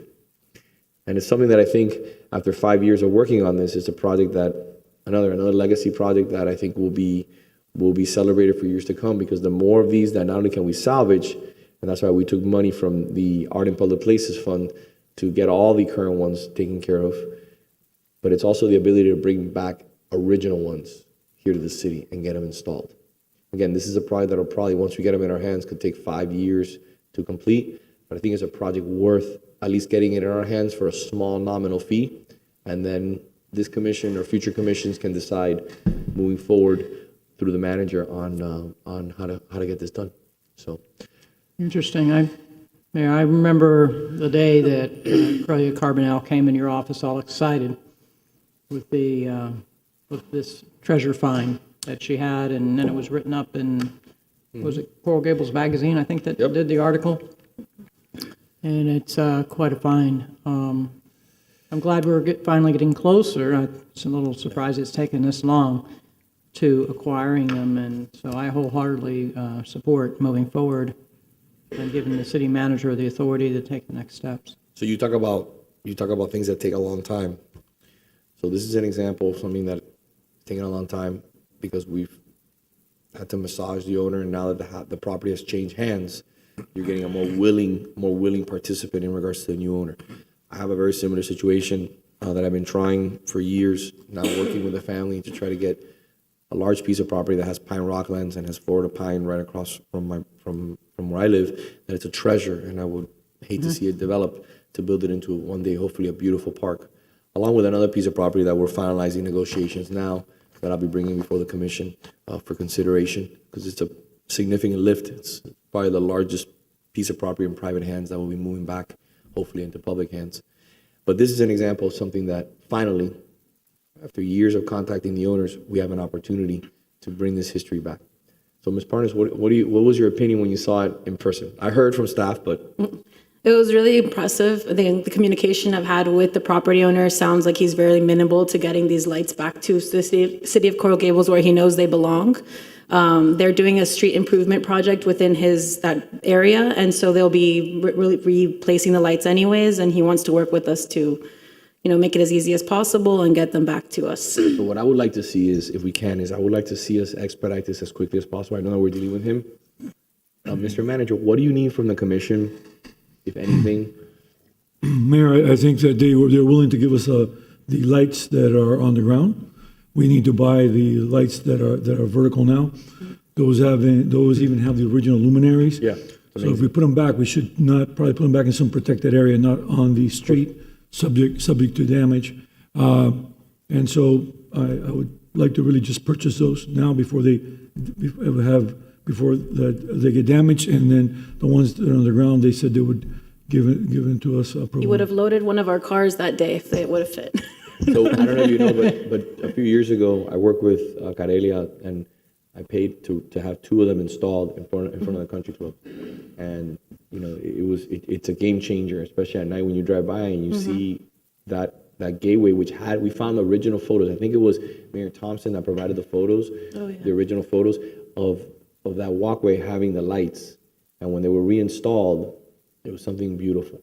So again, I leave that up to you. As long as the commission is in favor of purchasing this work, it's good to have you run with it now after I've been working on it for 5 years. So Those poles, Mayor, Commissioner, those poles are cast iron. Just a matter of sandblasting them, refinishing them, and they should be fine. So, Madam City Attorney, I want to make a motion, pass a gavel, and make a motion to accept these polls, along with giving the manager the leeway possible to obviously make the wisest decision and most careful decision with the city's money to acquire these light poles. Again, my understanding was it was around $1,000 per pole. They're functioning. They're in great shape. I think they're they're a gift. I think this individual's doing us a favor. We appreciate that because again, they're coming back home. So I'll second that.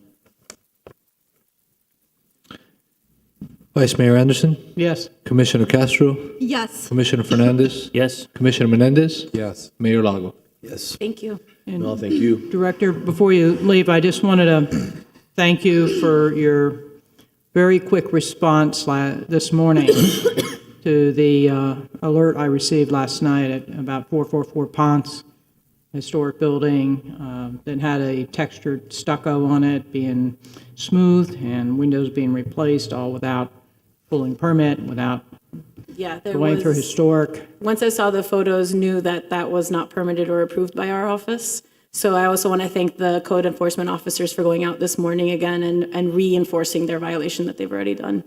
So we'll thank be you. figuring out when we get the property owner back on track. Fantastic. We prevented more damage. Exactly. Thank you for calling that in. Mr. Mayor, before you move on, Ms. Carbonell wanted to make a couple. Oh, I didn't know she was here. Great.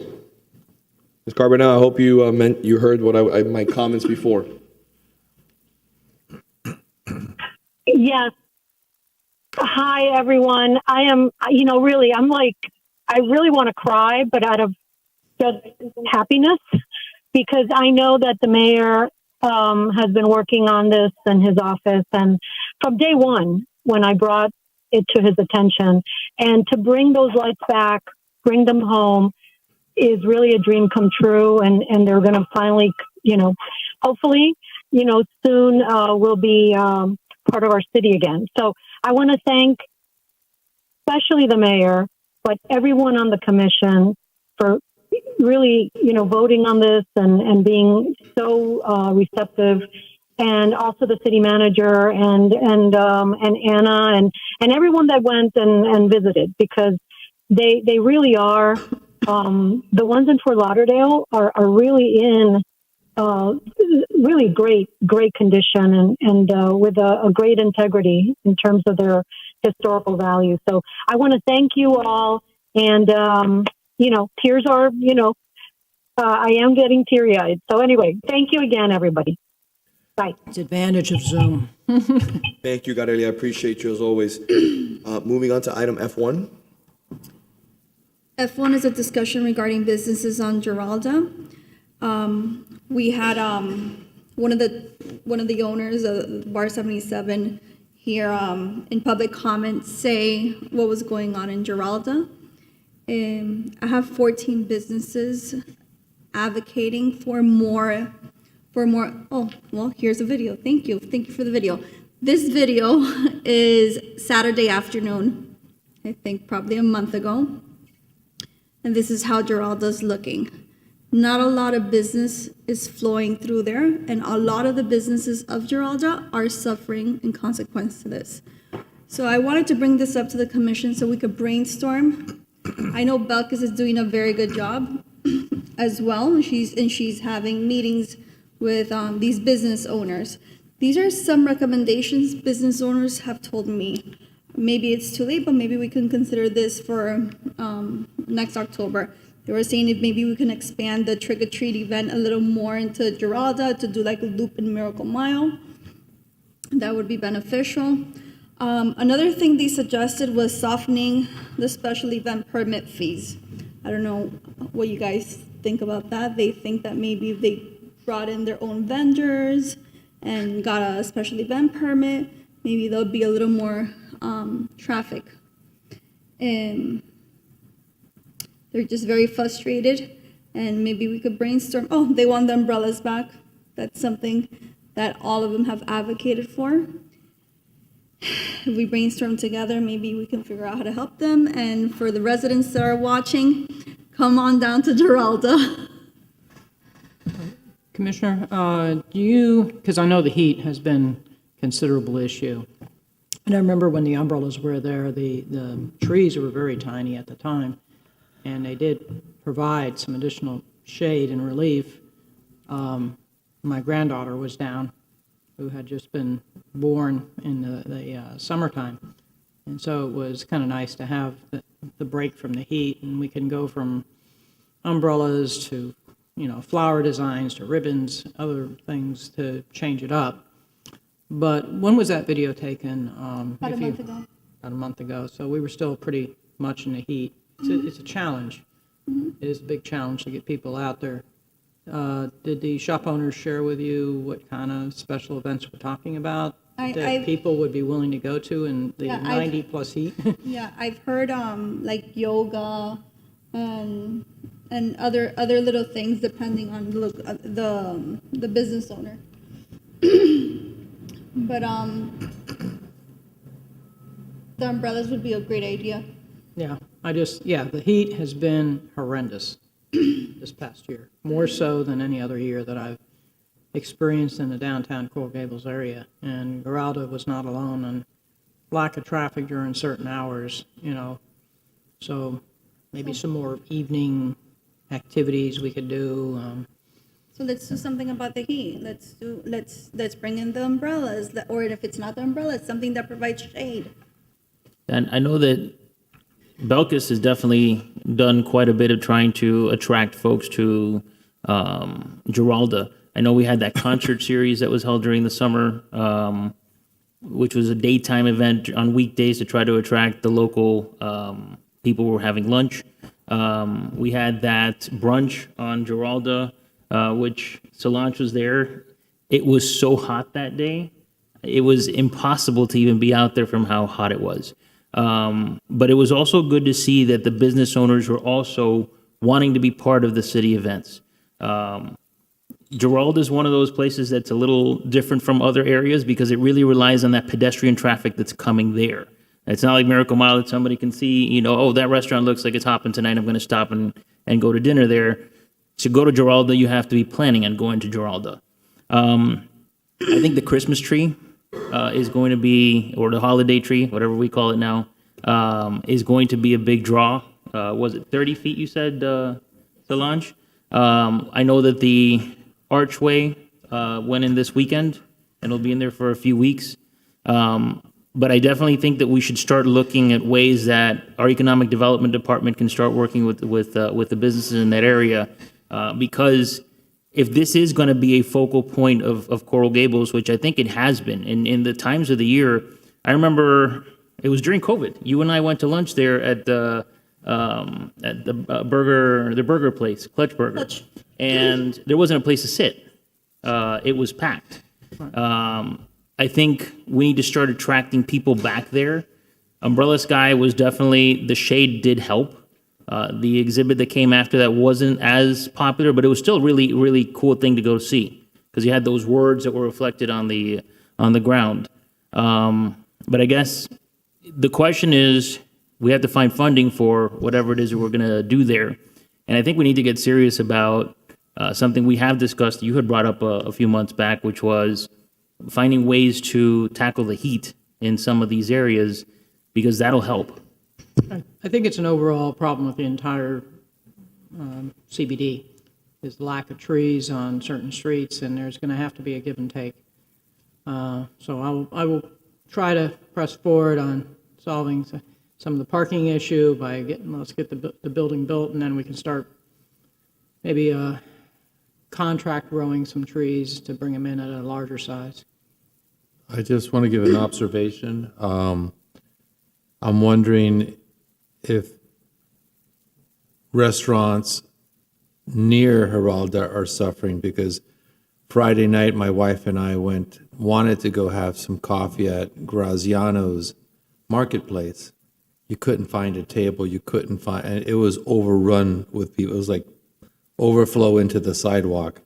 So I just wonder, is it an issue also of new places popping up in the area, drawing people away from Giralda?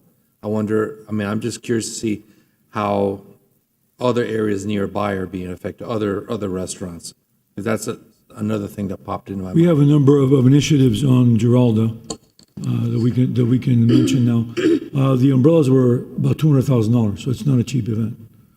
And I don't think, this is me personally, maybe I'm wrong, hope I'm wrong. I don't think by bringing the umbrellas back, you're going to catch that fever again. It's been there, done that. I don't think it's going to happen, but I'm more than willing to try it again.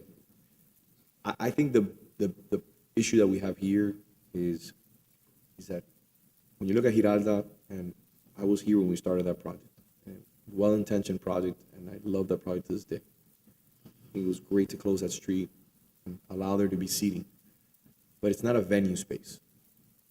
I think what you need and what we've been missing that whole time is what I've talked about a few times before, and that is converting the 15 parking spaces that are there in the parking lot into a park. And then what you do is you abandon the street across the street and you connect it to the park. And now you have a actual open space that you can put pavers on, you can have a band, you can have a lot of different activities connected to a park. It's the same problem that we're gonna have with Pond Circle Park after we spend the millions of dollars that we're gonna spend. But we're gonna do it. I'm in favor of it. I'm just telling you that if you really want to address things here, I'm not being facetious. The Japanese invented it. In the Middle East, they're doing it. You have to build giant domes because there's no other way to get people here out to have dinner. I will not sit outside 8 months out of the year, potentially 9. It is unbearable to sit outside. We live in South Florida. This used to be a swamp. The humidity here is unbearable. So we have to be honest with ourselves. Are we putting a glass dome? Are we putting a glass dome over Giralda? No, that would never happen. What can we do? If you put fans, I mean, how many fans are you gonna? How is that gonna affect the atmosphere, the sound, the noise, the experience? We have to come up with a way to get more people there through shade, through activation, and that park. I know there's an alley.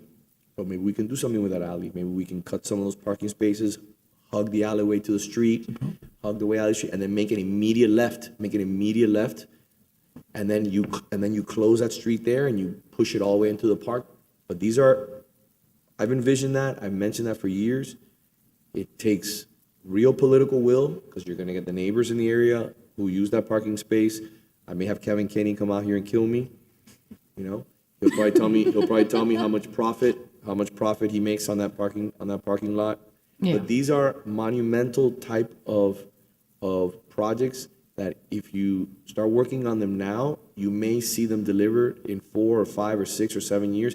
Case in point, the underline, case in point, the white-way lights, case in point, the pieces of property that I'm bringing hopefully in the December meeting that the manager's finalizing negotiations. This is the type of project that if we're willing to attack it and do a real study, I don't think the answer sits on Giralda. I don't think the answer sits on a piece of art. You're talking to the guy who loves art more than anybody else. Okay? You tell me you want to spend money on art, I'm all for it. I just don't see how someone's going to come to Giralda for 9 months out of the year. Every time, let me give you an example. I ate a brochure this Sunday. Took my whole family to eat there, right? With some buddies of mine. When the guy at brochure pointed me outside, I said, nope, I'll wait inside. No, we'll put a fan. No, I want to be inside. I don't care. I'll wait an hour. I don't care what it takes. People don't want to wait. People don't want to sit outside. And I hate to say this, but when you have kids, because they become more restless, people are nicely dressed up. You become soaked because of the sweat, the humidity. So it's tough. The best times, November, December, October are exceptional to be out there. Or if you're watching sports and you've had 10 beers, it doesn't really matter. my point is that I don't see, and I'm willing to hire a consultant. I'm willing to attack it any way you want it. I just don't know how we're going to handle the heat and how we're going to handle making it a permanent venue that draws people 12 months out of the year, which is what I aspire to. That's my dream. I actually really like your idea. Beer? Say that again. I actually 10 really, beers. really like your idea. I really like your idea. And I think that maybe we made it, the little park a little more kid-oriented. Maybe more families would go just because of the park and end up either shopping or eating. As far as the umbrellas, I know that the most expensive thing about the umbrellas are the trusses, right? That's over $100,000, yes. So how about if we just have them permanent instead of taking them on and off and then just change? Hurricane season makes that difficult. The problem is they're not hurricane resistant.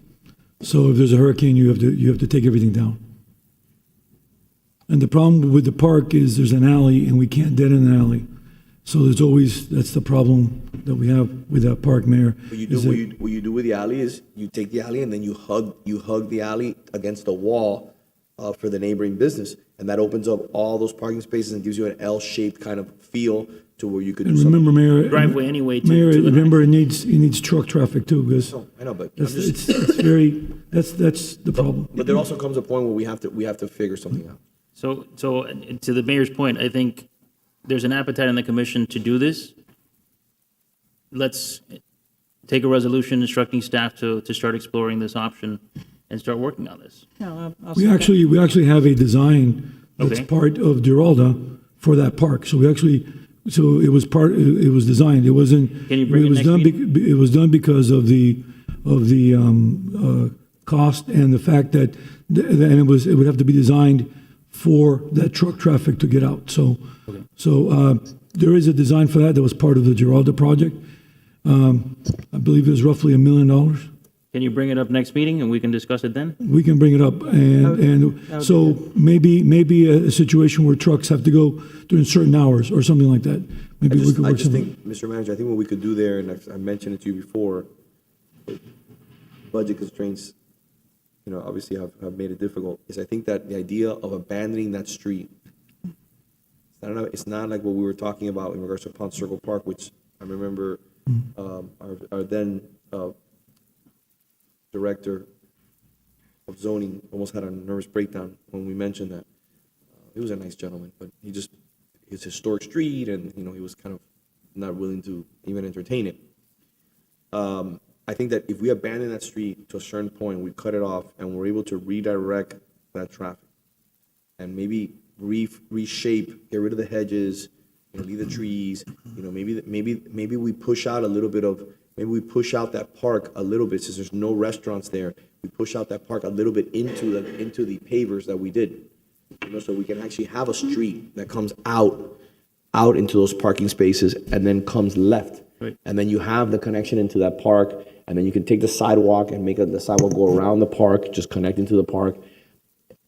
Yes, it's gonna cost money, but I think that we looked at a plan before. Maybe we could have just a staff and your team. If we can bring it back in December, let us take a little better look, because the devil's always in the details. Let us take a look at that, and we can bring back that in December, having taken a look at the right-of-way issues, and we can also bring back those drawings that were done for that area. We did part of it when we did the coral. That was part of that job, but it extended in, and because of the cost and because of the high cost, it wasn't done at that time. Also, the fact of the impact of the alley. But we can take a good look at that and bring it and come back in the meeting in December. Okay. I have a quick question, maybe next when it comes back. I'd like to know if it's possible to measure the demographics of the people that go to Giralda for dinner or, dining, whatever experience, versus Miracle Mile. Because I think Commissioner Castro mentioned about bringing families. I think when it first opened up, I think it was more family-based clientele. And I think in time, it's shifted where it's, the times I've gone, there's like really young adults, 20-something-year-olds. But before, you see large families with kids and stuff like that. So I'm just curious to see what the demographics are, Giralda versus Miracle Mile. I think we might be surprised they're totally different demographics. I know we have we can get pedestrian counts. We would have to look at how to, perhaps from credit card data. That'd be a little tough. No rush, but I think it's something to look into. Yeah. Anything else, Vice Mayor? Yeah, I'm just all in favor of this. Is the more shade we can bring, living as close as I do to Biltmore Way, I can feel the difference even at night. You walk from the shaded streets to out here, you can feel the heat radiating from the asphalt. So whatever we can do to change the way this whole area looks, it'll benefit us with night foot traffic as well as day foot traffic. And I have seen a similar change in the age range of folks showing up, but it still is business, either way. So I used to get people asking me when I was on the mile walking, where is Giralda? And these were travelers from Japan. So, it is a destination spot. I do think that the Umbrella Sky put it on the map, and people want to see it. So let's be creative in the designs that we do. If we are able to put in some sort of permanent poles or something to mount things on, then we won't go through that cost again and again. The other thing I would add is maybe we can consider changing the palm trees to shade trees. Mm. And that might be something that we can do, and maybe not something that is too large, that'll affect since it is narrow, but something that can at least provide a little more shade. Something like the lang lang tree that Dina's put out in there, and it's fragrant. I've learned so much There you from go. Dina. The other thing that did affect Umbrella Sky was we had a lot of those tour buses that would stop on Giralda. That stopped after Umbrella Sky. So it might be something that economic development can consider, trying to see if we can reach out to some of those companies and see if they're making stops in Coral Gables and encourage them to start bringing some of that traffic back. Yeah, and how does the commission feel about maybe lowering the special event permit fees for them? Visitors? I'm not sure if that is really, because we have to charge for police and so forth, and that would become right off our budget. So we can look at that, but we want to at least recover costs, right? Okay. You just give us some information, give the commission some information. Okay, we'll do that in December also. Moving on to the last two items of the day, F5, F6. There's also F8.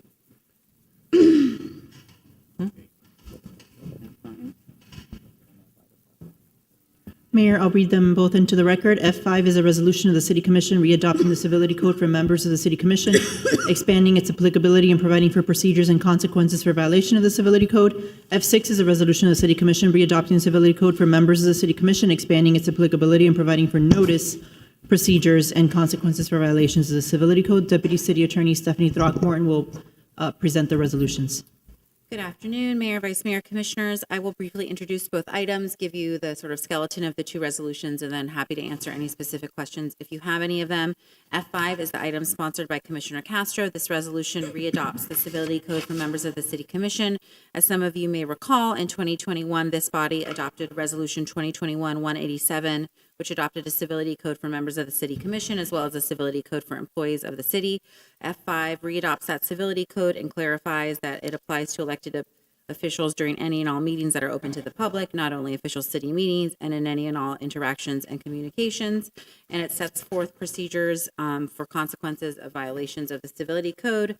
Those include a written reprimand for a finding by a majority vote of a first violation and an urging of the member to refrain from appearing in his or her official capacity at public events. And if there's a subsequent violation, the member may be directed by a majority of the vote to issue a formal public apology. That's F5. F6 also readopts that same civility code from 2021, provides for notice, procedures, and consequences for violations of the civility code. It also notes that it is applicable in all public settings and communications, though it modifies one of the bullet points in the civility code to note that members shall refrain from using profanity or untruthful, disparaging remarks.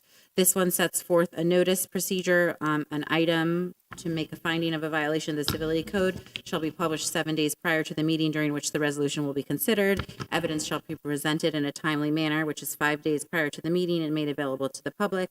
There need to be duly certified translations if that's necessary. And the member who is the subject of the resolution shall be given an opportunity to be heard. The consequences for violations of F6 would be a first violation, would it be a warning from the City Commission. A second or subsequent violation may result in a public reprimand from the City Commission. This in no way alters any of the procedures laid forth in the city charter that remain in your discretion. So happy to answer any questions as needed, but I will leave it to you all. I presented the F5, hoping that we could represent this city with the most respect and pride possible. I input there some consequences that I don't think are very harsh. Maybe you guys can help me out putting some more in. I worked with the city attorney. A lot of the consequences that I had presented were taken out because they weren't legal. Yeah, we have some concerns about First Amendment, parameters, and about also, the charter does say that you all can censure your own members. So we feel that the consequences that are in here now kind of fall under that umbrella of censure. And so that would be okay, but kind of going beyond that would be problematic. And we would get into, we would have concerns about the First Amendment. And even, I think we told all of you in your individual briefings, but, there are some First Amendment concerns even with this. And you all are elected officials, you all, outside of city business, you make statements, you make comments. And so just want you to be aware of, the parameters you're setting for yourselves. So today we've had a wonderful meeting, and I'm very proud of all of us. But let's continue this, and this resolution here is to put some teeth into it so that we can continue meetings like this every other Tuesday. Not quite every other Tuesday. It's not quite every other Tuesday. Madam City Attorney, so how does it play with proxies? So how do we handle proxies? You mean somebody else speaking on behalf of? So let me give you an example. So how do we handle, blogs and other individuals that are making comments, falsehoods? Like, I'm blessed to finally, after 6 months, get my COE report yesterday, and I gave you a copy of it, and it's public record, stating that I don't have any conflicts at all. And I never did have a conflict, but there was comments made by one individual before they were in the office of elected official, who blatantly said that I had conflicts and said that I was, in a situation that could, put me in peril as an elected official. And that the COE that came out, that you have a copy of and the manager has a copy of, and it's public record, it just came out yesterday, refutes all that, stating it very clearly in regards to my position in Little Gables, my brother, all that kind of stuff. After tens of thousands of dollars having to be expanded on that, the effort, my name was cleared to great heights. So how do we deal with people like proxies that are working on behalf of other entities, working on behalf of commissioners here, or they're spreading falsehoods? Like, for example, Mr. Clerk, if you'd be so kind, can you please put up my videos? So I want to show you examples of things that are happening. This is my item? Yeah, it's nice. It's okay. I want to give you examples of how do I deal with this. I want an understanding from all of us. How do we deal with this? Mr. Mayor, I haven't received any videos. Oh, you haven't? No. It's a shame. Okay, well, I have it on my. I was hoping it would get sent over. For example, this Saturday, they use a picture of my father on social media, and saying that I'm going to be arrested for Little Gables and all kinds of different things. And obviously, they had no clue that on Monday my COE was coming out with this after 6 months. But, it's not only your concern, it's about bringing in, for example, individuals into this room here and stating things about my children and where they go to school, and mentioning my father on Twitter and on Instagram.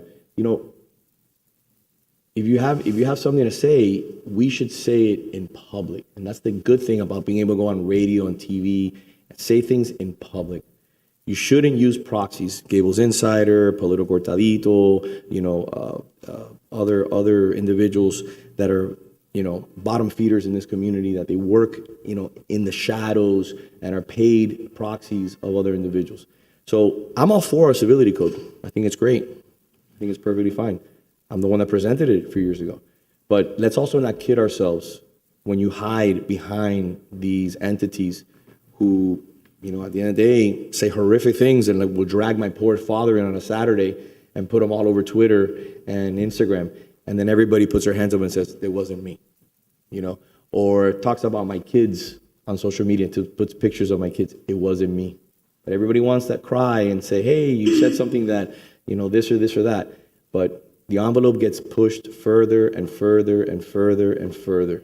Because I have the videos of the comments that, for example, you made on Actualidad Radio 2 weeks before you got elected, and the things that you said that are now obviously not true. They're not true because they're right here in the COE report. Very clear. It's right here. I Came out yesterday. They're clearly stated here.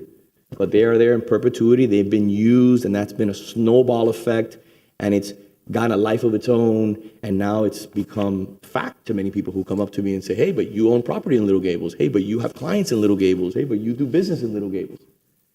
But that's the problem when you say things, and I'm with you. I'm going to support it 110%. I'm going to be in favor of it. But let's also be, like I said before, remember I said, let's be careful when we throw stones in glass houses, because who knows what comes back. So, Mayor, I would like to address some other aspects about this, which is why I brought a separate resolution to address different issues. But we have to remember who we're really harming here.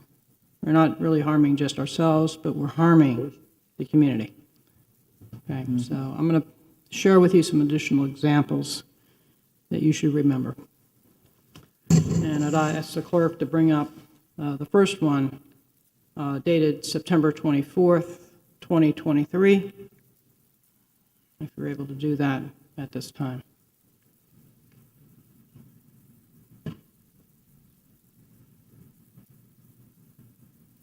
What is it bringing up? You'll see. You'll see. You'll see. It's the same process was used in our other meeting when I complained we didn't have a process, and why process is necessary. Okay. Oh, thank you.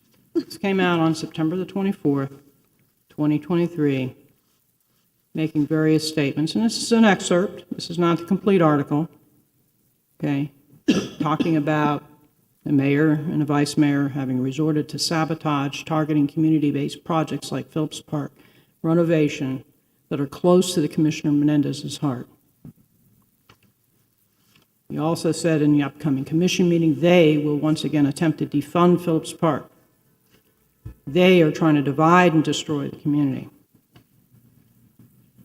My resolution, I'll give you copies of this so you can refresh your memory. My resolution talks about process, so we don't sandbag anybody. And it talks about truthful information being utilized. You can pass it down. Truthful information is important when you're going to be talking about an issue, because when you're using untruthful information, like the information that you published throughout the community on this item, if you had done your due diligence, if you had listened to the commission meetings in the prior year, you would have understood that the entire commission, including myself, felt that Phillips Park was a priority.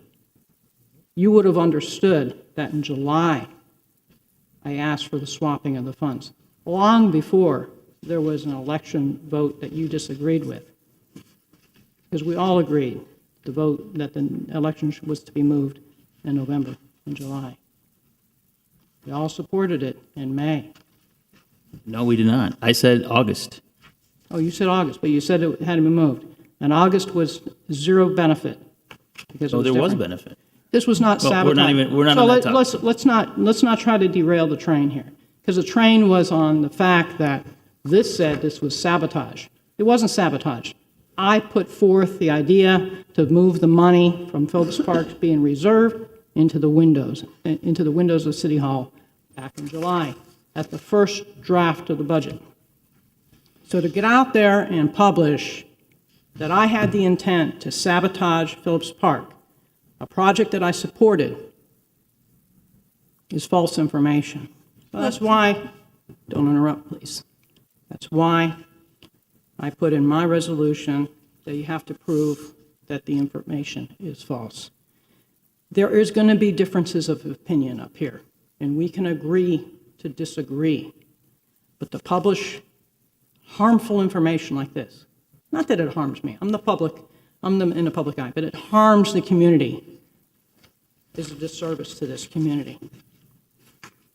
Similar post by a different member of this commission. And the reason why I'm bringing this up now is we have to remember who it is that we're harming. And clerk, if you could bring up the post of the Instagram post on the Planning and Zoning Board.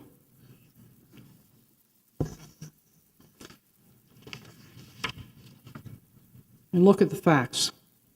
of the number of absences. You have 7 absences. Cable TV could put up Zoom. 7 absences on page 2. Yet page 1 claims 1 unexcused absence. It's a distortion of reality that harms the community. I think I covered it very well during the commission meeting as to what the purpose of this posting was. No one should be presented with something like this and be asked for a censure without it being placed on the agenda, without having the information translated.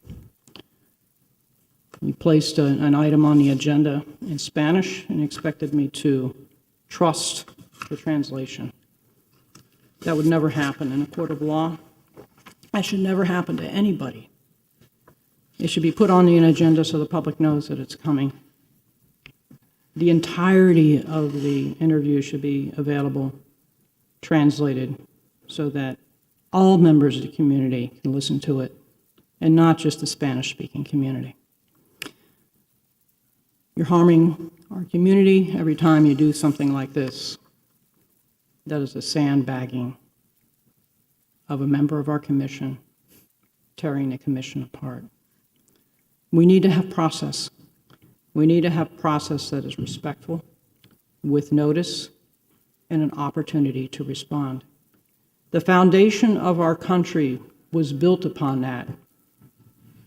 Our forefathers drafted the Constitution in order to provide process so that people, no matter how heinous the crime, had due process of law. You had an opportunity to present evidence. You had an opportunity to defend yourself and not to be sandbagged in front of the judge, jury, and executioner on the same moment of being called out upon it. So if you take a look at the language that I put in here, I've amended the proposal that Commissioner Castro has brought, and I support doing this type of strengthening of our resolution on civility, but we need to do so in a respectful manner. Disparaging marks must be untruthful, because everybody's definition of what is disparaging depends on how thin your skin is.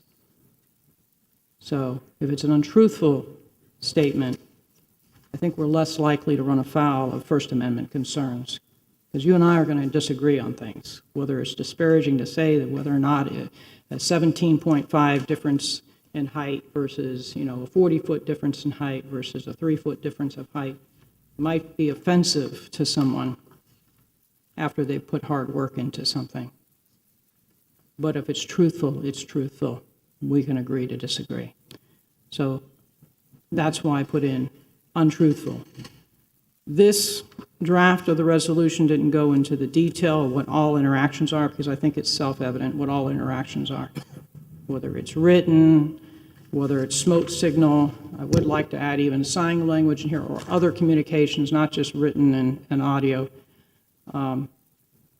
All types of communications should be covered, whether it's on this dais, off this dais, on Instagram, via email, vicariously sent out through a neighborhood group, vicariously made on public airwaves in any manner. We should not be disparaging to each other with untruthful information, because that is not just harming us, it's harming our residents.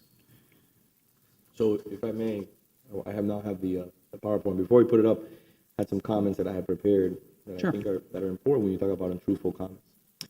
So I'm glad that Commissioner Castro brought this issue of attacks, since I've been thinking about bringing this issue up myself. This very topic has been on my mind for quite some time, prior to even considering the annexation of the surrounding unincorporated regions into our esteemed city. And more so after my family and I have unfortunately been at the receiving end of both professional and personal belittlements. These range from misinformation to blatant defamation, as was proven in the CO yesterday. Regrettably, some such assaults have originated from distinguished members within this very chamber.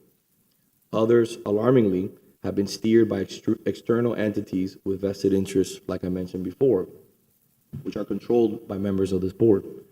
Pedro Cortadito, Gables Insider, and other individuals who are pushing a narrative and feed that narrative to the Herald and then feed that narrative to radio stations until you have to spend $20,000, $30,000, $40,000 proving that you're innocent until the CO takes 6 months to put that statement out there.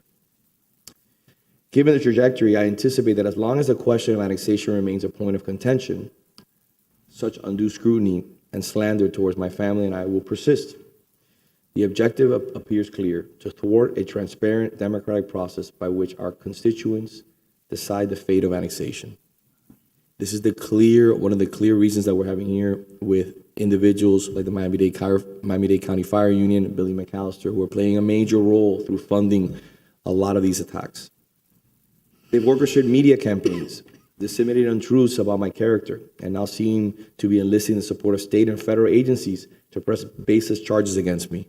When you receive a phone call from members of FDLE saying that a member in the commission is calling FDLE to have me investigated is a first for me in 10 years. Though some rumors are largely overblown, let me assure everyone that my dedication to the welfare and progress of Coral Gables remains unwavering.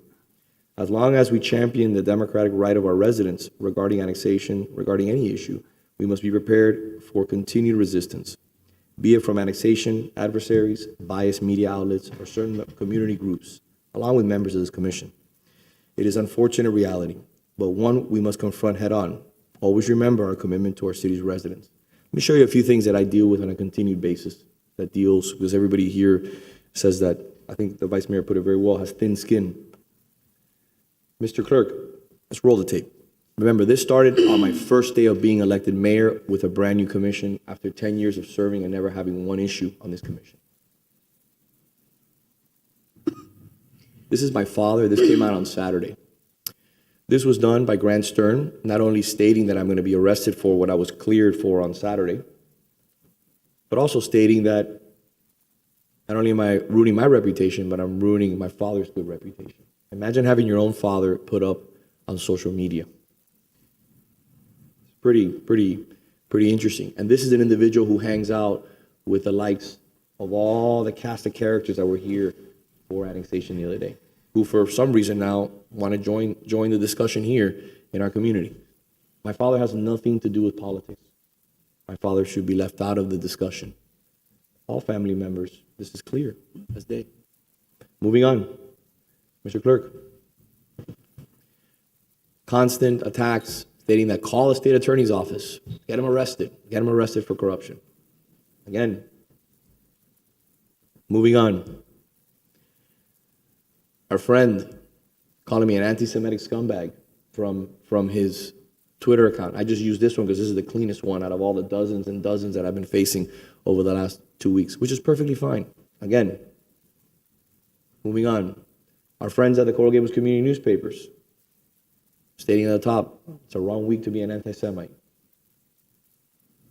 Based on the fact that I used someone's legal name. Okay? Moving forward. And this, the piece de resistance, my first day in office as mayor, after 10 years of service, Commissioner Menendez has been here with me, the vice mayor has been here with me. This is the first day. How come on the first day of having a brand new commission, this is the way we start off? Is it me? Or is it something new that's here? I don't know what it is. I didn't pay for this. But again, this is at a level that no matter what you want to say that you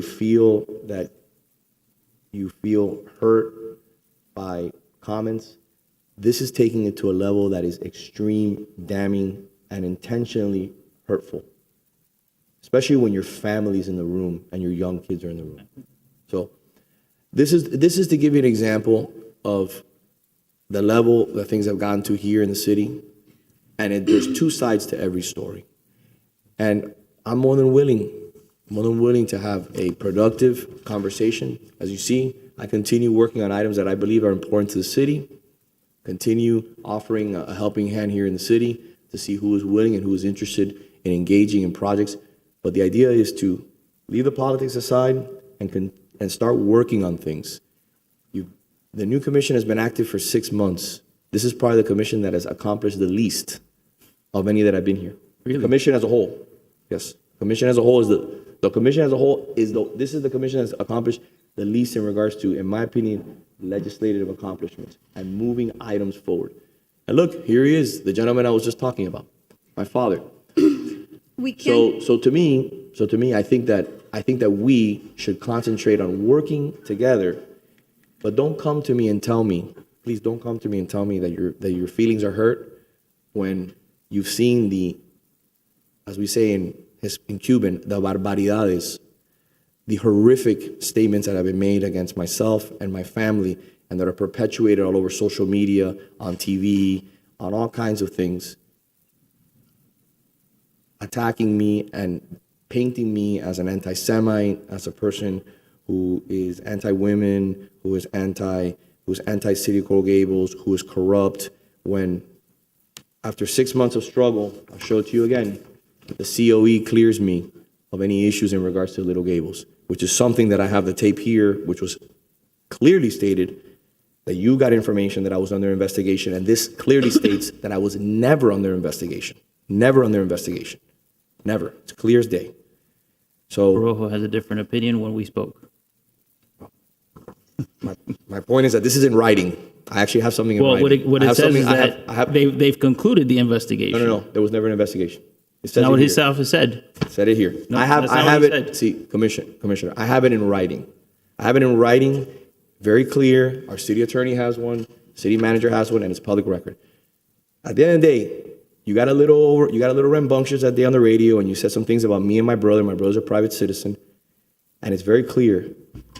You made comments here that were defamatory towards myself and my brother, and that again, on the radio, you said it. I have the copy of the radio here. I don't want to take up people's time. I think that would be very damning for the city. You make comments that, again, are very similar to the comments that you used to make in Gables Insider.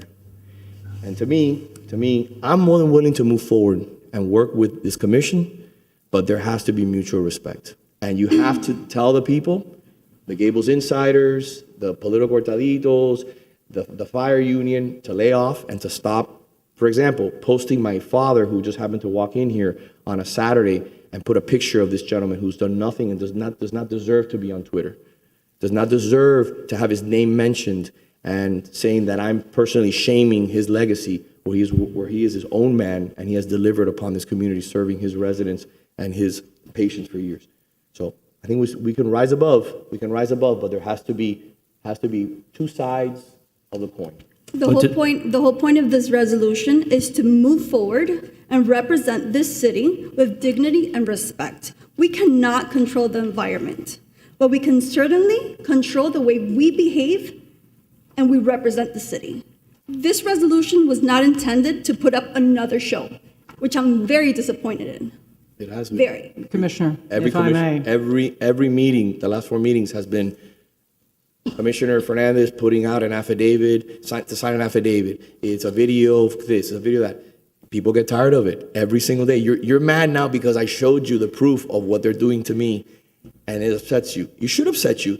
It should upset you because those are the individuals that support you and that come up here every single commission meeting and attack me and say that I have businesses in the city, that I'm corrupt, that I'm doing things in Little Gables. And again, here is a very clear example of thousands and thousands of dollars that were spent to clear my name when it all started with one individual to my left on the radio making a statement.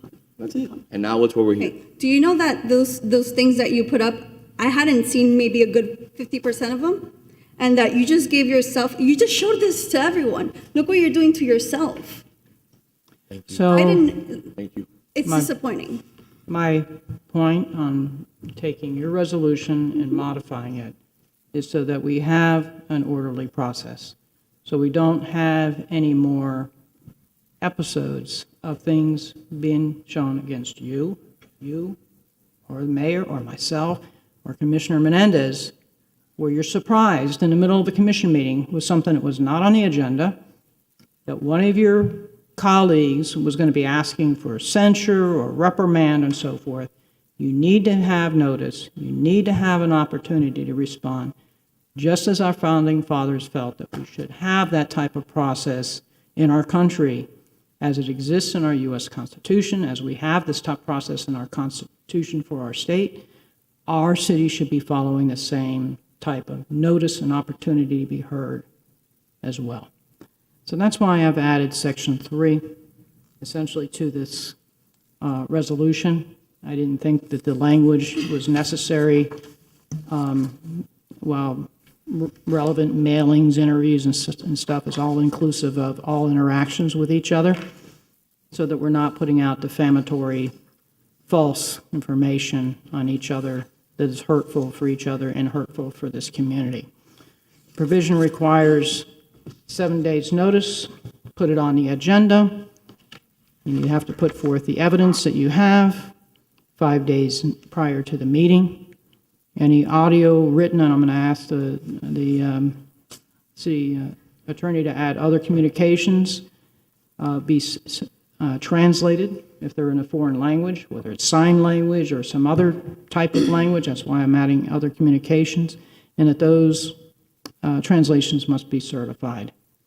I've litigated far too many cases where the translation of a word makes a difference. So I'm not going to rely upon your translation or your translation. I need a certified translator in order to make a ruling. We need process here. We need due process. And to deny that to any one of us that's sitting here on this dais also denies it to the residents of this community. I'd like to move forward. I hope we can continue to make progress like we did on today's commission meeting. I was just trying to bring you perspective by reminding you of what could have happened to you too, and I chose not to do it. But I think the conversation that has happened here today is another clear example of denial by the mayor of the actions that he continues to take. He's accusing us of things that he put on screen that somebody else has said, yet his PAC, which he said here, Coral Gables First is his PAC, has paid for text messages attacking the members of the commission. That's untrue. Okay. Has sent out a letter. I did send a letter, yes. Okay. And then there's other publications who you are using to put information out about us. The point is, we need to move on. That is untrue. We need to move on. I will move Commissioner Castro's changes to the civility code. And I second that.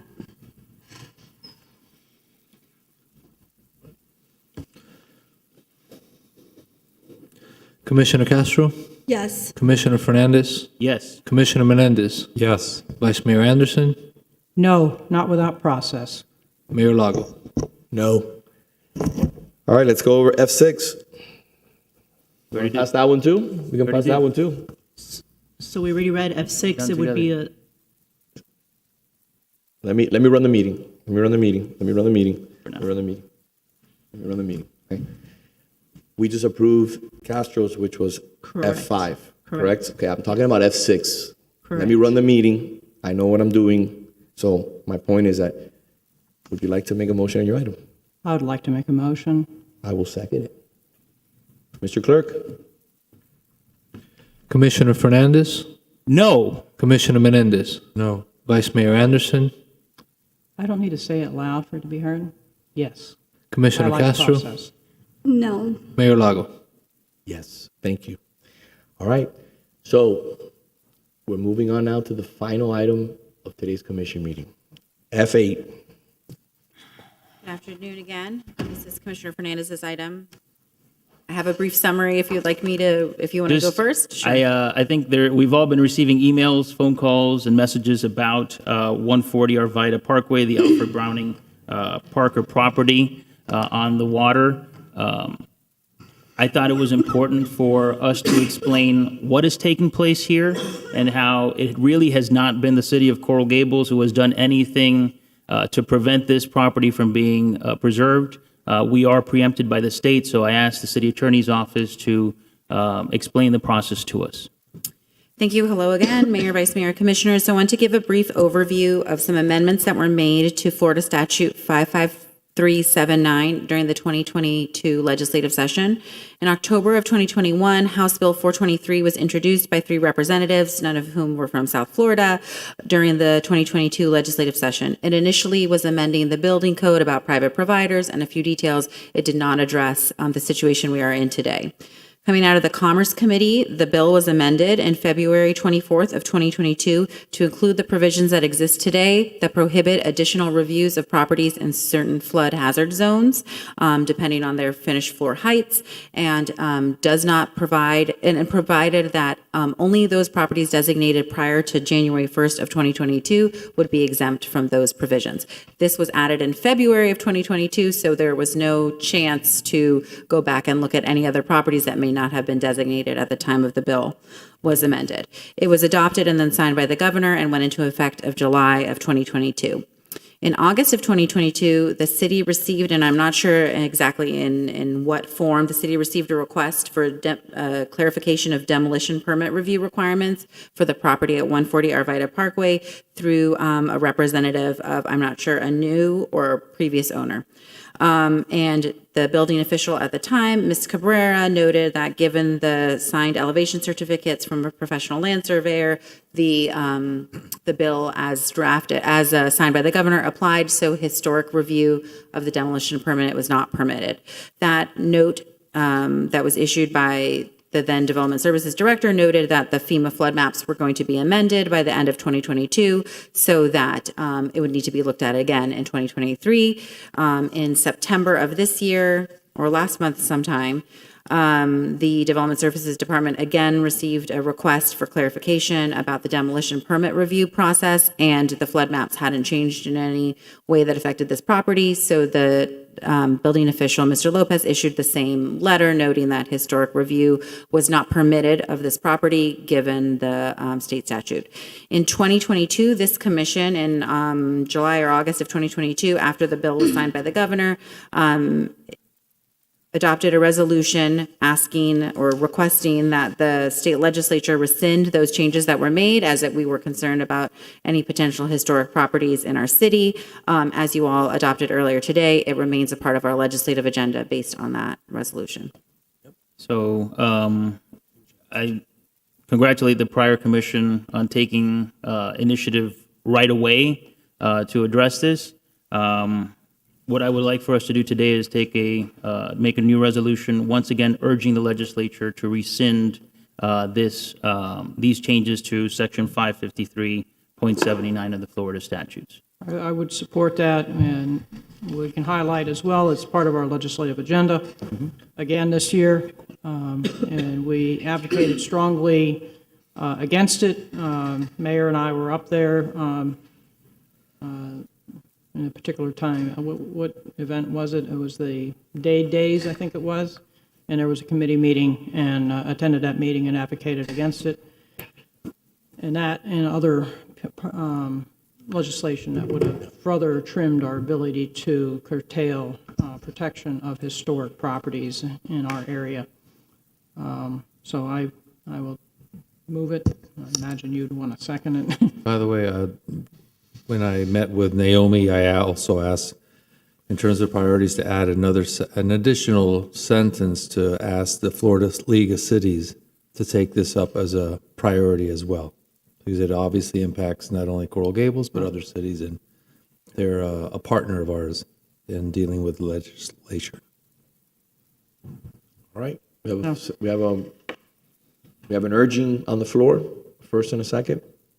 Mr. Clerk. Commissioner Menendez? Yes. Vice Mayor Anderson? Yes. Commissioner Castro? Yes. Commissioner Fernandez? Yes. Mayor Lago? Yes. I would note, Mr. Mayor, as well, that we've reached out to the property owners' representatives in an attempt to photograph the property. So I don't think we've heard back yet, but the city is obviously well aware of the concerns of our residents. I can safely say that everybody is working on those owners. But at the end of the day, we have to deal with the state. And it's got to come from the state. And I have a feeling, as per my recent conversations with state leaders, that there's no change coming in regards to this legislation. And a personal request, Mr. Mayor, do we have our pumpkin votes in before we adjourn? I already submitted my pumpkin vote. I don't have the results. And by the way, since I've been a commissioner and vice mayor as well, I think every few months we've addressed the community that they're always very focused and obviously concerned about what decisions we make at a local government. We've time and time and time again have told everyone the preemptions coming from Tallahassee, that's the real threat. And I don't know how many times we've said it, and I think now, unfortunately, because of this legislation, people are starting to realize that no matter how hard we try, we're still dealing with a government entity much more powerful with much greater reach. And we need to really come together and be ahead of the curve. And sometimes even being ahead of the curve, you're dealing with, I think was mentioned here, stuff that originates from other parts of Florida, but it impacts the entire state. We have no interest in supporting or having some legislation, but because someone in Ocala had, something with enough support, it impacts everyone. Sometimes in a positive way, but unfortunately sometimes in a negative way. Right. Well, you kind of mirrored my argument too as to why we needed to have elections in November. Because these state issues really hit us locally, and it's good for residents to know exactly why these things are impacting us. Okay? We don't have the power to control things that we cannot control, and we have to deal with the state level as well. Think about the potentially 20, 25 emails that you've gotten in the last the last 4 or 5 days since this has come out, and my response is we have our hands tied, and I copy the city attorney. I try to make it as clear as possible. But people, very sophisticated, very educated people, they comprehend it, but at a certain point they don't understand it. And you can state the state statute, you can point them in the right direction, but they understand it, but it's tough for them to come to terms with the fact that the mayor tells you our hands are tied. Outside of tying ourselves to the building, there's not much else we can do, and I don't think that the city attorney wants us to be tying ourselves to any building. So my point is that, again, gotta get more people out to vote. Mr. Clerk, do we have the results for the pumpkin? I do not, sir, All but right, I well, can. can we get that?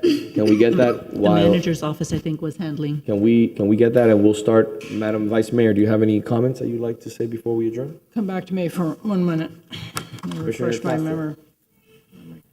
Yeah, I do have a comment. It was regarding another comment that you said, is it me or is it, I can't control media. I barely even know the people you're blaming me to go ahead and be talking to them about. But when you say, is it the people or is it me? I think that was an interesting comment you said, because you should consider that maybe the problem here is you, not the people. And that's all I have to say. Well, I'm just gonna, Everybody's I had to put a little salt in the wounds to try to give you all perspective, because it comes from us as well. And I'm referring to this body as well. You reap what you sow. Let's stop sowing it, and perhaps it won't be sprouting elsewhere. So I do have a question for you all. Thanks for giving me a moment, Mayor. I've been working for weeks with Board of Architects, Mary Chris Longo, Jennifer Garcia, our city architect, and our wonderful Board of Architects has interacted very well, working on language and discussing the language for the Mediterranean ordinance revisions. And we've discussed doing just a presentation to the commission at the next commission meeting on November the 14th. It's not for a vote, it's a presentation, it's a lot of material. Yeah. It's the opportunity for you all to get introduced to it, be able to take it home, digest it, and then we'll come back, have any additional comments, questions that you have, and then start the process of voting on the item. But there'll be a presentation from the Board of Architects and from our staff, so you understand the process that was done, that these changes were not done to increase anybody's development rights, but to improve the quality of development that we have. So the question is, do you want to do this in a regular commission meeting, or do you want to have an evening presentation? I want you all to think about that and get back to the manager with your choice. Okay, perfect. Commissioner Menendez. Are my images ready? Okay, I have two movies. At the Art Cinema, I have Dr. Strangelove, which is by Stanley Kubrick, starring Peter Sellers. You may know from the Pink Panther movies. He plays like 5 or 6 characters. George C. Scott, this is what happened. This was filmed during the Cold War, early 60s. And the scenario, it's a comedy. What happens if a madman has access to the button to launch the World War III? But believe it or not, it's a comedy, and it's a classic movie. Fantastic movie, actually. My next one, please. This one's at the Miracle Theater, November 5th, Sunday, 5 p.m. If you're worried about Dolphin football, they play at 9:30 a.m., no conflict. This is Rocky, which is the ultimate, underdog movie. Actually, I watched a clip of it the other night, and it's still, years later, it won the Academy Award for Best Picture. Sylvester Stallone wrote the script. Movie studios wanted to pay him off to get the rights and push him away, and it was actually Henry Winkler, who played Fonzie, who told him, I can get you a deal and you don't lose the rights to the movie. And the rest is history, but it's a great movie with Burgess Meredith and Sylvester Stallone. It's great for the entire family. So both movies are free. And this one, you go to actorsplayhouse.org and you can access your free tickets. And the other one is at the city's Play Gables at the Art Center for the Art Seminar. That's it. Commissioner Fernandez. Just wanted to thank our staff once again for an incredible pumpkin patch. It was a very successful event. It was a great team effort. I saw people there early in the morning setting up tables and setting up booths. Thank you for great work. And a reminder that on the 28th, we have Halloween on the Mile from 2 o'clock to 6 p.m. Bring the children out. It's a great event for the community. Dress up and enjoy Coral Gables at its best. Go ahead, please. Thank you. Name and address. So we have a tie. It was Pumpkin 4 and 5, which are those two right there, and it's the attorney's office and communications. Love it. Congratulations. Congratulations. Great job. Great job. So I have 2 items that I'd like to mention. Mr. Manager, one of the pieces of legislation that I passed this year was an HOA board. I know that we were working on that. I'd like to get an update on that if possible, please. Maybe we can have that at the next commission meeting. I'd like to get You can have that at the November meeting. I'd like to get that started already. So Mayor, as you know, the legislation was finally adopted, and so it's just a matter of getting the process. Yeah, I just want to get it, the more input, the better, obviously. And I think that those HOAs, which are on the south portion of the city, can provide a lot of input in regards to the city, can be a real lifeblood on a litany of different issues that they're addressing. I've been working on something with Senator Ileana Garcia, which I want to say thank you as always. She's amazing. Had breakfast with her the other day. And I know the Vice Mayor has been working on a bunch of different things with her. One of the calls that I've been getting, and I got a call this week, and I actually had a resident visit me by the name of Magda. She came to see me to talk a little bit about insurance issues that people are facing in our community. So I was talking with the senator over the last few months, and tomorrow, October 25th, from 9 to 11 a.m., this is for the residents. If you're a citizens policyholder in Coral Gables and you'd like to come in and have a conversation with one of the citizens representatives, you're going to have also Senator Ileana Garcia's office is going to be there, and I'm going to be there. You can come in, step into a meeting, have a conversation with the representatives from Citizen, along with the senator's office and myself, to see how we can figure things out and look at your policy and see if maybe there are any issues and how we can work with you.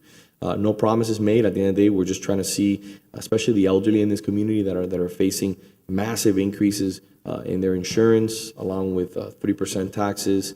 And just this resident alone, and I'm going to tell you a quick story of what this resident told me. She has a increase in her maintenance because of the new reserve legislation in the state of Florida, the new reserve requirements. She also has an increase in her maintenance because of the insurance. And now the insurance company is requiring her, even though her roof is not more than 10 years old, to completely change her roof or they won't approve it. That's an $80,000+ roof. She has to get an equity line to get that. So it's three major financial hits in 1 year that are basically causing a lot of these elderly individuals to have to make decisions whether do they take a vacation, where do they eat, do they run their air conditionings, do they turn the lights off. These are situations where you're seeing maintenance costs on a monthly basis, sometimes double, even triple for these buildings. And she lives in a small building in the North Gables. So this is an example of somebody, if we can help these individuals by looking at their policies and finding about ways to lower those policies. It's tomorrow, October 25th, from 9 to 11 a.m. I welcome anyone to please join us. It'll be with Senator Liana Garcia. We'll be having it here. Just come to Coral Gables City Hall and come to the mayor's office. Third and final thing is I'd like to thank my father for being here. My father is, as you know, a very busy man, a physician who has given his life 40 years of service as a doctor. And it's always a pleasure when you surprise me and you come here because it brings a smile to my face. So I want to say thank you for not only visiting me here, but always being a major supporter of my dedication to the city, my family, my friends, and every endeavor that I forthcome. So thank you, and I love you. With that being said, have a happy holidays. Have a beautiful, beautiful holidays. Stay safe. Enjoy Coral Gables, and we love you, and God bless you.